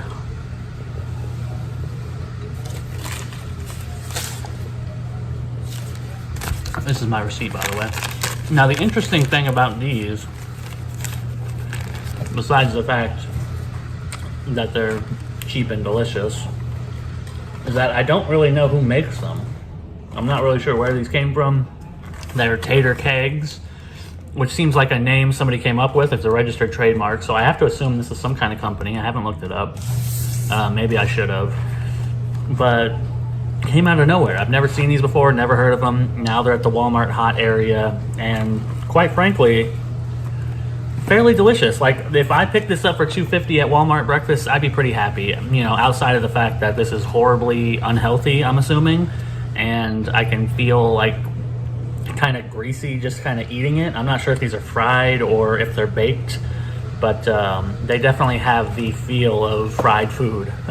You can definitely taste that, but that's okay. That's what you want in a breakfast. That's kind of what makes these good, is that they're kind of like greasy diner breakfast. That's what it really tastes like, except for that hint of red pepper, which makes it more into a potatoes O'Brien, which is also, of course, a diner favorite. That's kind of what it mostly tastes like. It's like you went to a diner and got potatoes O'Brien with some bacon and eggs. It's a perfect amalgamation of those things. Maybe a little heavy on the potatoes part and not enough of the meat, but I'm okay with that. My only real problem is the bacon flavor is a little odd, and it's giving me hint of fake like smokiness, and I don't know if they added some kind of, you know, smoky flavor to it to kind of fake the bacon taste to make it cheaper. But I do get kind of that vibe, which is a problem a little bit. It's one of the things I really hate about a lot of bacon flavored items. It's so different. I mean, the fake bacon flavor is its own thing. It's kind of like a green apple Jolly Rancher. It doesn't taste like a green apple. It's its own flavor. And when you're talking about artificial bacon flavor in things, it almost always has that same distinct kind of like smoky note, which just hits me as fake, and I can't stand it. I hate when fake bacon flavor goes into things. But this has real bacon in it too. I don't know if my taste buds are betraying me and it's just cheap bacon that maybe they like added smoke flavor to, but it does have that weird smokiness that I don't like. And I feel like sitting here trying to read the 1,000 ingredients is not going to be very entertaining. So forget it. Tater kegs, surprisingly good. I want to give them a 5 out of 5, but I think I'm going to go with a 4 specifically for that bacon thing, now that I think about it. Now that I'm contemplating the flavor, I would buy these again, no doubt. I think these would be good for a road trip or something like that, or if you're on the go. These are actually very portable for breakfast. I'll give them that, and they're cheap and a full meal in terms of the amount you get. So this is like, it says 3.6 ounces, but I really feel like it's heavier than that. But anyway, I feel like on that front, you know exactly what you're going to get here now that you've seen what they look like. It's a greasy breakfast smushed into a little tater tot roll to be portable, and that's great. Just a little bit too smoky for me, so I'm gonna give it a 4 out of 5. But definitely check them out, and maybe I'll do a little more research on tater kegs. These would be an interesting thing to come frozen. Now that they're here fresh for $2.50, I would be very curious to see if we could get a frozen version of these, or even like a refrigerated version, and see how they stack up to Jimmy Dean's stuff, because their stuff, in my opinion, is super overpriced. But if I could get these in a frozen form, like I could just get a bag of them and, you know, cook up 4 whenever I want, 3 or 4, that would be cool. So tater kegs, check them out at Walmart, and I'll see you all next time. Today we're gonna try Shack patties from Meat District, whatever that is. These are Shack's half-pound patties. I don't really know what this is supposed to mean. There's a whole thing on the back I'll read, but Shaq is endorsing these patties. I know he has multiple restaurants. I don't know if Meat District is the name of it or not. Let's see. If there was one single burger you had to choose to eat for a lifetime, it should be this one. This is a big premium burger crafted from 100% Angus beef. Each burger is perfectly tender, flavorful, and juicy. Do yourself a favor and share this with family and friends. Everyone will agree it's definitely the best tasting burger you've ever had, period. So that's all it really says. It's Shaq. He's on it. What can you say? According to them, though, you have to make it like this if you want to do it the Shaq way, with sausage and brisket and fried onions and stuff. But this is dream territory. This is what I would call very deceptive packaging in a way, because nobody on earth is going to eat this burger this way. I'll take that back. Very few people on earth are going to eat it this way, and those people are 99% going to be people on YouTube and TikTok making videos, because doing this at home, if you have the money to just go and make these burgers exactly this way and copy it just for fun, if you have the money to go and drop whatever $60, I don't know how much it would cost to recreate this burger. I mean, maybe not that much, but if you want good brisket, it costs a lot of money. So sausage, brisket, blah, blah, blah. If you're willing to do that just for one meal to try out a Shack patty, you probably have too much money. That's my suggestion. So I'm going to eat these like a normal person. These are sold at Walmart for people like me to try at home. So I'm going to just put it on a little invention called sliced bread, wheat bread, not white bread, because white bread is disgusting, wheat bread. And probably just going to use mayo and mustard and American cheese and eat it that way.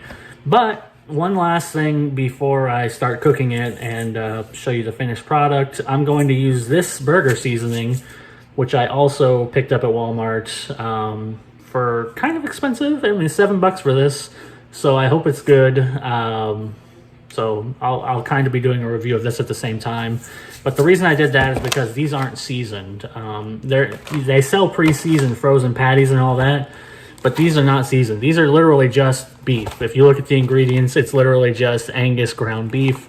So you have to season this up yourself. There are purists out there who would say salt and pepper is all you need, but I'm going to go ahead and try this out because why not? I like trying out seasonings. So really what we're measuring here is the quality of these Shack patties. Is it worth paying money for these? $10 for this package, which makes it $5 a pound in terms of weight to cost ratio, which is really not that expensive necessarily. So I'm expecting not that great quality, but who knows?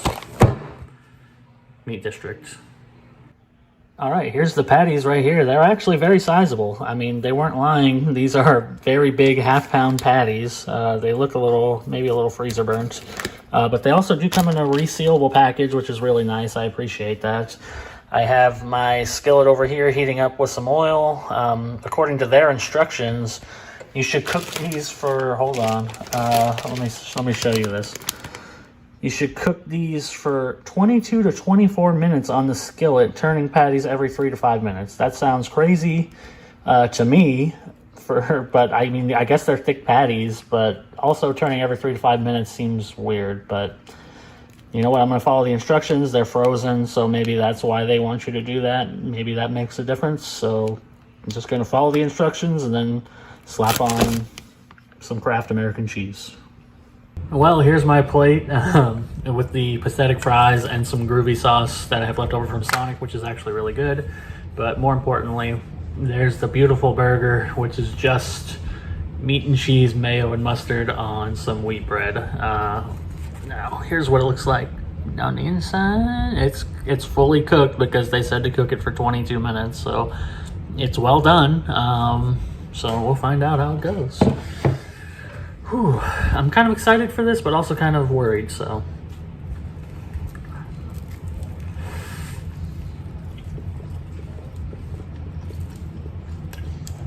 I'm gonna have to try it without this, without everything else. I want to try just the meat.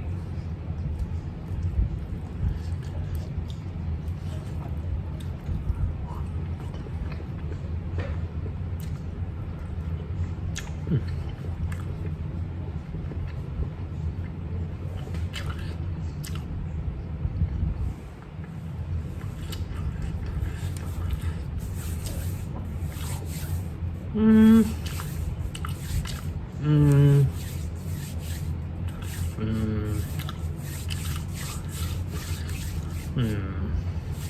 Shaq, I might have to have a word with you on this one because it's not great. In fact, as I'm chewing it, I contemplate not chewing it anymore and just not eating it. Mainly because the quality of the meat is so not good. It has a bizarre kind of aftertaste, which is something I can't even explain. I don't even know how to really explain it, but it seems wrong. It feels like almost like it's gone bad. It's like a weird, almost like sourness to this that makes me not even really want to eat more of it. So that's not good for Shaq. As for the seasoning, it's there, but I can't really taste it. I probably didn't use enough, to be honest, but I probably should have sprinkled a lot more because I'm tasting mostly the meat flavor, and it's not good. This is not what I would call a quality ground beef patty. It's pretty horrible, in fact, and I feel really bad that I just wasted money on this. So that sucks. But at least I got these fries with this groovy sauce. That's good. But don't get the Shack burgers. They're not worth it.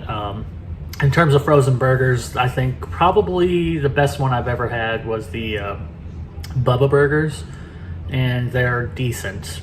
They're not great. They're decent. They're a little too pricey for what they are, but they're decent for a frozen burger if you're lazy like me, and I'll stick to those because this is horrible. And the Walmart ones, if anybody's curious, the like Great Value frozen burgers that are also in that kind of area are bad. The seasoned ones and the ones with the onion and stuff, those are bad too. So don't get those. I guess if you want a frozen burger, Bubba is the only one I can say is decent, but probably not really worth it either. You should just make a burger yourself. So with that, I will see you all next time. Today we're going to try a Walmart Deli personal size pizza. Their deli brand is Market Side for their pizzas. It has been for a while, but they have not really had cupped pepperoni before. That's what kind of drew me to this one, or a personal size pizza before. $3.98, so pretty expensive, honestly, considering what you're getting here. Is a pretty small personal pizza, about 7 inches according to this sticker. It's a 7-inch personal pan pizza, or not pan pizza, just personal size pizza. If it was a pan pizza, it'd be way better. $3.98 in the Walmart deli, so you know, whether it's going to be better than, let's say, a Totino's or any other personal pizza you can get frozen, that's kind of the real question. I'm really just curious to see how these cut pepperonis are going to turn out, because to me, Walmart, the market side pizzas are like the very definition of just mediocre pizza. Like they're okay. They're very 3 out of 5. They're very average. There's, you know, nothing great about them. They're not terrible. They're just, you know, they're there as an option if you want to get a big pizza and you're at the grocery store. That's basically what they're there for. But, you know, maybe a personal size pizza, maybe the cut pepperoni will be good. So I'm going to try it out. Follow the instructions here. Now, I want to say this. There's only oven instructions, which seems insane to me. I would assume that this would probably work well in the air fryer. Maybe not. Maybe they couldn't figure that out. But I would think air fryer instructions would be nice to have for a personal pizza. But they only have oven instructions, so we're going to go that way. 425, remove the stuff. Bake on center of rack for 9 to 11 minutes. That's about it. So very simple baking instructions for this personal pizza, because it's just a bigger pizza smaller. So I don't know why I even went over that, and I'll be back in a second with a cooked pizza. Well, here's the pizza out of the oven. Trying not to drop it. I get to use my small plates for once, which is nice. Don't really get to use them because they're too small usually, but it looks quite good.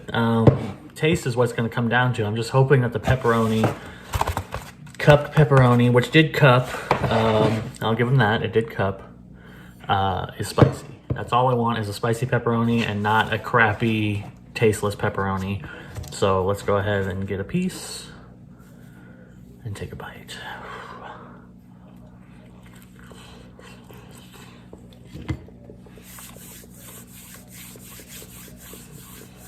I must admit, I'm actually impressed with that first bite. And this all came together in a way I was not expecting from a Walmart pizza. Even the crust is pretty good. So let me give it another shot and then do a full opinion.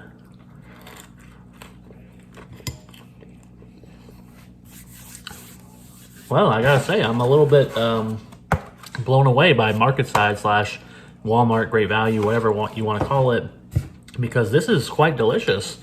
Honestly, I haven't had a pizza this good in a while. I have frozen pizzas that I like, Tombstone and Red Baron. I would say this beats those, surprisingly. I would not have said that beforehand. I think the key here is that this thin crust is actually really, really, really good. I don't know what the formula is, but it's got a nice chew to it. It's not too thick, not too thin. It's got a little bit of crunch on the edges, but it's chewy in the middle. The only thing I can really negatively say about this pizza is that the cheese and sauce are kind of like, they're a little bland, but the pepperonis are good. I guess the other thing I could say is that it could use a few more pepperonis. It'd be nice if we got more than like 6 or 7 pepperonis on this personal pizza, but it's not too far off for a $3.98 pizza. I feel good about it, which is not something I was expecting to say, to be honest. I was expecting to come after this and say, hey, don't waste $4 on this. Buy a, Tombstone or a Jack's Pizza for $4. But no, I actually think that this is quite good. Quite decent for the price, good size probably. This is more, in general what you probably should eat, or what I should eat, versus, half a huge pizza. And it's surprisingly decent. So I'll give Walmart credit for this one. I'm gonna give it a 4 out of 5. It could be improved. Like I said, the cheese and sauce are a little mediocre, but it's rare that I get a pizza where I don't outright dislike one of the components. Every component of this pizza is at least decent, and it all comes together coherently. It's just lacking, an extra spark, something extra special to make it stand out, but it's solid in pretty much every way. So I can't complain, and I can in fact say, go check it out and buy it. So if you're interested in a personal pizza, if that's something that appeals to you and you're at Walmart, check it out. $3.98 and get yourself a nice meal and decent quality. And with that, I will see you all next time. Today we're gonna try Taco Bell's spicy bean dip at the grocery store, which very interesting to me because they don't have a spicy bean dip in Taco Bell. In fact, they have a bunch of dips. They have a creamy crunch wrap dip, which is not a thing. It's just something they made up for the grocery store. Because they won't actually put their food products in the grocery store, because then they'd be cutting themselves. So when they put Taco Bell branded products in the grocery store, it's never going to taste like you really want it to. But I'm hopeful that maybe this will, at least get the kind of Taco Bell bean flavor, because I actually do like their refried beans. I might be, on the outlier there, but I like just a bean burrito with extra cheese and extra red sauce. That's a classic for me. I've gotten it many times. So we're going to try out the spicy bean dip here with the ultimate chip. Great value, bite-sized rounds, because I'm broke, So I got the cheapest chips possible to test this out. Realistic home scenario. I'm going to microwave some of this in a bowl and dip some chips in it and see how it tastes. All right, I'm back with the bean dip in this little bowl. It looks like runny goop, which is very appetizing. I got these little bowls to dip in.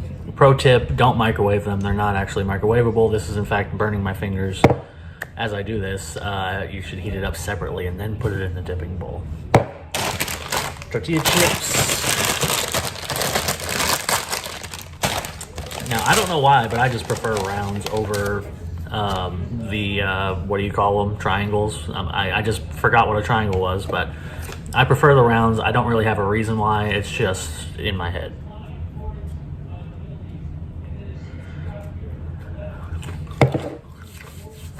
Well, I've eaten a few of these chips and dip. I have a couple thoughts. First off, it is not quite Taco Bell beans, but it's close. And it makes this product almost infuriating to me, honestly, because if it was just slightly different, it would be almost perfect. But it's ruined by the kind of Southwest flair they've given it, and I hope this makes sense. It tastes more like kind of like a cowboy pinto bean mix kind of thing than it does refried beans from Taco Bell.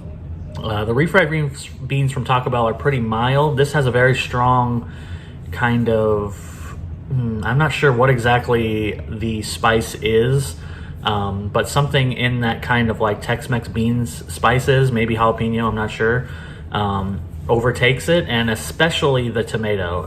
The main problem with this is that it's just too acidic. It's very tomato forward, and that combined with the spice just kind of takes it to a level where it doesn't match what I want from Taco Bell bean dip. I want it to be a little bit more mild, a little bit heavier on the bean flavor, whereas this is a little bit more on the enchilada sauce, Tex-Mex kind of side, which I guess makes sense for a bean dip, but it's just a bit disappointing for me because what I want is a signature Taco Bell flavor, and like I said in the beginning, I knew it wouldn't really be because they can't, but I was hoping it would be something a little bit, just a little bit closer, because it's close.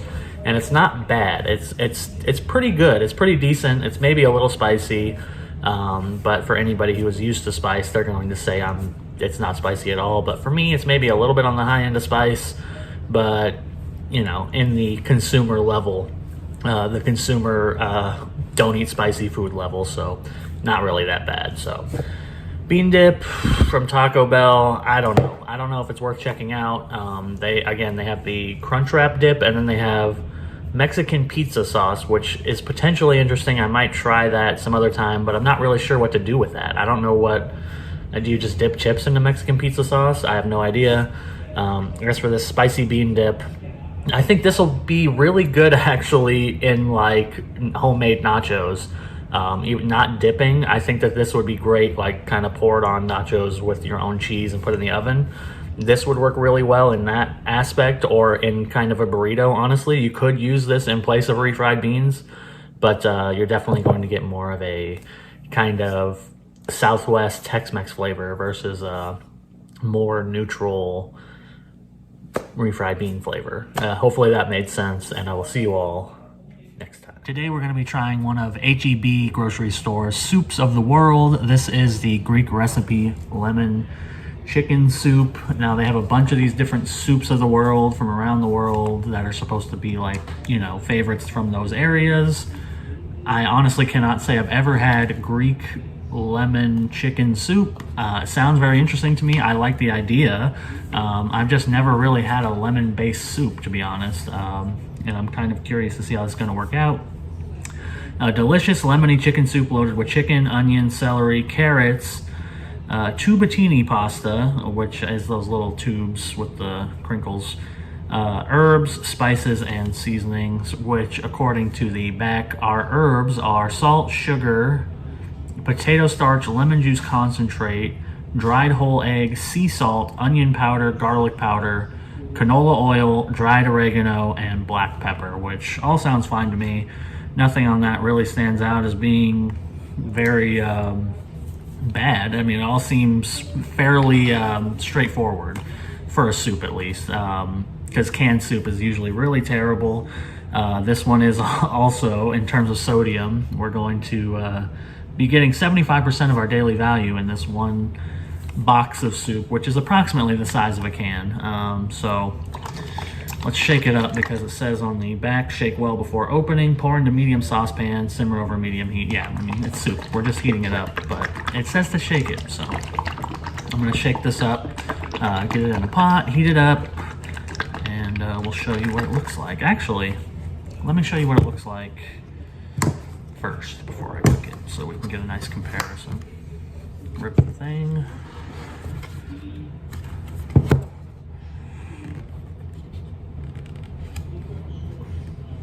I was about to talk about how I kind of like these boxes, but now the thing is not ripping, and I'm immediately in hate mode, because if this was a can, we would have already done pop the top But now this will just not, there's no rippage happening here. You see, I'm really trying to rip on the perforated line, but it's a real piece of shit. I gotta be honest.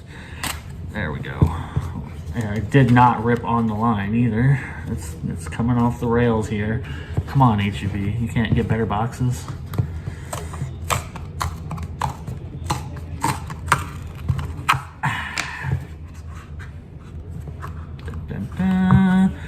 And with that, we get the beautiful view of vaguely kind of nasty looking soup. I mean, it doesn't really look that great from this angle. Let me see if I can get this without spilling it. Yeah, it doesn't really look that good, so it smells all right though, and it's soup, so it could turn out all right, and my eyes are really freaky at this angle. I'll be back in a second. Well, here it is, our Greek recipe soup.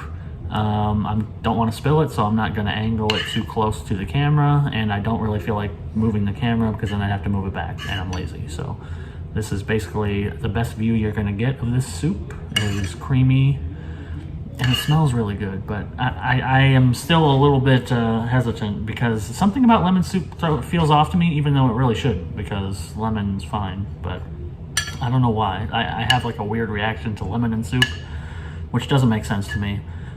Purely mental. Let me try a bite.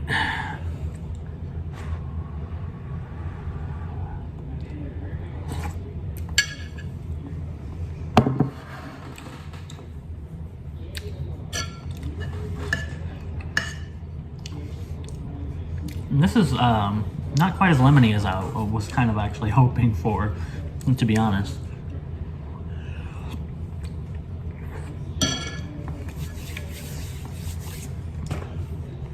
I'm a little bit underwhelmed. I was really kind of expecting something from this soup, whether it was good or bad. I kind of expected an overwhelming lemon presence, but it's not there. This Greek recipe lemon chicken soup is not that lemony. I gotta be honest. The overwhelming flavor is more the lentils. What are those? Are those lentils? Chicken meat, onion, celery, or is that the tubolini pasta? No, what are these little, no, they're not lentils. That's just the pasta, which is bland, basically. That's my overall impression of this soup, which I was trying to get to. Despite the fact that it's got carrots and onions and chicken and lemon and all that good stuff, we've come up with something that has the taste of almost nothing.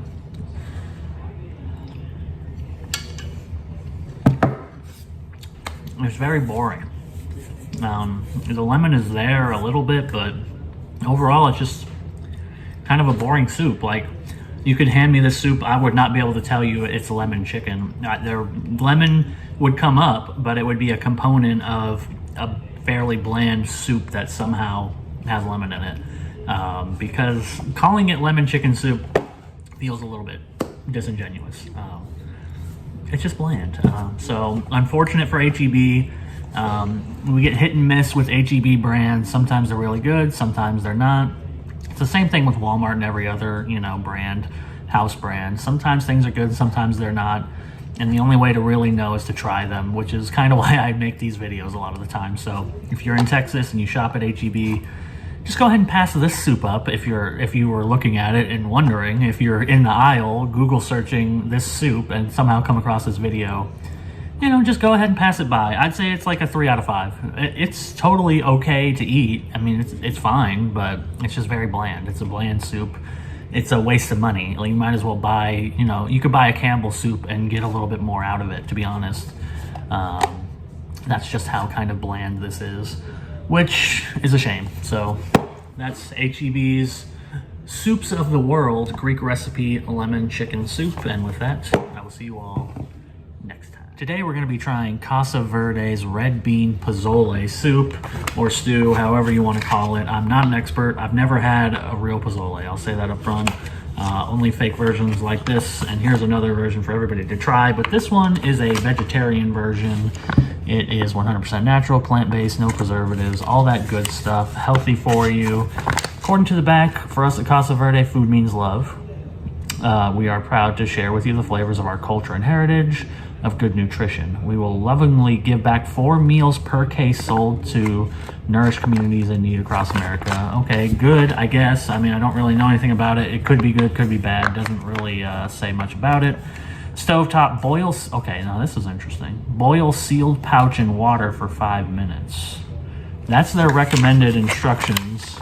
They have a microwave instruction, which is what I was expecting. Cut pouch 2 inches to vent and heat on high for 1 minute. But I think I'm gonna boil sealed pouch in water for 5 minutes. I like that idea, so we'll do that.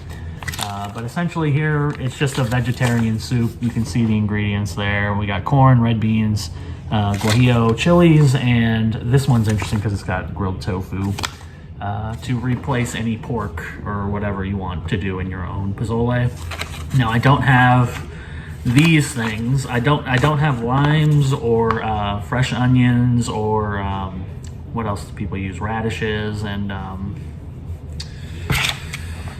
whatever else people eat with pozole. I know they usually like you have some vegetables to go with, like some fresh cut veggies that you can like throw on top and stuff, like these onions in this picture. But I'm just gonna follow this packet and eat it the way it is. So let's go boil this for 5 minutes and we'll see what happens.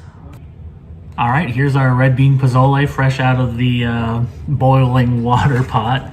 It's very hot down here, so I'm trying not to touch it, but I like that. I like the boil and bag approach. Hopefully I didn't get too many plastic chemicals in there, but let's open it up and see what we get.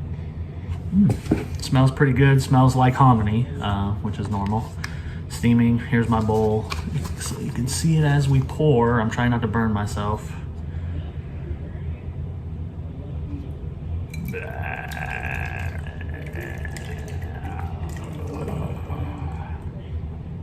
Okay, that splattered a lot more than I wanted. I gotta be honest. There's a lot of red bean splatter around me, which is kind of unfortunate. Let's taste it. Okay, so you can kind of see here, it's mostly hominy pieces. I don't really know how to tell the difference between what's what, but it looks like it's mostly hominy, not too much tofu, but it smells fantastic. So let's try it out.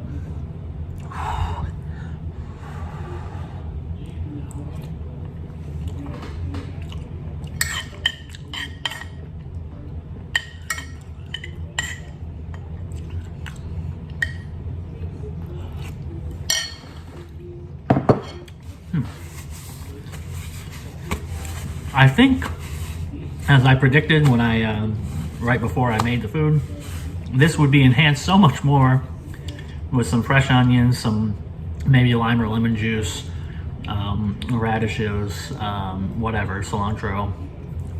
It needs a kick of freshness, I think, because it has a pretty good flavor. It has a pretty good red chili, guajillo chili flavor. It's not very spicy, to be honest, so if you're looking for spice, you're not gonna get it here. But it has a solid base flavor.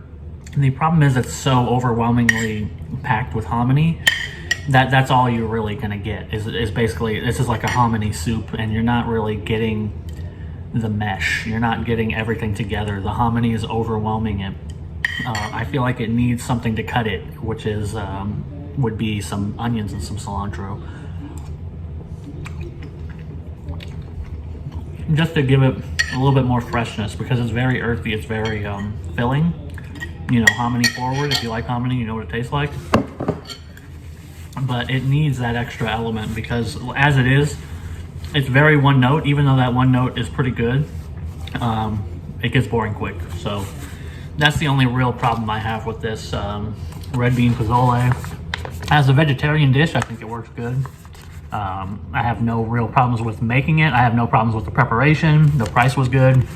It was like $2.50 at Walmart. Good deal, good dish. Okay soup. I wish it, you know, I don't know what else they can really do because it needs a hint of freshness and you can't do that in a prepackaged food. Maybe some cilantro like in here, or some lime juice or something would help. But as it is, I think this is great if you are going to be willing to chop your own onions, get some fresh limes or whatever, and doctor it up. Otherwise, I think as a quick meal, just heat and eat like this, it doesn't really make the grade in that sense. It needs to be doctored, otherwise it's just going to be kind of boring. So I'm gonna give it a 3 out of 5. The taste is all right, as I said, not spicy. Pretty good guajillo, like earthy hominy flavor, but it just needs an element of freshness in there, and it just doesn't have it. So it's a little one note, 3 out of 5. Maybe check it out. I might try out some of their other products because it's good quality. So Casa Verde red bean pozole, 3 out of 5, and I'll see you all next time. Today we're going to be trying Chili's Big Smasher Burger, which is very hefty. I was not quite expecting this size of burger when I ordered it, and the reason I ordered it is because essentially Chili's positioned themselves as the Big Mac meal competitor. That's their new stance. That's what they've been putting out in the press. I saw a news story that said, hey, go to Chili's and get the Big Smasher Burger because it's better than a Big Mac, and more importantly, it's not very expensive. Now, the key to this is that they currently have a promotion with this burger and a couple other items called 3 for Me, where you can get an appetizer, which is either a salad or soup or chips and salsa. You get the burger and fries, and you also get a drink for $10.99. So it's a great deal. I mean, this is the amount of food we're talking about here. I got this burger and a bunch of fries, and this is a huge burger. I mean, this thing's like a half pound. I think they say it's 1/3 pound burger on their thing, but it's huge. And here's my little packet from the to-go with a nice house salad, you know, be a little healthy. And I got some avocado ranch to go with it. And you know, ketchup and forks and stuff. I mean, for all this, for $10.99, I feel pretty good about it. And that's really the key to Chili's argument here, and the key to why I want to try this out. Because as you know, I complain about fast food prices constantly. Everybody knows that they're just greedy and they're raising the prices, and Chili's is seeing an opportunity. They're taking their capitalist instincts and saying, hey, they got a little too greedy. Let's swoop in and try to steal some customers away because we've got to-go pickup and curbside pickup and whatever. It's convenient. I went there, parked, put in my, where I was parked. They brought the food out. That was it. It was simple and easy, easier, honestly, than a drive-through in some ways. So all this food for $10.99, if it's good, then I think we've got a winner on our hands. That's the important part. Now, the salad, I'm not going to try that. The tea, this I got sweet tea. Well, I ordered raspberry tea. I ended up with sweet tea, which is fine. You can get Coke or tea or lemonade. The key with this sweet tea is that it is not sweet enough, I would say, for a Texas palate, but it is too sweet for pretty much anybody else. So it's okay, sweet tea. It's all right. I drank pretty much all of it on the drive back because it's 100 degrees outside. Now the fries, I don't really know how they are, so I'm going to give them a shot, and I'm also going to give the burger a shot. But let's give the fries a shot first.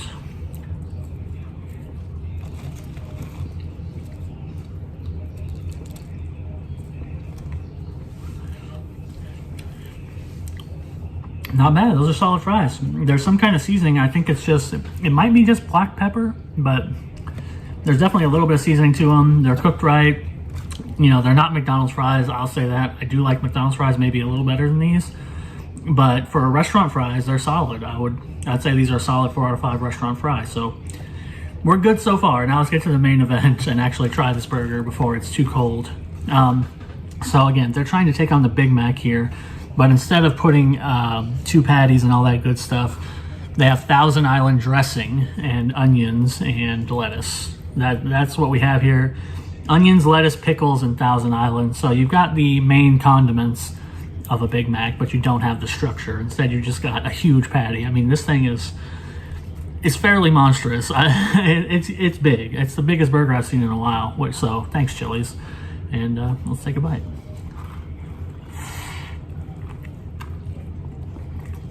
Well, I'd say the hype in this case is pretty real, because this is pretty good. And you can see they even kept it a little pink for me in the middle, which is an option you can request if you're into that kind of thing like I am. You can do well done or a little bit of pink. You can't go any higher than a little pink. But that's pretty decent, I'd say, for a cooked burger from a Chili's. Maybe you don't trust it. I've heard that argument before, but whatever. I'm going to eat it the way I like it. It's good. I will say this. It's not a 5 out of 5 experience for me. Specifically because of the Thousand Island. It's okay, I get it, but it does not match the Big Mac. Now, I would still take this over a Big Mac any day, don't get me wrong. If we're talking about a Big Mac meal versus this meal, it wins. They're correct on that front. Absolutely, I think everybody should try it. But I don't like the Thousand Island particularly. I would probably just not get it on the next one I got. I would just keep it plain, I guess, because I really do like the burger. The fresh onions are good, the patty's good, the bun is really good, the fries work well with it.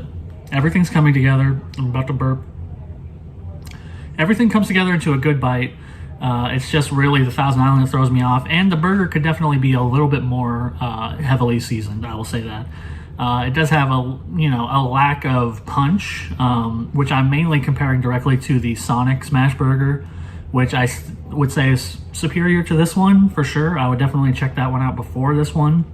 But I think here is the superior value, because the Sonic Smasher is a lot smaller than this, but packs a bite, it's good.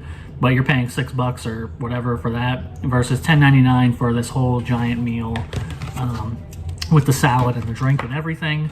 And that's the key to this, is the $10.99 price. So I would highly recommend this to anybody, really. If you watch my videos, you eat fast food, check out Chili's and give this a shot for $10.99. The most important thing I want to reiterate here is that the reason that this is good is because of the $10.99 price. You vote with your wallets and all that good stuff. Don't go to McDonald's. Screw those cups. That's just a ploy to make more money. So they're going to charge you $2 extra on top of an overpriced Big Mac meal. Like, what Big Mac meal is worth $9 already? That's what they're charging here in Texas, where the minimum wage is $7.25. So a Big Mac meal costs more than an hour of work, but you can go get a cup for an extra $2.25 around here. You can get a cheap plastic crap cup. That's not worth collecting. They call them collector's cups. They're not worth collecting because they're crap. They made 1 million of these plastic cups. You're going to see them just like the other cups at thrift stores and yard sales. I can't tell you how many McDonald's cups and all that good stuff that I find at yard sales and thrift sales and everything. Nobody really wants them. There's only a very select few people, who, like rabid McDonald's collectors, who actually keep those things. Everybody else is just tricked. It's a mind trick to say, hey, I remember I had those glasses when I was a kid, so I'm going to go back to McDonald's and overpay way too much for a plastic, cup that cost them 10 cents to make. So I would suggest not doing that unless you are just a big McDonald's fanboy or whatever. Then fine, you're going to collect them all anyway. But if you're not, I would suggest just skipping that completely and going here to Chili's for the $10.99 meal while it's $10.99. Now this is the key. Because I'm looking into this a little bit more. They put this deal out in April, is actually when they announced this deal, but they haven't really pushed it in the media until now. So I'm kind of like, buying into their media blitz or whatever. So that $10.99 price point has been in effect for a few months already.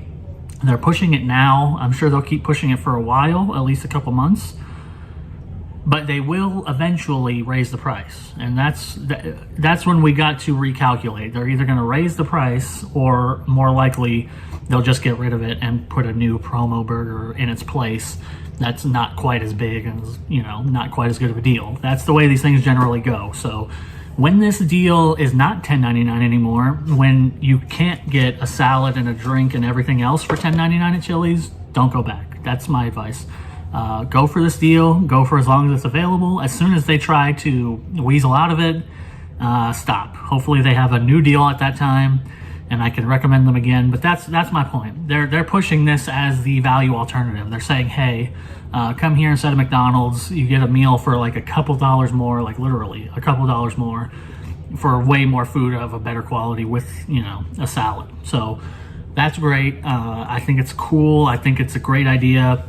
go check it out at Chili's. I feel like I'm shilling for them, but I haven't been to Chili's in like years. This is the first thing I've gotten from them in a long time. But it's good. I think that their proposition of a Big Mac alternative meal is right. I think that this is a good alternative to a Big Mac meal for $10.99. But again, once they raise the price, say no and forget about them until they give you another deal, because you know, this is the only way to do this. We got to stop. We can't let them, you know, buy us in with this meal, because that's what it feels like. That's what Chili's is trying to do. You know, they're going to get a lot of customers. A lot of people sign up for their app to pick this up, like me, so they can curbside pickup and all that good stuff. And they're hoping that, oh, you'll come once they get rid of this deal in a couple months. You'll come back because it's Chili's and you're in the system and you get a free chips and salsa or whatever, and you'll come back and spend way too much money. So that's the idea. Don't let them do that. Just like the break the buffet mentality, which I enjoy.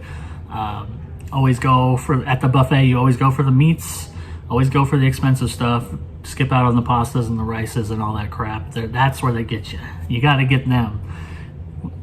And anyway, that's my mindset. Chili's, $10.99, Big Smasher Burger. It's good. I'm going to give this a 5 out of 5. I'm going to give the meal a 5 out of 5. The meal itself, I think the burger is a 4 out of 5. It's really good. Fries, another 4 out of 5. I think overall it's mostly a 4 out of 5, but the price point makes it a 5 out of 5. So definitely check it out if you're a burger guy or, you know, fast food person, whatever. And with that, I will see you all next time. Today we're going to be trying Knorr teriyaki noodles. Now this is an interesting one for me.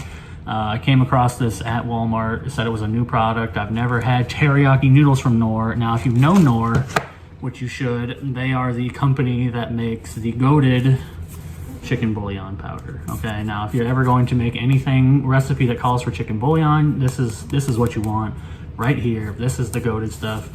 This is the best. Okay, and now they have this. Of course, they've also had pasta sides and rice sides for a long time. Anybody who's broke has definitely had the Alfredo pasta side or the chicken rice side, because they're used to be like $1, and they're great deals. So a lot of broke people know Knorr as the brand of pasta sides and chicken bouillon cubes, but now they have a new pasta and it's teriyaki, which is just odd. I mean, this company puts out products that are very traditional flavors, and teriyaki is not exactly what I would have expected for a new product like this, but I'm interested in seeing how they pull it off. We have pasta in a sweet teriyaki sauce with broccoli and carrots.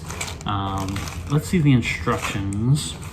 Remove lid and add cold water to the fill line. Stir well. Microwave uncovered for 2 minutes, and then let sit in the microwave 3 minutes or until pasta is tender. Now, I'm not generally a big fan of the microwave uncovered, because every time I try to do a frickin' Kraft Easy Mac or whatever, which I haven't done in years, but those you microwave uncovered, they always spill over. So this is probably going to spill over too. If it doesn't, or if it does, I'll let you know. But yeah, we're just going to go ahead and microwave this for 2 minutes. I guess I can open it up and show you what it looks like if my hands weren't so weak. Wow, the not quite as exciting as you might imagine. It's mostly just pasta, and then there's a little bit of, that's the flavor powder down there with the little dehydrated carrots and stuff. So don't forget to recycle me, and I'll be back in, I don't know, 5 minutes. All right, here's our teriyaki noodles fresh out of the microwave. As you can see, beautiful pile of stuff there. I can almost hold it upside down without it falling out. I haven't stirred it yet, so I'm gonna give it a stir real quick, see how juicy it is. Let some of that steam out and show you what it looks like. Okay, now that it's stirred up, this is what we got. It smells good. It smells like a sweet teriyaki sauce. So I really, you know, I think that this is going to be a solid little pasta side, but you know, maybe I'll be surprised. Let's try it out. Yeah, this is just solid teriyaki noodles. I can't nail down the flavor of where this teriyaki, I mean, it's the standard teriyaki sauce. I guess the closest would maybe be like store-bought teriyaki sauce in a jar or in a whatever. That's kind of the taste on top of, you know, plain pasta. The carrots and stuff don't really make much difference. It's really the sauce that's the key. And it's decent. It's good, it's sweet and all that stuff, but it doesn't really you know, have much of a, how do I put this? It doesn't have much of a body to it. It feels like a snack, which I guess it is, but overpriced for a snack, because this cost me $2.50. $2.50 for this, which is just too much for what is essentially pasta in a bowl. Pasta, the cheapest ingredient imaginable. I have to expect that this costs very little to make, because it's literally just pasta and some dried carrots with some bouillon powder. So I'm sure it doesn't cost anywhere near that or anywhere close to make this. I mean, they sell Knorr pasta sides. Like I said, they used to be $1. Of course, like every other company, Knorr is going out of its way to raise the prices. And putting out a new product like this is another way to raise prices, actually, because they can put this out at a higher price point and kind of try to move people's expectations up. Because people see this at $2.50 and then they see the Knorr pasta size that they used to pay under $1 for $2. And they say, oh, I guess that's just how it is now, because these are $2.50, so the Knorr pasta side for $2 is probably a good deal, right? And that's the kind of mental tricks they get you with. But I don't want to get too much into that. Let's just talk about the product itself, Knorr teriyaki noodles. It's good, it's solid. If you're somebody who likes teriyaki flavor, you know, then definitely you can go buy one of these for a lunch or whatever. It's a quick microwave thing. It did not overflow. My microwave is still clean, so I'll give it that. It's okay, but it really feels like a snack. It doesn't feel like a lunch. Like, I feel like if I brought this to lunch, I would need something else to go with it, because this is not anywhere near a full meal. And for the price, I would say it's not a value, but it's okay. So, I mean, if the idea intrigues you of some teriyaki noodles that you could just microwave, if you're big on convenience, then this might be the product for you. If you're willing to pay what I would consider pretty exorbitant price for what is a single-use pasta cup, I guess it can be worth it. The flavor is good. The flavor is solid. If you added chicken to this, which obviously nobody would do because that would be way too much work, but if you grilled some like chicken chunks and threw it in here, then it would feel like a meal. But as it is, it's a side that's not priced in a way I would price a side personally. And price comes into my reviews. If you're watching, price is important to me. The value aspect is very important to me. So while flavor-wise I can get behind this and I would eat this again, it's not like blowing me away, but if these were cheaper, I would gladly buy one or two to have, you know, just on hand in case I feel like it, because it's decent, but it's just too much money to do that for what is essentially just noodles in teriyaki sauce. So with that said, Knorr pasta teriyaki noodle bowl, I'm gonna give it a 3 out of 5. If this was just cheaper, if this was, let's say, I don't know, $1.50 or cheaper than that, really, maybe $1.25, I would give it a solid 4, because the taste is good. It's not blowing me away, but it's worth a 4 on the taste front. But I'm gonna have to dock it and bring it to a 3 because it's just too much. And I love you, Knorr. I buy this. This is like a lifelong purchase for me. I buy this all the time. This is a constant, and you can raise the price on this and I'll probably still buy it. Maybe I shouldn't have said that, but this is a staple. This is not. So overpricing this is just going to get me to never buy it again. And that's the whole deal. So check it out if you feel like spending money, Knorr teriyaki noodles.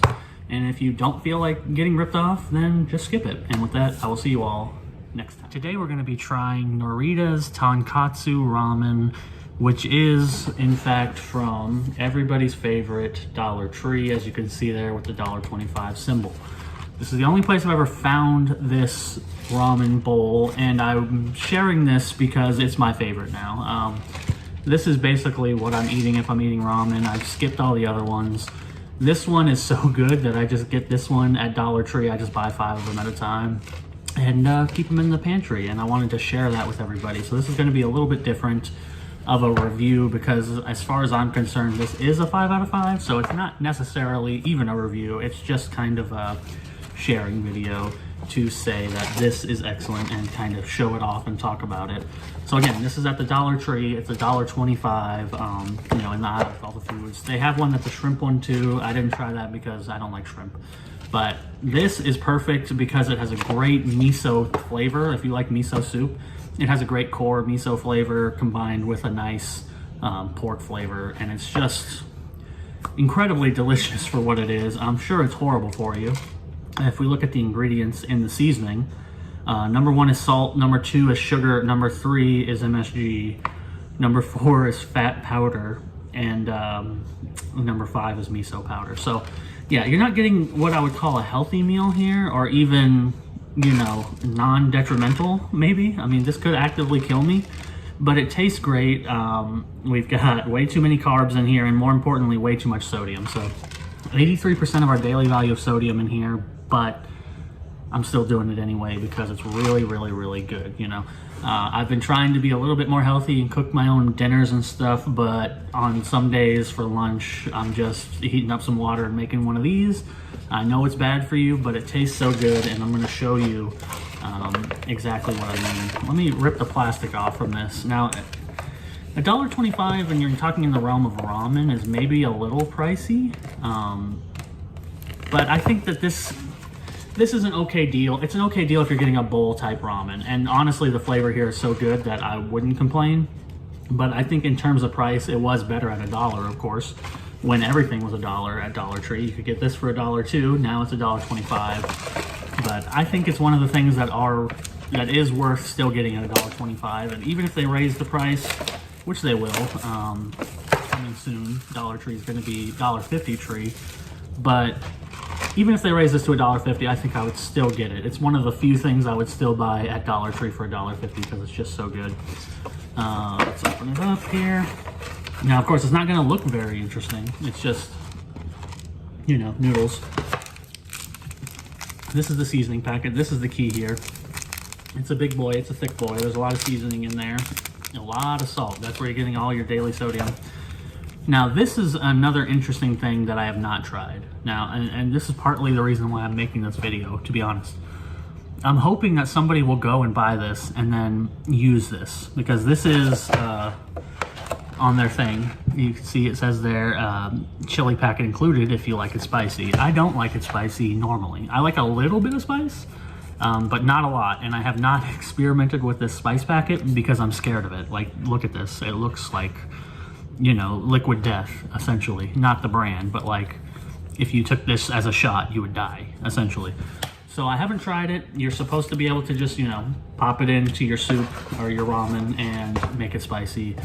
I haven't done that because I like it just the way it is, but somebody do this, and I'll be back in a couple minutes with a finished product to show off.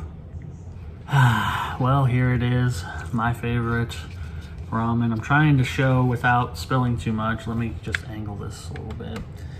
Yeah, there it goes. It doesn't look particularly, you know, special. It's a very murky broth, but that's exactly what you want, honestly. This is what you want from this, in my opinion. I cracked some black pepper in there too to make it a little bit nicer. But essentially,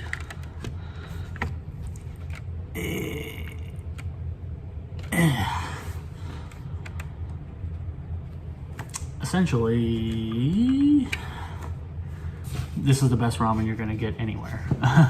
So I was thinking about this while it was cooking. Narita, the company who owns this, my suggestion would be to get out of Dollar Tree and get into other stores because this is a good product. Like, if you could sell this for $1.25 on Walmart shelves, and I would be so happy, because, I mean, Walmart sucks too, but any grocery store, get any grocery store chain, you guys should spread out, because I think your product is unique in that it's very good for the price. Obviously, it's not very healthy and all that good stuff, but I think this has the possibility, there's a possibility here of this becoming popular if it was exposed. I think the reason why people don't buy this is because they don't know about it. There's no marketing behind Narita Tonkatsu Ramen from Dollar Tree, but I feel like there should be. That's where I'm going. I feel like there should be. I feel like they should take this product out of Dollar Tree and push it as its own thing, because it's just worth it. Let me grab a bite on camera to fulfill my contractual obligations.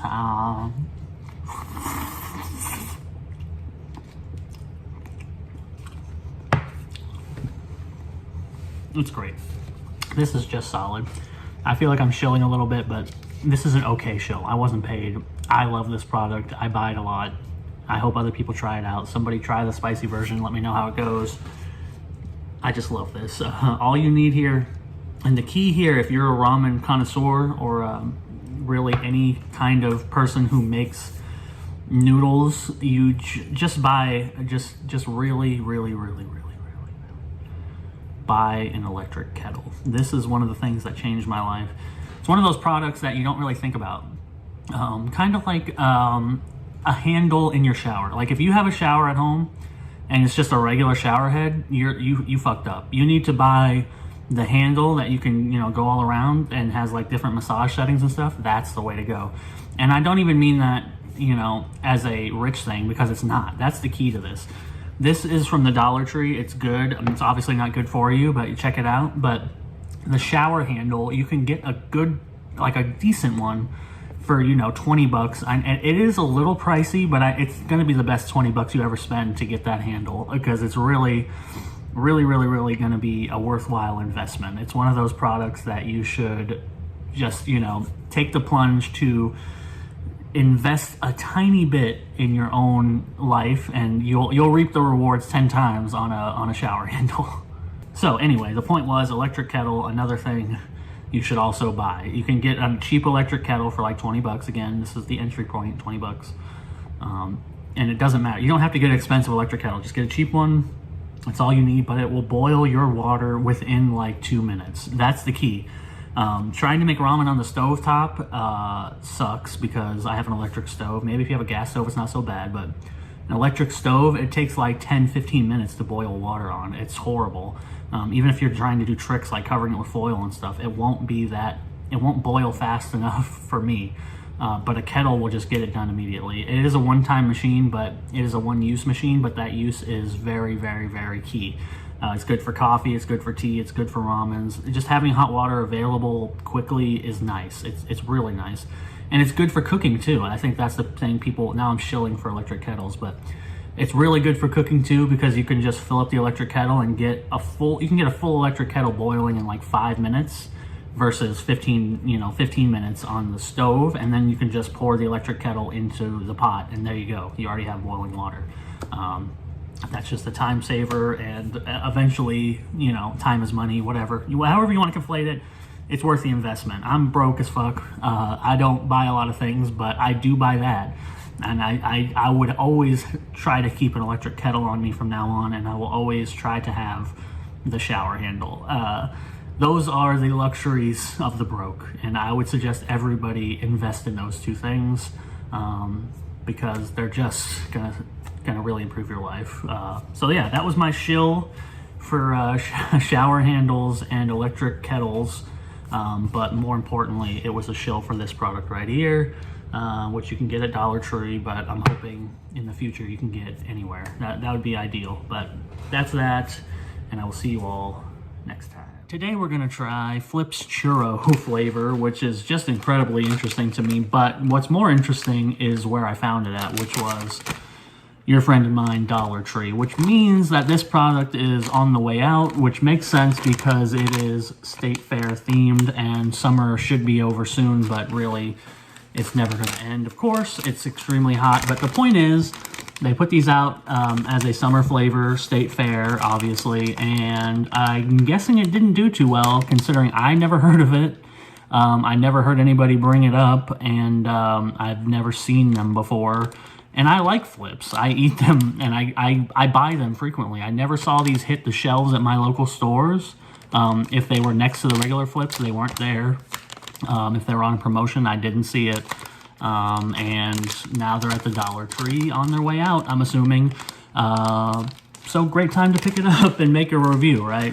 This is the time. Now's the time when everybody can go to their Dollar Tree and scoop these up for $1.25 if they're good.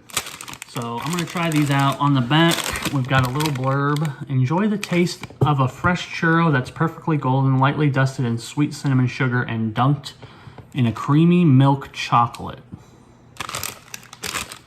Okay, I don't know about the milk cinnamon sugar. Okay, whatever. I don't know why that confused me, but Take your taste buds on a state fair adventure. Taste the sugar, spice, and everything nice with new Flips churros. Our crunchy and salted pretzels. Okay, this is more specific than the first one. They should. I don't know why the first paragraph is even here because this one is not as confusing. Our crunchy and salted pretzels are coated in a cinnamon sugar churro flavored coating and drizzled with milk chocolate. Thank you.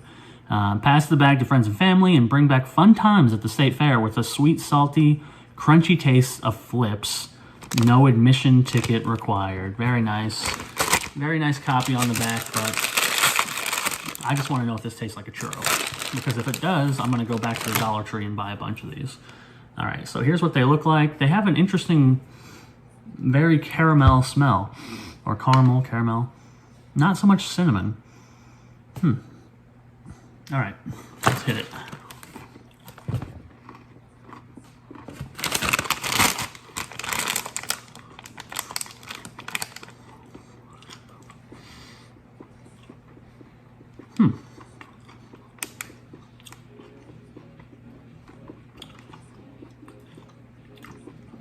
It's odd how much they smell like caramel to me.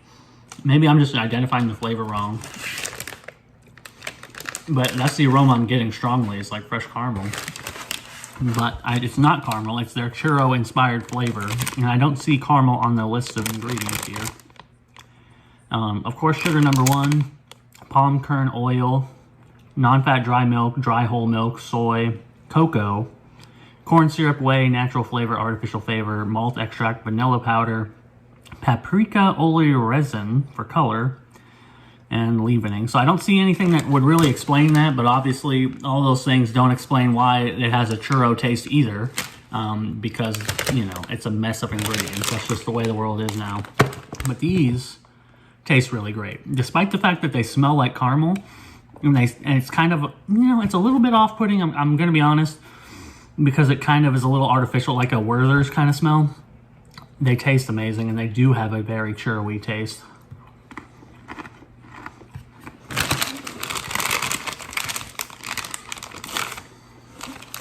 And as evidenced by my fingers, they melt extremely quickly in the heat. But otherwise, I have no objections to this. These are great. I guess it was just a marketing fail on their part that I never heard about it. If anybody has heard of it, let me know. But before today, I did not know these existed. I went to Dollar Tree, saw them on the shelf. I was like, what? What are these? I never even saw them come out. Why are they at Dollar Tree already? So who knows? Maybe they sold these at the state fair. I don't really know. But the date on here is good until January 2025. So I'm going to go back and stock up because I do genuinely like these. These are excellent. I'm going to give them a 5 out of 5 on the flavor. Where you failed was, I guess, the marketing. So, sucks to be you, Platus Global North America Inc. Good job. You guys wrote a good copy on the back. Whoever wrote this, well, no, they didn't. Whoever wrote the first paragraph should be fired. Whoever wrote this did a good job. And whoever does your marketing doesn't do a good job. That's my basic assessment. But whoever makes the flavor is 5 out of 5 because this is great. So, Flips Churros, State Fair Edition. Pick them up. Dollar Tree. And I'll see you all next time. Today we're going to try Tapatio Birria flavored ramen, which is a very exciting prospect to me. Birria, you know, it became kind of trendy recently. Not recently. It became kind of trendy like after COVID, I think. That's when I started getting into it, and I started eating birria tacos everywhere I could find them. Things have calmed down a little bit on the birria front. I don't see as many birria tacos advertised. I don't know if that was, you know, just a fling or whatever, but now we have birria tapatio ramen, which I don't think would have happened before the year, you know, 2023 or whenever they made this. Maybe 2022, I don't know, because I'm sure it came out before this year. I don't think I'm, you know, brand new, and it doesn't have a date on it, but the important thing is that it's Tapatio, and they make ramen, and their ramen is all right. So I'm hoping that the birria base flavor here is what's really going to carry it. That's all that's going to matter, and how spicy it is. Hopefully it's not too spicy, even though it is listed as hot picante on there. But yeah, birria, it's the best. I like quesabirria tacos, birria quesadillas. Give it to me everywhere. Obviously, this isn't going to have any beef in it. It's just going to have the flavor of the consomme, the base.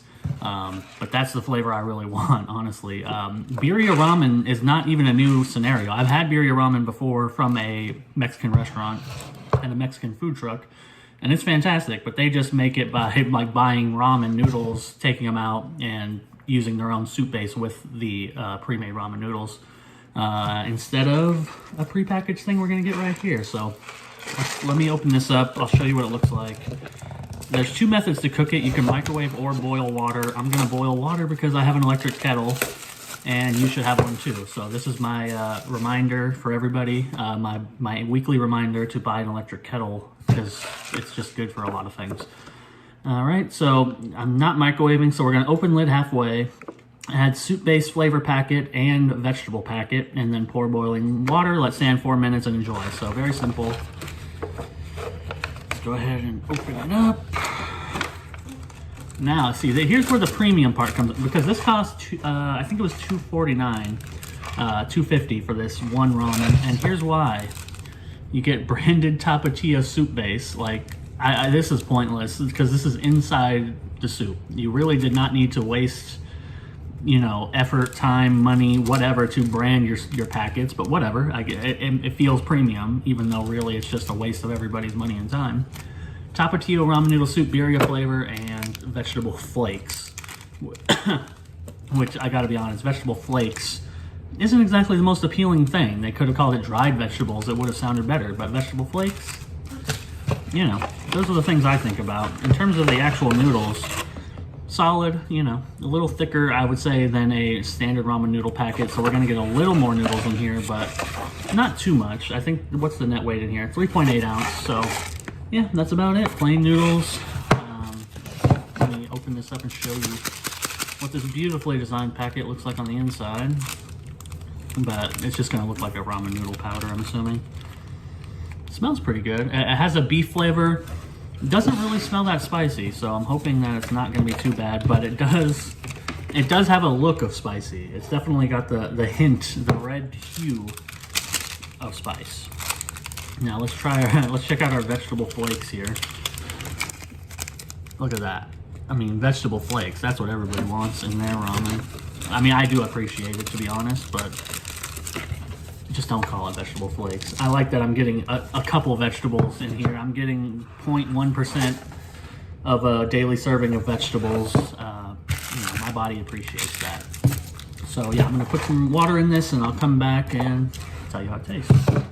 All right, here's our birria ramen. It's been soaking for a while. Stir it up, let the noodles get apart, all that good stuff, but it smells quite beefy in a good way. So I'm hoping that it's gonna have a strong, you know, beef consomme flavor, and that's what I really want. So I'm just gonna let this sit and then take a bite in a second. All right, I got a bite here. There is a couple vegetable flakes in there. There's one there. It's kind of hard to get them on here, like with every other ramen. That's my main issue with people putting in vegetable flakes and little vegetables, is because they pretty much just end up at the bottom of the soup and you end up eating them at the end. You can never get them on with the actual noodles because they're too small and they just fall off. But you know, whatever. Let's try it.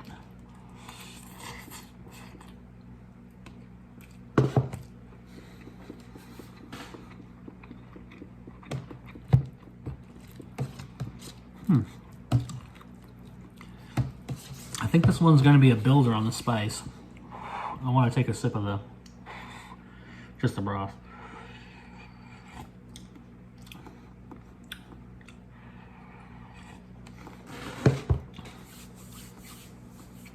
That's pretty nice, actually. Yeah, this has a nice depth of flavor to it that I wasn't really expecting. It's pretty rich. It's got like almost a bone brothy kind of taste, even though it's artificial beef flavor. I read the ingredients, but they hit it pretty good. My only real complaint would be the spice level is a little too high for me personally, but I know a lot of people who would really, really, really love this. My preference would be, if they're going to keep making this product, there's a fly, is to put a spice packet, to separate out the other stuff and have a spice packet separate. That would be my ideal situation for every ramen noodle possible. Non-shim especially. If you want to make Shin Ramyun black and like take the spices out of the seasoning packet, I would be so grateful, because I love the taste of Shin Ramyun black. It's my favorite. but it's so hot that I just don't eat it that often because I just get destroyed physically. So yeah, that's my only complaint, is it's a little spicy. It's not as hot as a Shin Ramyun Black at all. It's just a little bit spicy. It's handleable. It's hackable. It's got a really good flavor. The noodles are, you know, decent. I don't really, you know, have much of a scale to rate these kind of noodles. They're all very similar. These aren't like a higher quality necessarily. Maybe a little higher quality than like a top ramen noodle. But, you know, for the most part, when you're talking about pre-made ramens like this that are in the cheaper price range, you're mostly going to get the same. It's not until you start paying a little more that you get into like fancier noodles themselves versus just, you know, flavors and add-ins. So yeah, noodles are good. Soup is good. I'm gonna, I think I might give this, I'm gonna take one more sip, but I'm on the edge of a 4 or a 5.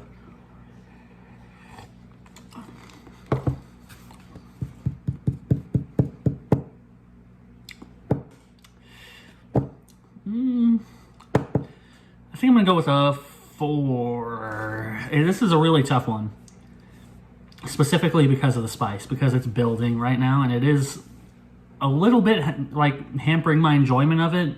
But that's on me for the most part. I'm just not very good with spice. Like, I think most normal people would be able to handle this just fine. They might not even call it spicy necessarily, but for me, it's just on that edge where it's a little uncomfortable, and I don't, you know, actively want to buy it again, I guess is my point. I'm gonna eat this. It's great. I like the flavor. I just wish it was a slightly less spicy. That's really my only complaint, but that complaint will stop me from getting it again, essentially.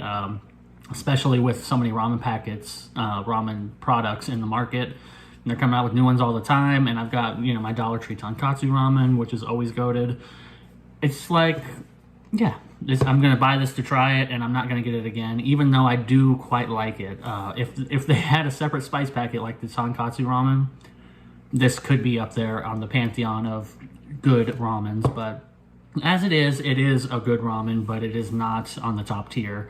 It's a little bit below, but I would suggest checking it out, especially if you like the birria flavor, the consomme birria flavor, because this is pretty good. Decent on that front, just a little spicy for me. And with that, I will see you all next time. Today we're gonna try Taco Bell's Baja Blast Gelato. Before I get into this, I just want to say for the record that I feel very ripped off and scammed by the size of this. It is so small, and I mean, I saw a picture like before I went to get it, so I knew it would be small, but this is, you know, it's minuscule. It's so tiny. Look, here's an AirPod. Here's my AirPods case. That's a comparison for you, if you want to try and compare. Here's a large Baja Blast. So yeah, you get a total of 3.6 fluid ounces of Baja Blast Gelato, and even if this tastes amazing, I'm still going to be angry. I'll go into the reasons why after I taste this, because I don't want to waste people's time. So let me open it up and try it out. Oh wait, it does have a little spoon in it. That makes me slightly happier, but I'm still pissed.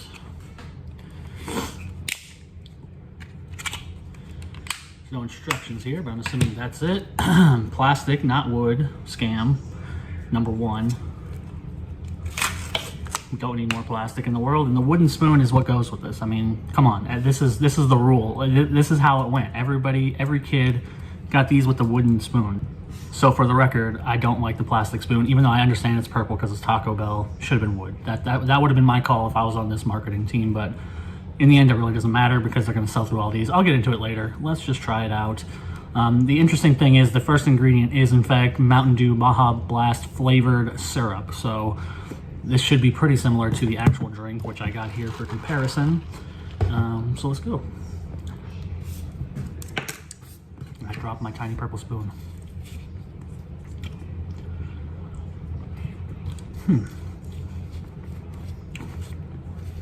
Yeah, I can see why they call it gelato, because it's got not an ice cream texture at all. It's more of like a freeze texture, like almost like a Slurpee texture, but just a little bit more together. Like if you froze a Slurpee.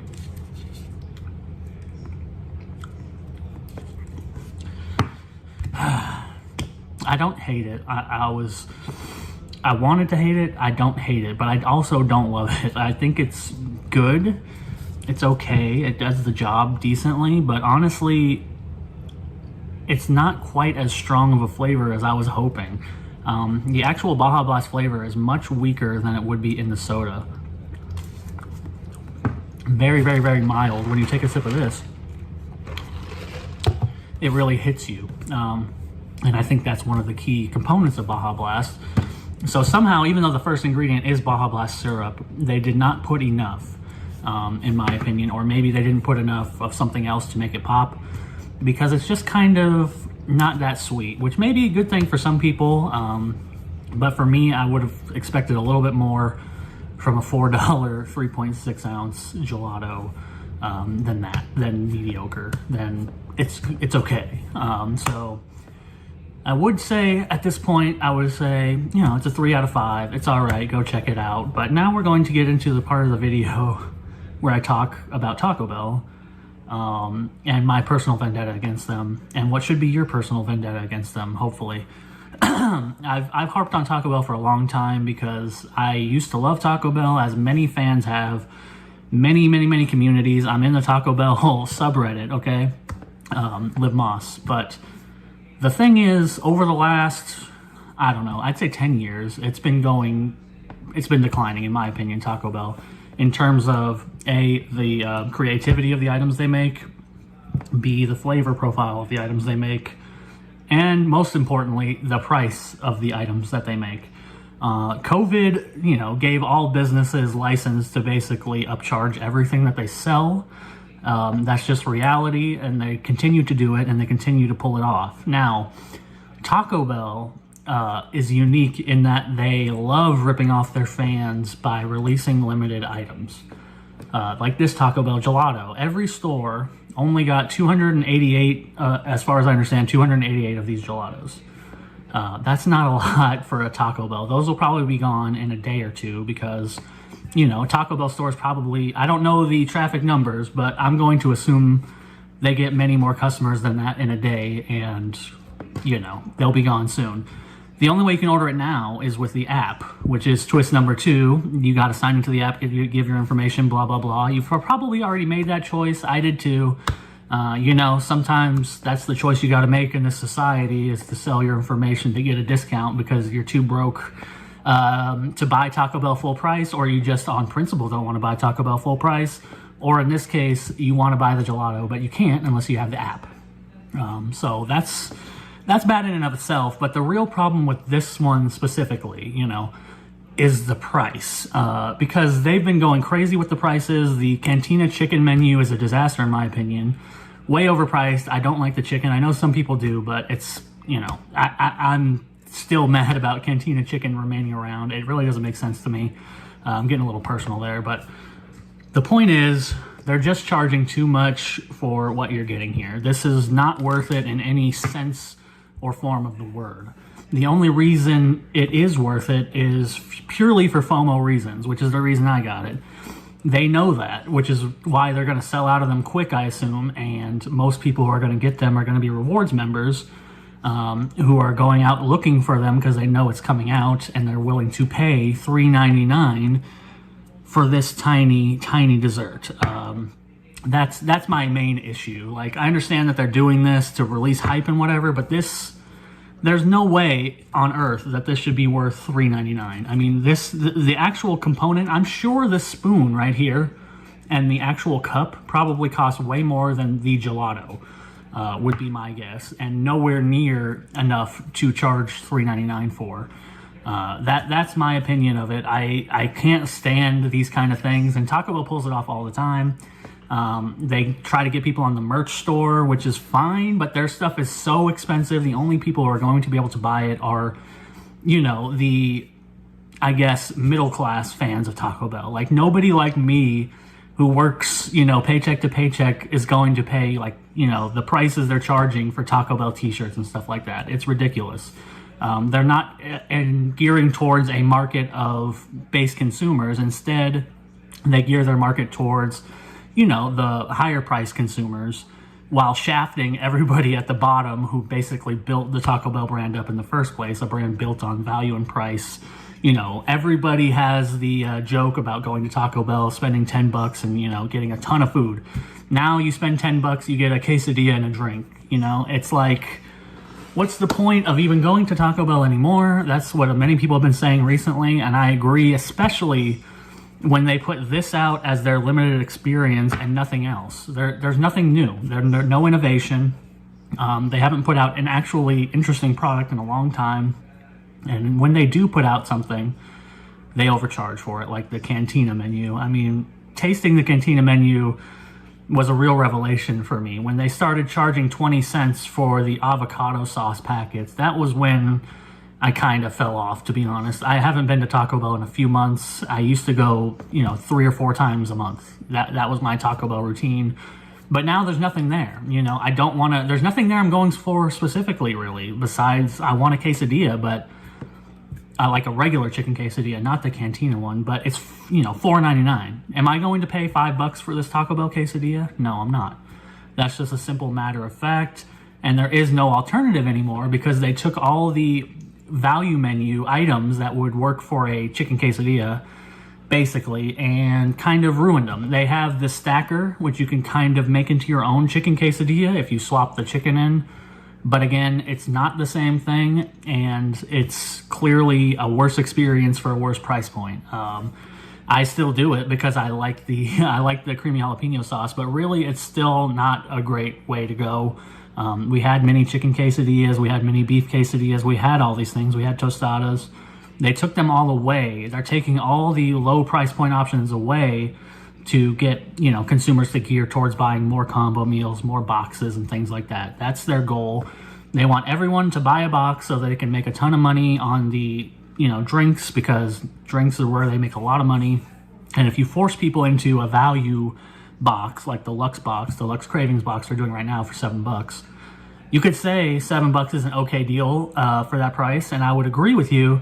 It's okay. It's not a great deal. It's an okay deal, but you can't customize it, of course, and you're forced to get a drink and chips and cheese, which I don't really want. I don't want the chips. I like the cheese, but I don't want the chips and I don't want the drink, but I'm forced into it, and I'm forced into buying the $7 bundle because buying those items individually would be way more. It's all a tactic to, squeeze more out of you. The problem is not only Taco Bell, but all companies have just gone full mask off and screw it. They're not trying to trick you as hard as they used to. There used to be a methodology to consumer psychology. It feels like now it's like, screw it. We'll just price things whatever, we think that the market can bear, and everybody, low income can just, fuck off. That's essentially the Taco Bell message I'm getting. So yeah, that's my Taco Bell gelato review. I'm officially angry at Taco Bell for every decision that they've made. And I'll see you all next time. Today we're going to try 7-Eleven branded ramen noodles, which you can see here. We have a tonkatsu broth, which is pork, which is great. And these are inspired by essentially their Japanese menu items. Now, if you don't know this, 7-Eleven is a Japanese company. They're huge in Japan. They run the American 7-Eleven as well. It's the same thing. But in Japan, they're a very different operation in terms of food. They focus very heavily on convenient meals and fast foods. Not just your standard like hot dogs and pizza stuff like they do here in America, but stuff like this and other things, soups, whatever, all sorts of products that are Japan exclusive, curries and things like that. But since the start of, the pandemic and everything, they've been seeing, less shoppers going to 7-Eleven because more people prefer to just order DoorDash or save their money and go to, Walmart or something like that. Most people aren't going to 7-Eleven as much as they used to, at least. So the idea here is to pivot into a food-centric kind of store. You want 7-Eleven, or they want 7-Eleven to be a place that you go to for lunch, essentially. Like, hey, it's work lunch, I'm going to go across the street to 7-Eleven and get a ramen bowl, which, if it's good, maybe could work, but the problem here is the perception. I don't know if it's actually going to be able to work because, quite frankly, 7-Eleven in America, at least where I am, is not you know, a very reputable place. 7-Eleven is essentially the kind of bad, you know, gas stations. So that's my connotation. There are nice 7-Elevens. I've definitely been in them, but there are also, mostly around me, really not nice 7-Elevens. This 7-Eleven by me that has this, which is the only 7-Eleven I've seen with this, and I've been to 3 in my area, but there's only one that actually has the ramen already, is very well taken care of. So I guess maybe they're pushing it there first, or it's a franchise thing. I don't know. But we're going to try this tonkatsu ramen noodle bowl with chashu pork, which could be really good. And it's even got the egg slices and everything. So I'm hopeful that this will be all right. Let's see what it says. This is made by Warabea North America in Lewisville, Texas. So maybe look that up after I take a break. Maybe I'll look it up to see what they're all about.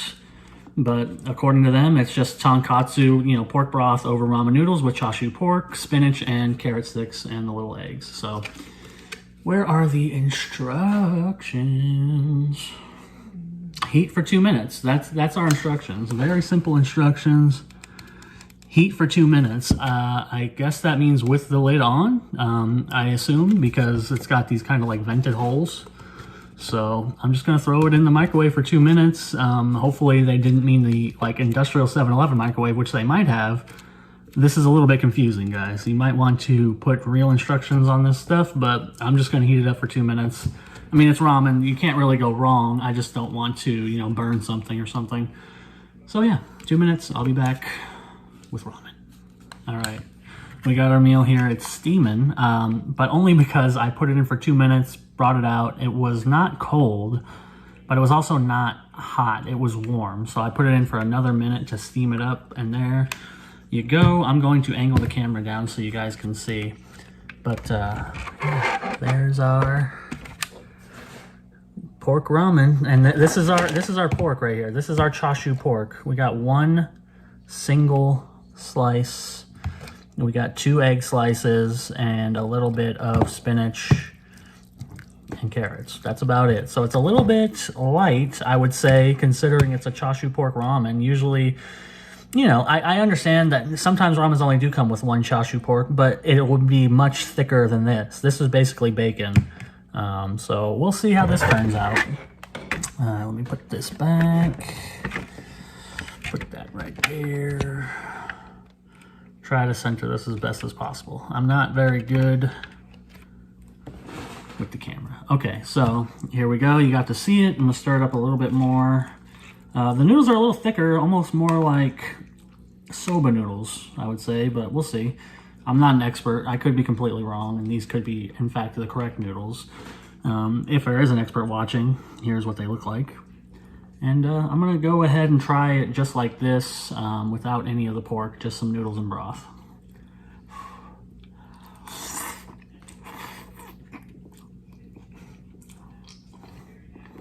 I regret to inform you that I personally have wasted $6.49 on this ramen, and I am very deeply hurt by that, because this was $6.49, and that may not be a lot of money to a lot of people. It's generally not a lot of money in the grand scheme of things. To me, at this point in time, it is a little bit of money. But the reason I'm mad about it is because this ramen kind of sucks.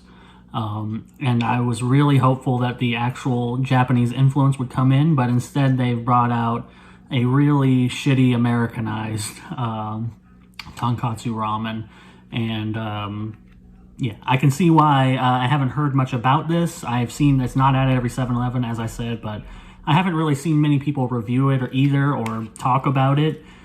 Probably because it's terrible. I mean, and maybe that's a little too far, but it is the definition of mediocre. Like, I want to say bad, because the broth is okay. It's mediocre.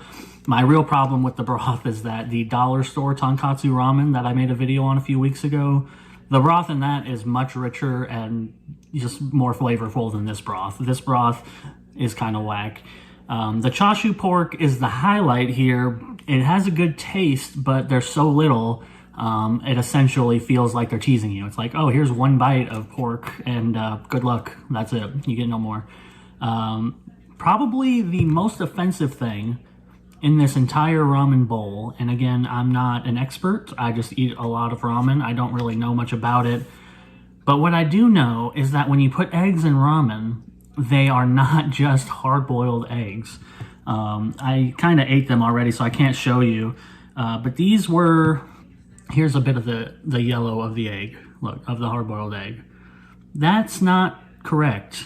This is a big problem because it does not function right. It just tastes like somebody threw a hard-boiled egg in here.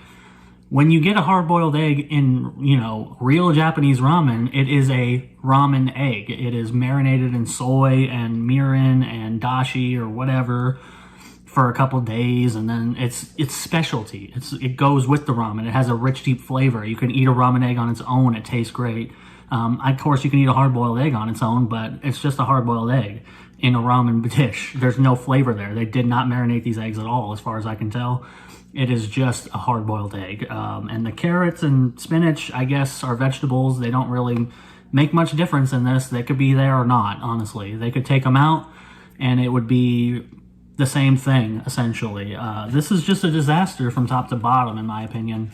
Not only because of the price, but also just because of the contents. I mean, if they want to charge $6.49 for a ramen, it should be good. That was what I was hoping, really. I was like, oh, $6.49 at 7-Eleven? This must be, good. It must be like a Japanese influence thing.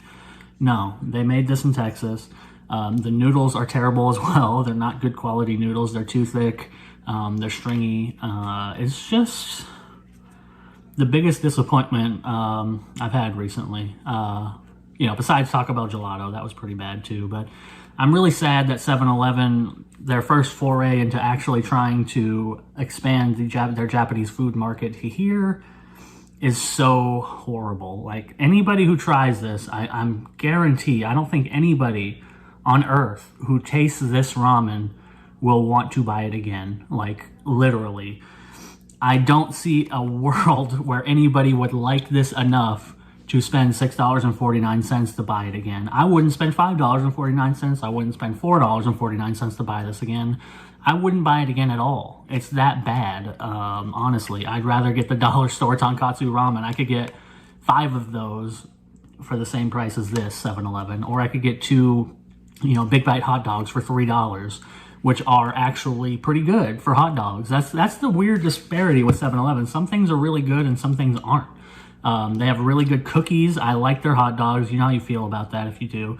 But I actually like the 7-Eleven taquitos as well. Their pizza is all right. It's not great, but it exists. Their chicken wings are decent for the price.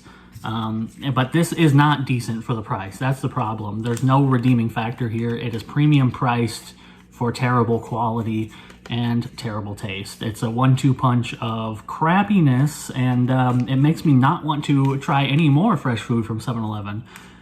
So I hope that was their goal, because I wanted to try. They brought a chicken curry, a Japanese style chicken curry at my 7-Eleven. Again, it's another one of those products that I haven't seen at any other 7-Eleven, but I'm very hesitant to even try that now, considering how off this was. Because a Japanese curry, again, is a very, not specific flavor, but there are Japanese curry flavor notes that you gotta hit that I don't think it will. It's supposed to be a Japanese style curry made in that way, and it's probably going to be, an abomination just like this. And not to mention, they also had another kind of ramen available, which I posted a picture of on the community. If you're following me on that, on the community tab on YouTube. Let me go look it up real fast, and here it is. This is it. The 7-Eleven spicy miso broth with noodles, meat, white meat chicken, corn, and spinach. So that one is the other option that was available, but that's even kind of more. I like miso, but I would be so disappointed if I got that and it had a terrible, crappy miso flavor. Because I buy miso, soup packets all the time. I like trying different ones, and they're all generally pretty good. But I don't think I want a ramen with corn and white meat chicken in it. You know what I'm saying? It's like, what are they doing? Why is this ramen noodles with white meat, chicken, corn, and spinach?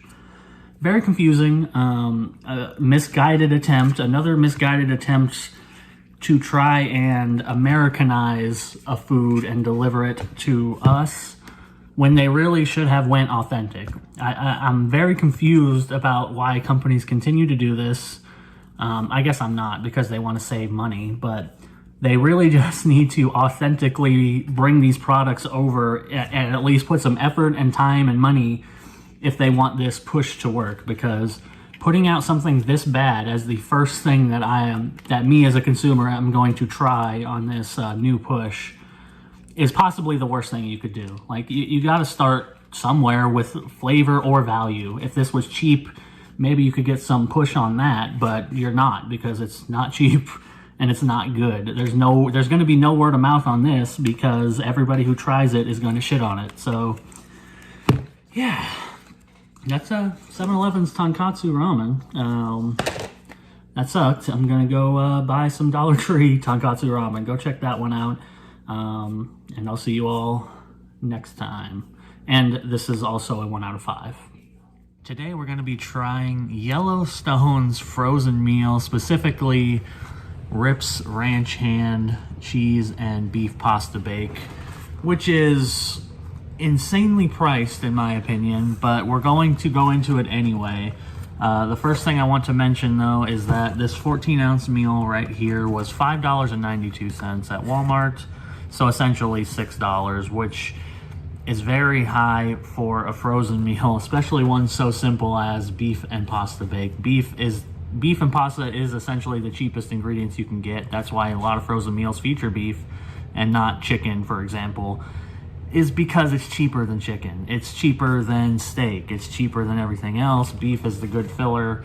But I got to give them points for this. The ingredients list is not very, it's not full of fillers and stuff like that. It is pretty simple, straightforward ingredients for the most part, that are real ingredients and not necessarily like, we're not talking like a banquet quality meal here. There is quality in terms of the ingredients based on paper, on the list. It's really the question of the taste of it, but this thing is going to have to blow me away to be worth $6 in my opinion, specifically because of the Yellowstone name. That's what's costing money. I don't know the financials, but the fact that this is based on Yellowstone and, you know, has the picture and stuff. What's the quote over here? Ride like it's your last time, because one day you'll be right, from Rip. I've never seen Yellowstone in my life. I have no idea what it's about. Well, I mean, I have a vague idea. I know it's like a modern Western kind of thing, but I really don't know. I know there's like 10 spinoffs. My dad watches it. He tells me to watch it. He says it's a good show. It might be. I don't know, honestly. I don't watch a lot of TV. Maybe I should watch it just, you know, to connect with something with my dad. Maybe that would be a good idea. Let me know if you've seen the show. But in correlation to the frozen product, what it means is that it costs more money. Because they're using the name of something to sell this product, and therefore the creator of Yellowstone, or, you know, Paramount networks down here and Spike, they're going to be getting a good percentage of the sales of this product, which is actually made by Foundry Foods Inc. from Salon, Ohio, which I looked into a little bit vaguely. I didn't really do too much research on them. They seem to be kind of an independent, like, frozen food think tank, which I didn't know was a thing, but I guess it is. And they just like come up with frozen foods to market based on IPs, it seems like. Like they did the Jurassic World like Dino Nuggets, which I think are still around. Never tried them, but I've seen them on the shelves many times, and I think that they're still around despite the fact that Jurassic World, you know, fell off hard. So, you know, maybe that's a good sign. Maybe it's a sign that it's quality, but who can say? We're just going to have to microwave it and find out. This is getting to be kind of a long intro, but you essentially just vent this, cook for 4 minutes, stir, cook for 2 minutes, and then you're done. Let me take it out of the box to show you what it looks like, and then I'll pop it in the microwave. This is what we got. I mean, honestly, this doesn't look terrible from the perspective of frozen food. As somebody who's seen many frozen meals, this looks more legit than most. Like, the fact that You can see the ingredients and everything separated, and this is not a foggy plastic.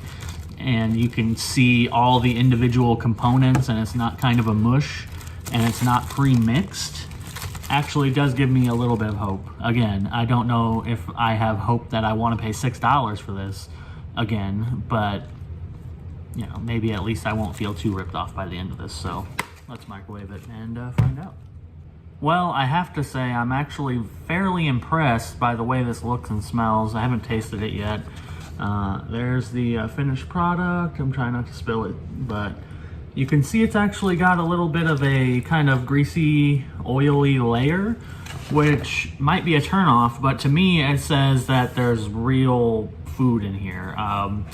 There's a layer of oil, which indicates to me a level of quality that's actually a little bit higher than a cheaper frozen meal, because the cheaper frozen meals, the meat is so not meat that you don't get that kind of oiliness in the meal, essentially.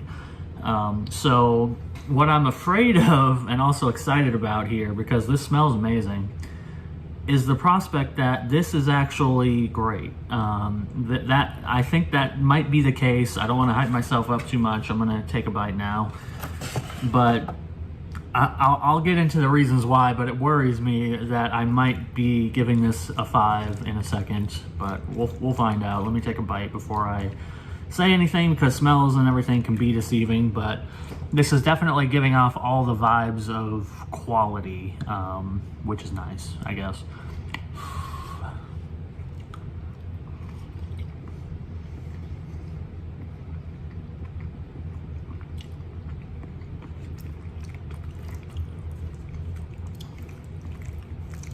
Yeah, that's pretty good. Let me take another bite.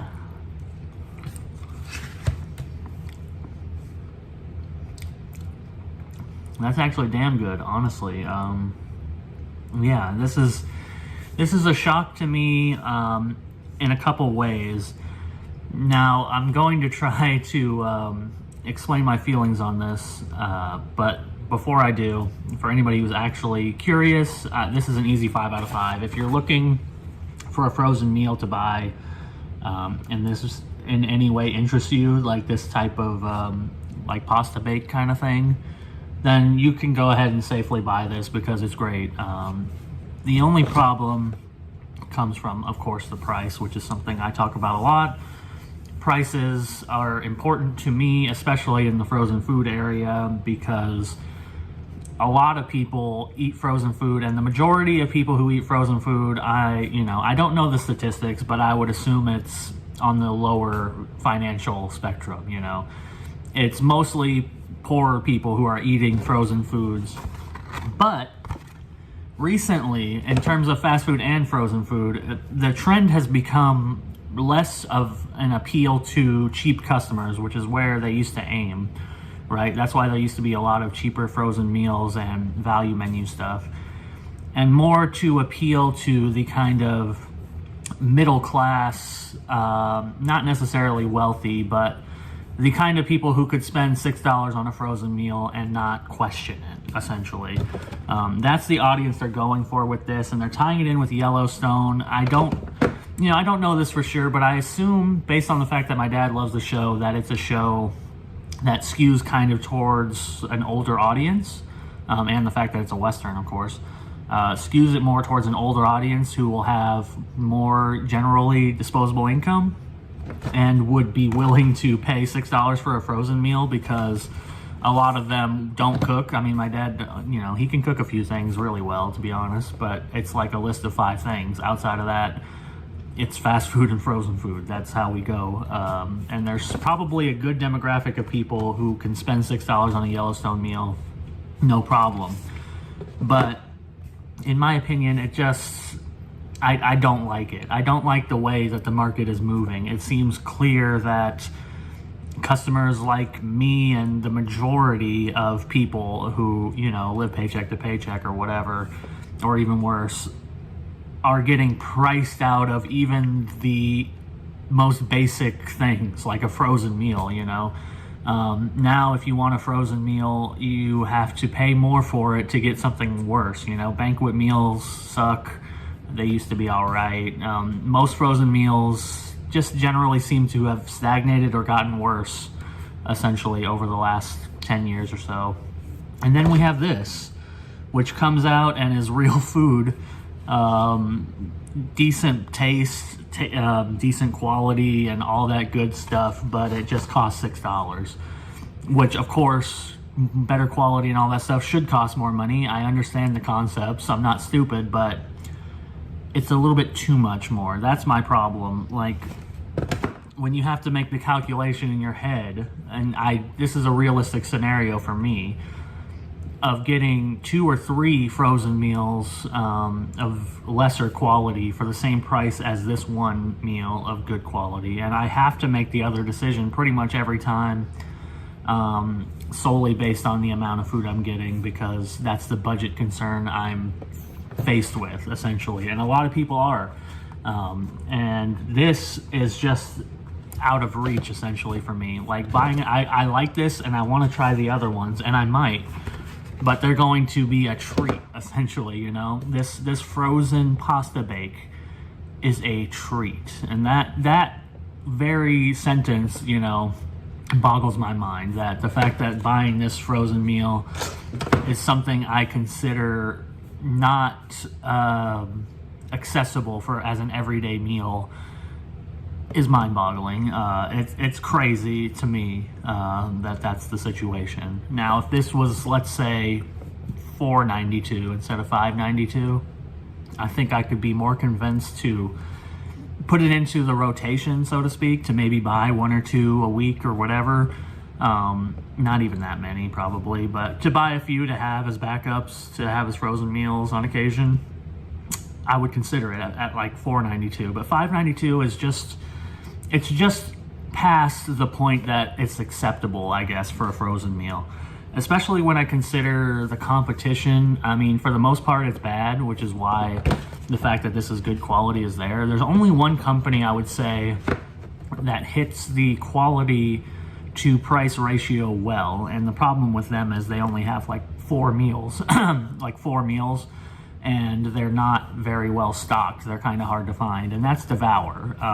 And they have different meals at different places. Like Target has one Devour meal that I can't get at Walmart, and Walmart has one I can't get at Target, and things like that.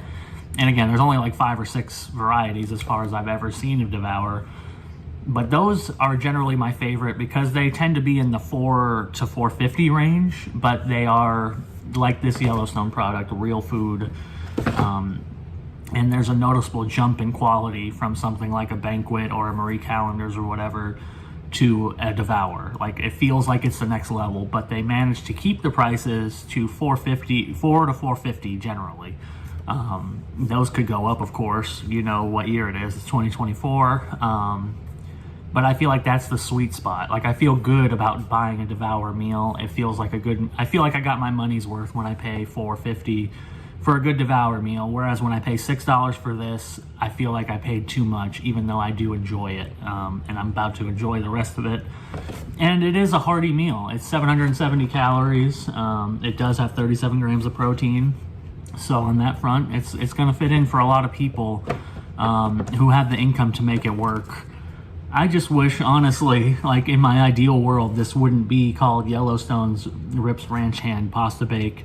It would just be another company without the marketing burden and the, you know, payment burden of a brand like Yellowstone, and they could charge less, and we could all, you know, it could be a little bit more accessible. But as it is, it really feels like it's targeting a crowd of higher income people, which again, I guess is fine to a degree. It's just worrying from my perspective, that's all.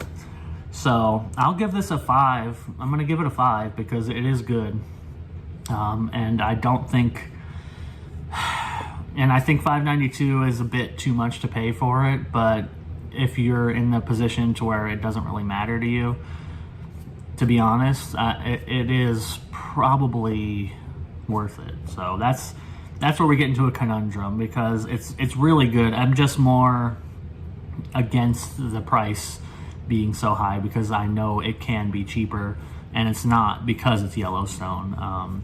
That's all. So yeah, check it out. Yellowstone, Rips Ranch Hand Pasta Bake. If you have $6 to spend on a frozen meal, this is a good one. This is a great one. So that's that, and I will see you all next time.